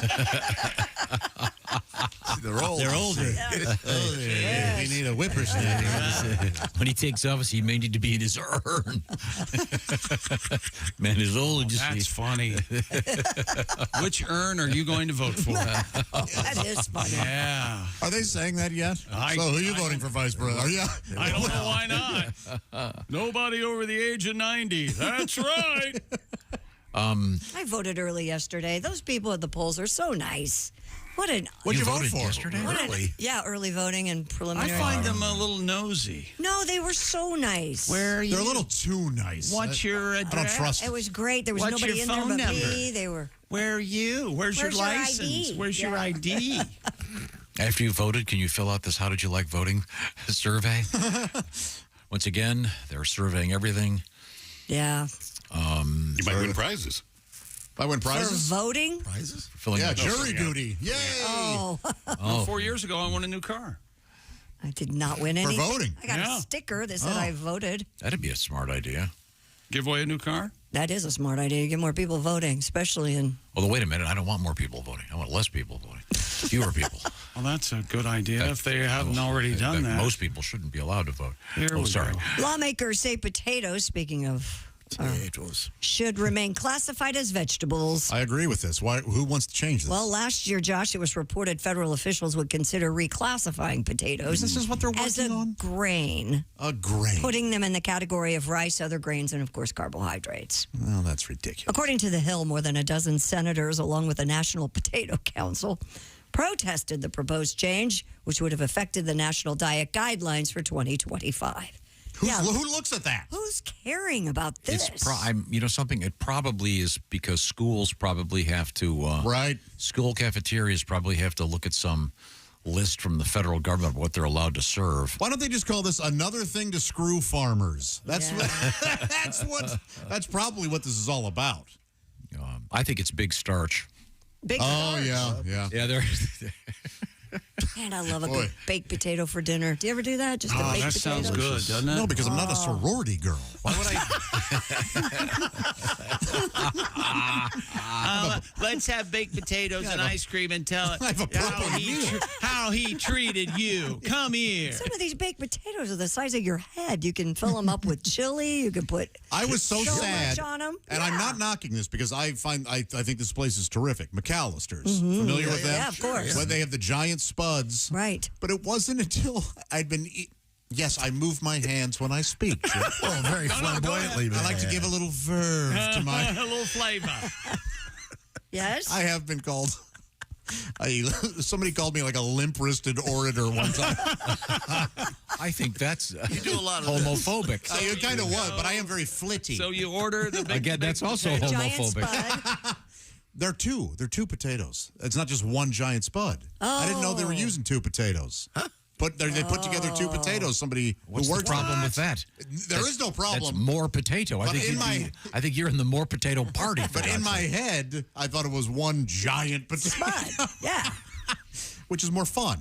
I get you. I think whatever gets us there for most potatoes, probably. No? I'm sorry I spoke. I love potatoes, and I'm not sorry you spoke. I am. A recent poll out there reveals people are feeling pressure to tip more than ever before. According to the survey from Talker Research, the average... Hey, how you doing? We found this out. Yeah. So listen, the average respondent reluctantly Your response. tips nearly $500 per year. 25% said they always or often feel forced to tip more than they would like. 30% of respondents said they have been asked to tip for a service they would not normally have considered giving a tip. I don't mind it at all because I spent so many years not knowing you're supposed to tip anything about it. What? Oh, really? I had no idea. You feel like you're making up for that? I had no idea, Tom, about tipping. No idea at all. None. Zero. We weren't big tippers in my family. Oh, sorry to hear that. Yeah. There's a cure to this, and the cure is don't unnecessarily tip. Don't fall prey to the pressure. If we all stop tipping when we're not supposed to tip, then they'll quit asking. They will stop asking, yes. So I shouldn't have tipped my doctor? I think the rule is if you're standing, maybe a surgeon. The rule is if you're standing, you don't tip. If you're standing, you don't tip. Is that the rule? That should be the rule. If you're Because if you're every checking out, if you're standing, you sit down. Tip. That's interesting. We even have to tip now carrying out. Did you hear what he just said, though? Yeah. That should the rule is if you're standing you don't tip, and we go, is that the rule? He goes, yes, that should be the rule. So, but that kind of makes not the rule. It's my rule. It kind of makes sense, except I don't mind tipping carry out like when I go to pick up food because that person works. Okay, they packaged it all up. Yeah, you tip them. I'll tip them a little. What about bit. at a fast food place, kind of thing? You're right, though. You're right. We're not doing that. They do. They would you like to add a tip to that? They're doing that now? The machine will come up. Do you want to, it's going to ask you a few questions. Like a Burger King, they give you the option to tip? They do? Yeah. You know, that's kind of about time. If you I don't know. Drive-thrus for coffee and stuff, obviously. Drive-thrus for coffee. But you I'm are thinking sitting in more your of car. like a Chipotle. The other aspect of it is now it's getting confusing, and I think, is it Washington, D.C., where the restaurants are adding a special surcharge because there's no tipping? There's some really confusing thing going on. I had lunch at a restaurant yesterday, and on the very small part of the menu, it said for parties over 3, we will be adding a 20% gratuity because our staff I've been there, and then it says for you losers eating by yourself. Wait, I know the place you're talking about. I don't. This is a small mom and pop place out by me. I doubt you've been there, but yeah, I was kind of shocked. Excuse me. Yeah, Pat, they saw you coming. I doubt you. Lock the door. No, it's even farther out. I mean, it's way out there. No, it is confusing.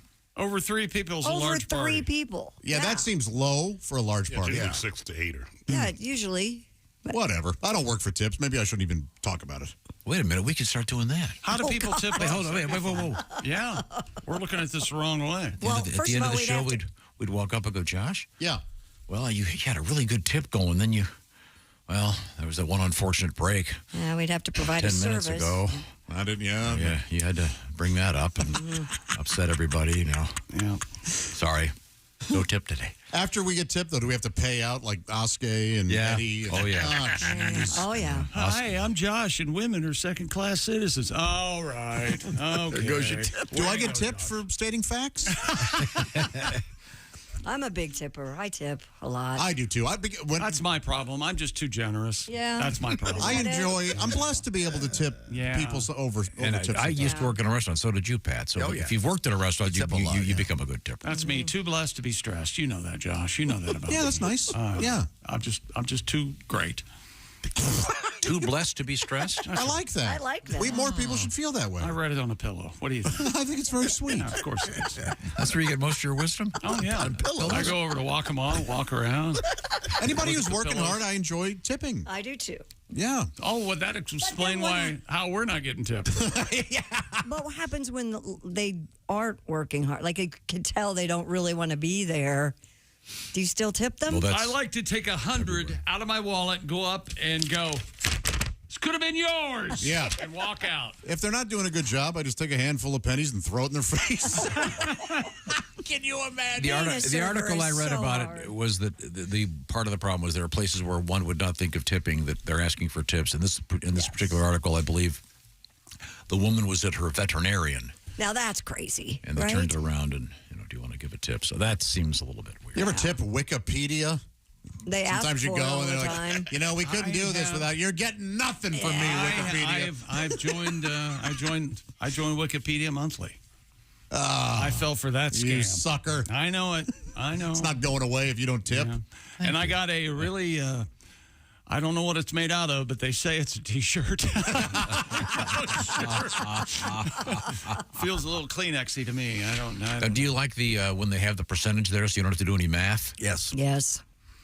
That's a good one. Love it. Do you round up to even? I do. You just go 10% and then double it, 20%. Boom. That's what you've got. Oh, I double the tax, and then sometimes we'll give more than that. Double the tax.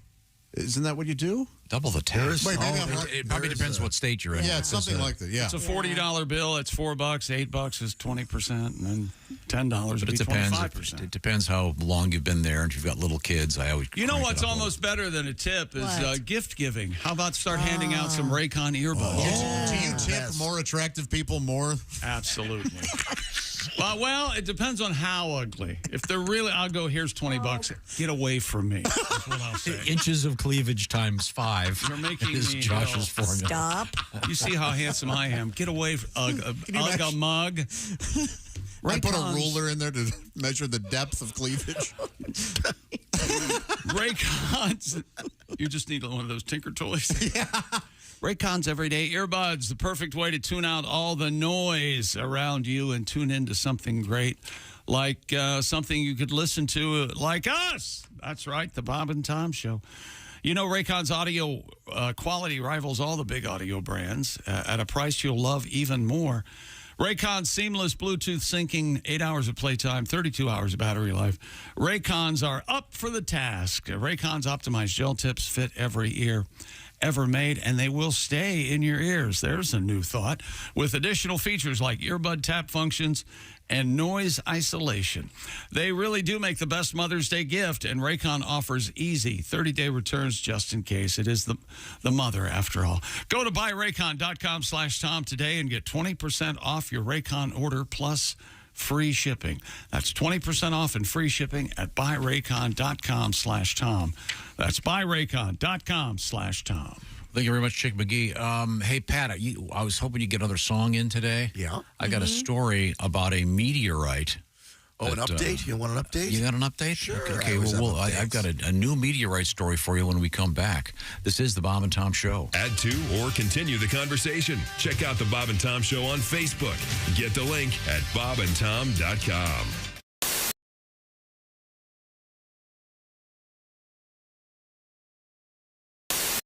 Hi, he's Bob. I'm Bob. And he's Tom. And I'm Tom. To conquer and win, we're gonna be in the Super Bowl game.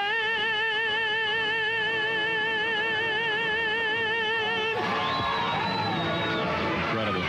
Ladies and gentlemen, Q95 with Luciano Gaspacho. In praise of the Indianapolis Colts. In a great praise. Phenomenal. Here's to a big Super Bowl win this next year. We hope that you get to sing the national anthem at the Indy 500 next year, Luciano. Big a star like me, how are they going to refuse? Bob, a lot of celebrities were in town for the Indianapolis 500, which of course took place yesterday, including a guy from the National Association of Broadcasters who has honored us by stopping by our show this morning. Of course, I'm talking about Mr. Ralph Bonorama. Hey, guys. I just want to let you know that I really respect what you're doing here. I think it's a shame that more kids can't watch your show. Oh, it's on radio. Well, never mind, man. You may wonder about the Hoosier Dome, they call it. Now, when the Colts moved here, they were considering changing their names to the Trojans. Then we were going to rename this place the Condome. This guy walks into a psychiatrist. Yeah. He says, I feel like I'm a dog. Really? Yeah. The psychiatrist says, how long have you felt this way? He says, ever since I was a puppy. Go by. All right, it's a Helium Monday, so we should do this properly. Okay. You ready to sing along with it? Mm-hmm. Oh, that feels good. Here we go. Ba-doom, ba-doom, ba-doom, ba-doom, ba-doom. It's Helium Monday. That's right. The high point of your week's arrived. Oh, yeah. It's Helium Monday with Bob and Tom. That's us, Bob and Tom. And by golly, is it by God, you can listen to In Minot. You can. To KIZZ-FM. Kiz. Lucky that doesn't start with a J. Stop it! That'll be one hell of a radio station. Stop it. We'll be coming right back. It's new wax off. Remove old wax and give your car a high gloss shine with wax off. Just jerk off the top and spray a smidgen on your vehicle and apply it with vigorous up and down motions. Dr. Ruth, he kept undressing me with his eyes. Dr. Ruth, can I get pregnant when a man undresses me with his eyes? Only if he's cockeyed.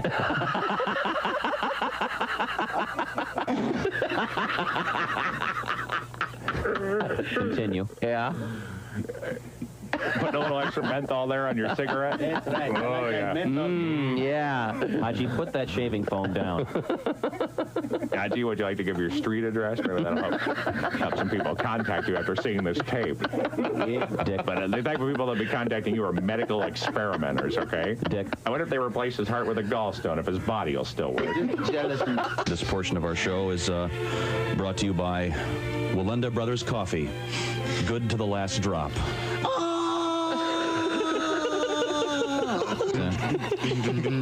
New law firm in the news today. Really? Yeah, 3 famous attorneys have formed a new law firm. Oh, really? Who are they? Gary Hart, Ted Kennedy, and Richard Nixon. What's it called? It's called Dickum, Dunkum, and Cheatham. I wish you wouldn't make fun of Gary Hart anymore. Why? The guy, I mean, he was 6 inches away of becoming president. You know what I mean? Keep it in your pants, Jimmy. Get on your knees and pray, and when you get a Woody, when you get home, What are we talking about? Woody Hayes. Of course. So why do they have one of the main thoroughfares for people in that city? Why don't they build a little a tunnel or a bridge? Hey, what a great idea. Guy from USAC goes, golly, Earl, that might be a pretty good idea. Yeah, it's Tom from the Bob and Tom Show. Thanks for watching this morning's show. To listen, just go to bobandtom.com. Check out the list for a station near you, or stream the online radio station on our website and the Bob and Tom app. The Bob and Tom Show, on air, on app, and on demand.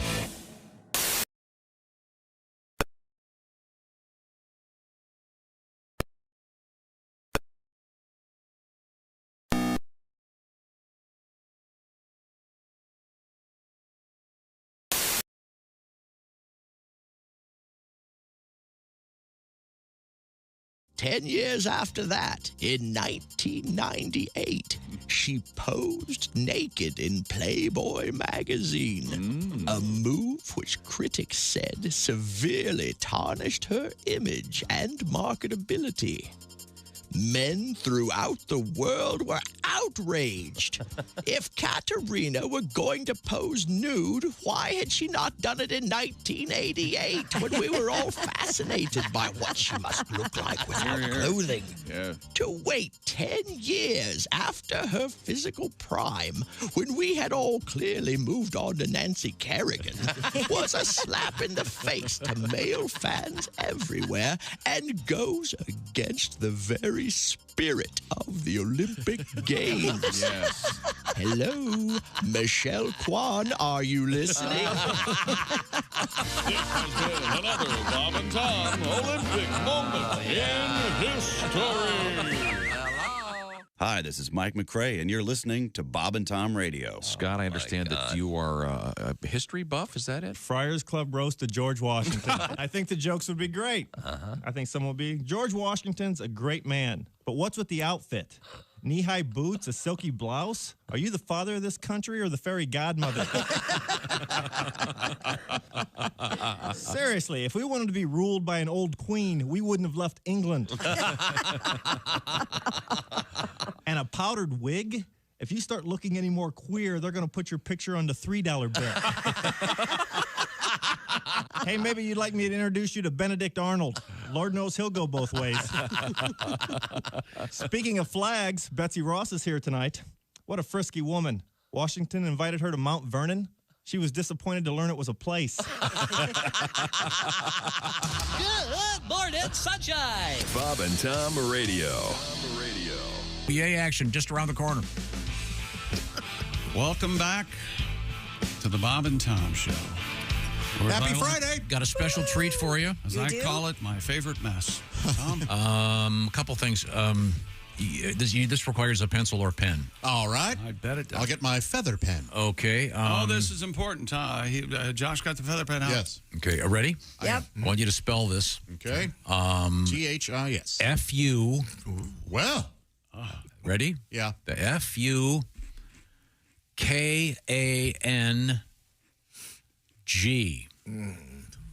Yeah? Fu Kang? Oh, Fu Kang. Of course it is. There's a famous meteorite known as the Fu Kang meteorite. You know, that doesn't seem like a terrible name for a meteorite. It was discovered in a northwestern region of Xinjiang, Walla Bing Bing, China. We got to get this Fu Kang thing out of here. Yeah. It is literally known as the Fu Kang meteorite. It was put up for auction, did not sell. The meteorite was put up. Oh, it's already here on Earth. Yeah. I see. They attempted to sell it at Bottoms in New York for $2 million. Did not get any bids. $2 million. Fact might have been put up front somewhere. Yeah, that right. The meteor's here already. Oh, sorry.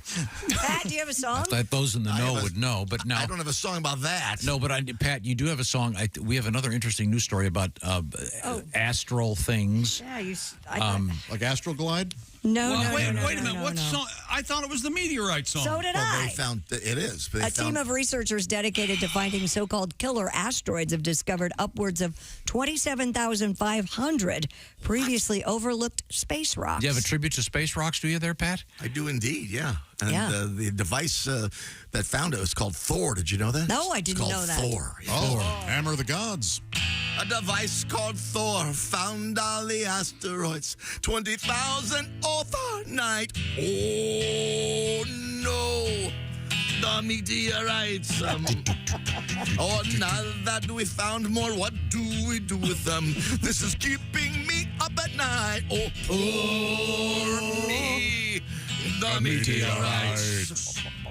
So it's the IRS, medical debt, and Tommy G getting in the way of a good night's sleep. And 27,000, everybody. Meteorites. All right. Thank you very much. A little tribute to the meteorites. You're welcome. Okay, time fine. now for Today in History. Bitcoin is up 5.23%. Ah, thanks for that. You're welcome. I just got an alert. I own many Bitcoins. Many. Many. How do you cash out on that? I'm not sure. Happy birthday, 1903, Bing Crosby. Whoa, 1903. One of the few people named after a search engine. And a cherry. That and Google Marconi. Let's see now. Let's see. What is Bing? By the way, is Bing short for something, or is that a nickname? I think it's a nickname. Bing Malamute. Bing is absolutely a nickname, and I bet you they have his real name right there beside his birthday. Yeah. Note, I would think. Durbingle. Durbingle. Oh no! There was a singer had his name. Bingo was his name. Oh. Thank you, Josh, for participating in that. It's a participation joke. These are some great movies. Harry Lillis Crosby. Wow. Isn't he in The Bells of St. Mary's? I love that. Yeah. Bing? Yeah. That's a sweet Who one. asked you? Is that where no one. Is that where he whips the kid with a hanger? You're such a sweet, sensitive soul, Josh. I am. People wouldn't know that listening to the show. I appreciate you. Well, after, never mind. Let's see. Bing Crosby's name really Bing? That's a fair question. No, it's Yeah, Bing he's Mankiewicz. Named after a cherry, of course. He was initially named Bingo due to his love of the game. Love of having sex with dogs. Just slander. Well, that's a fact. It's not in the book. Let's see. Happy birthday to the very fine musician Christopher Cross. I'm a big fan. Let's see. If Christopher's his real name. Yeah. No, that is not his real name. He just did everything Christopher Cross is a stage name. backwards. It is? Yeah. It is not. I'll bet you $1,000. I don't know, but Here's a fatty fat. $1,000? We have $1,000 up there. I want to see his face when he realizes I'm right. Let's see what else is happening on this date in history. Gary Kasparov beat chess supercomputer Deep Blue from IBM. Oh, yeah. Christopher Cross sang that song about eye drops, didn't he? Sailing. Oh. Makes the red go away. Now that was silly. Did you find it? Yeah, Christopher Charles Geppert. Geppert. Geppert. That's not Cross, is it? No, you don't have hot Geppert buns, do you? I'll take the $1,000. Jesus didn't die of Geppert. Thank you. That sounds worse than being crucified, though. Oh my God, he got out of the Geppert. You know how they say some guys get better looking as they get older? Yes. Oh, Christopher Cross did not? Not in this case. Okay, fine. This is the Bob and Tom Show. Thanks for listening to the Bob and Tom Show this morning. Even though we're not too much to look at, you can also watch the show on our YouTube channel.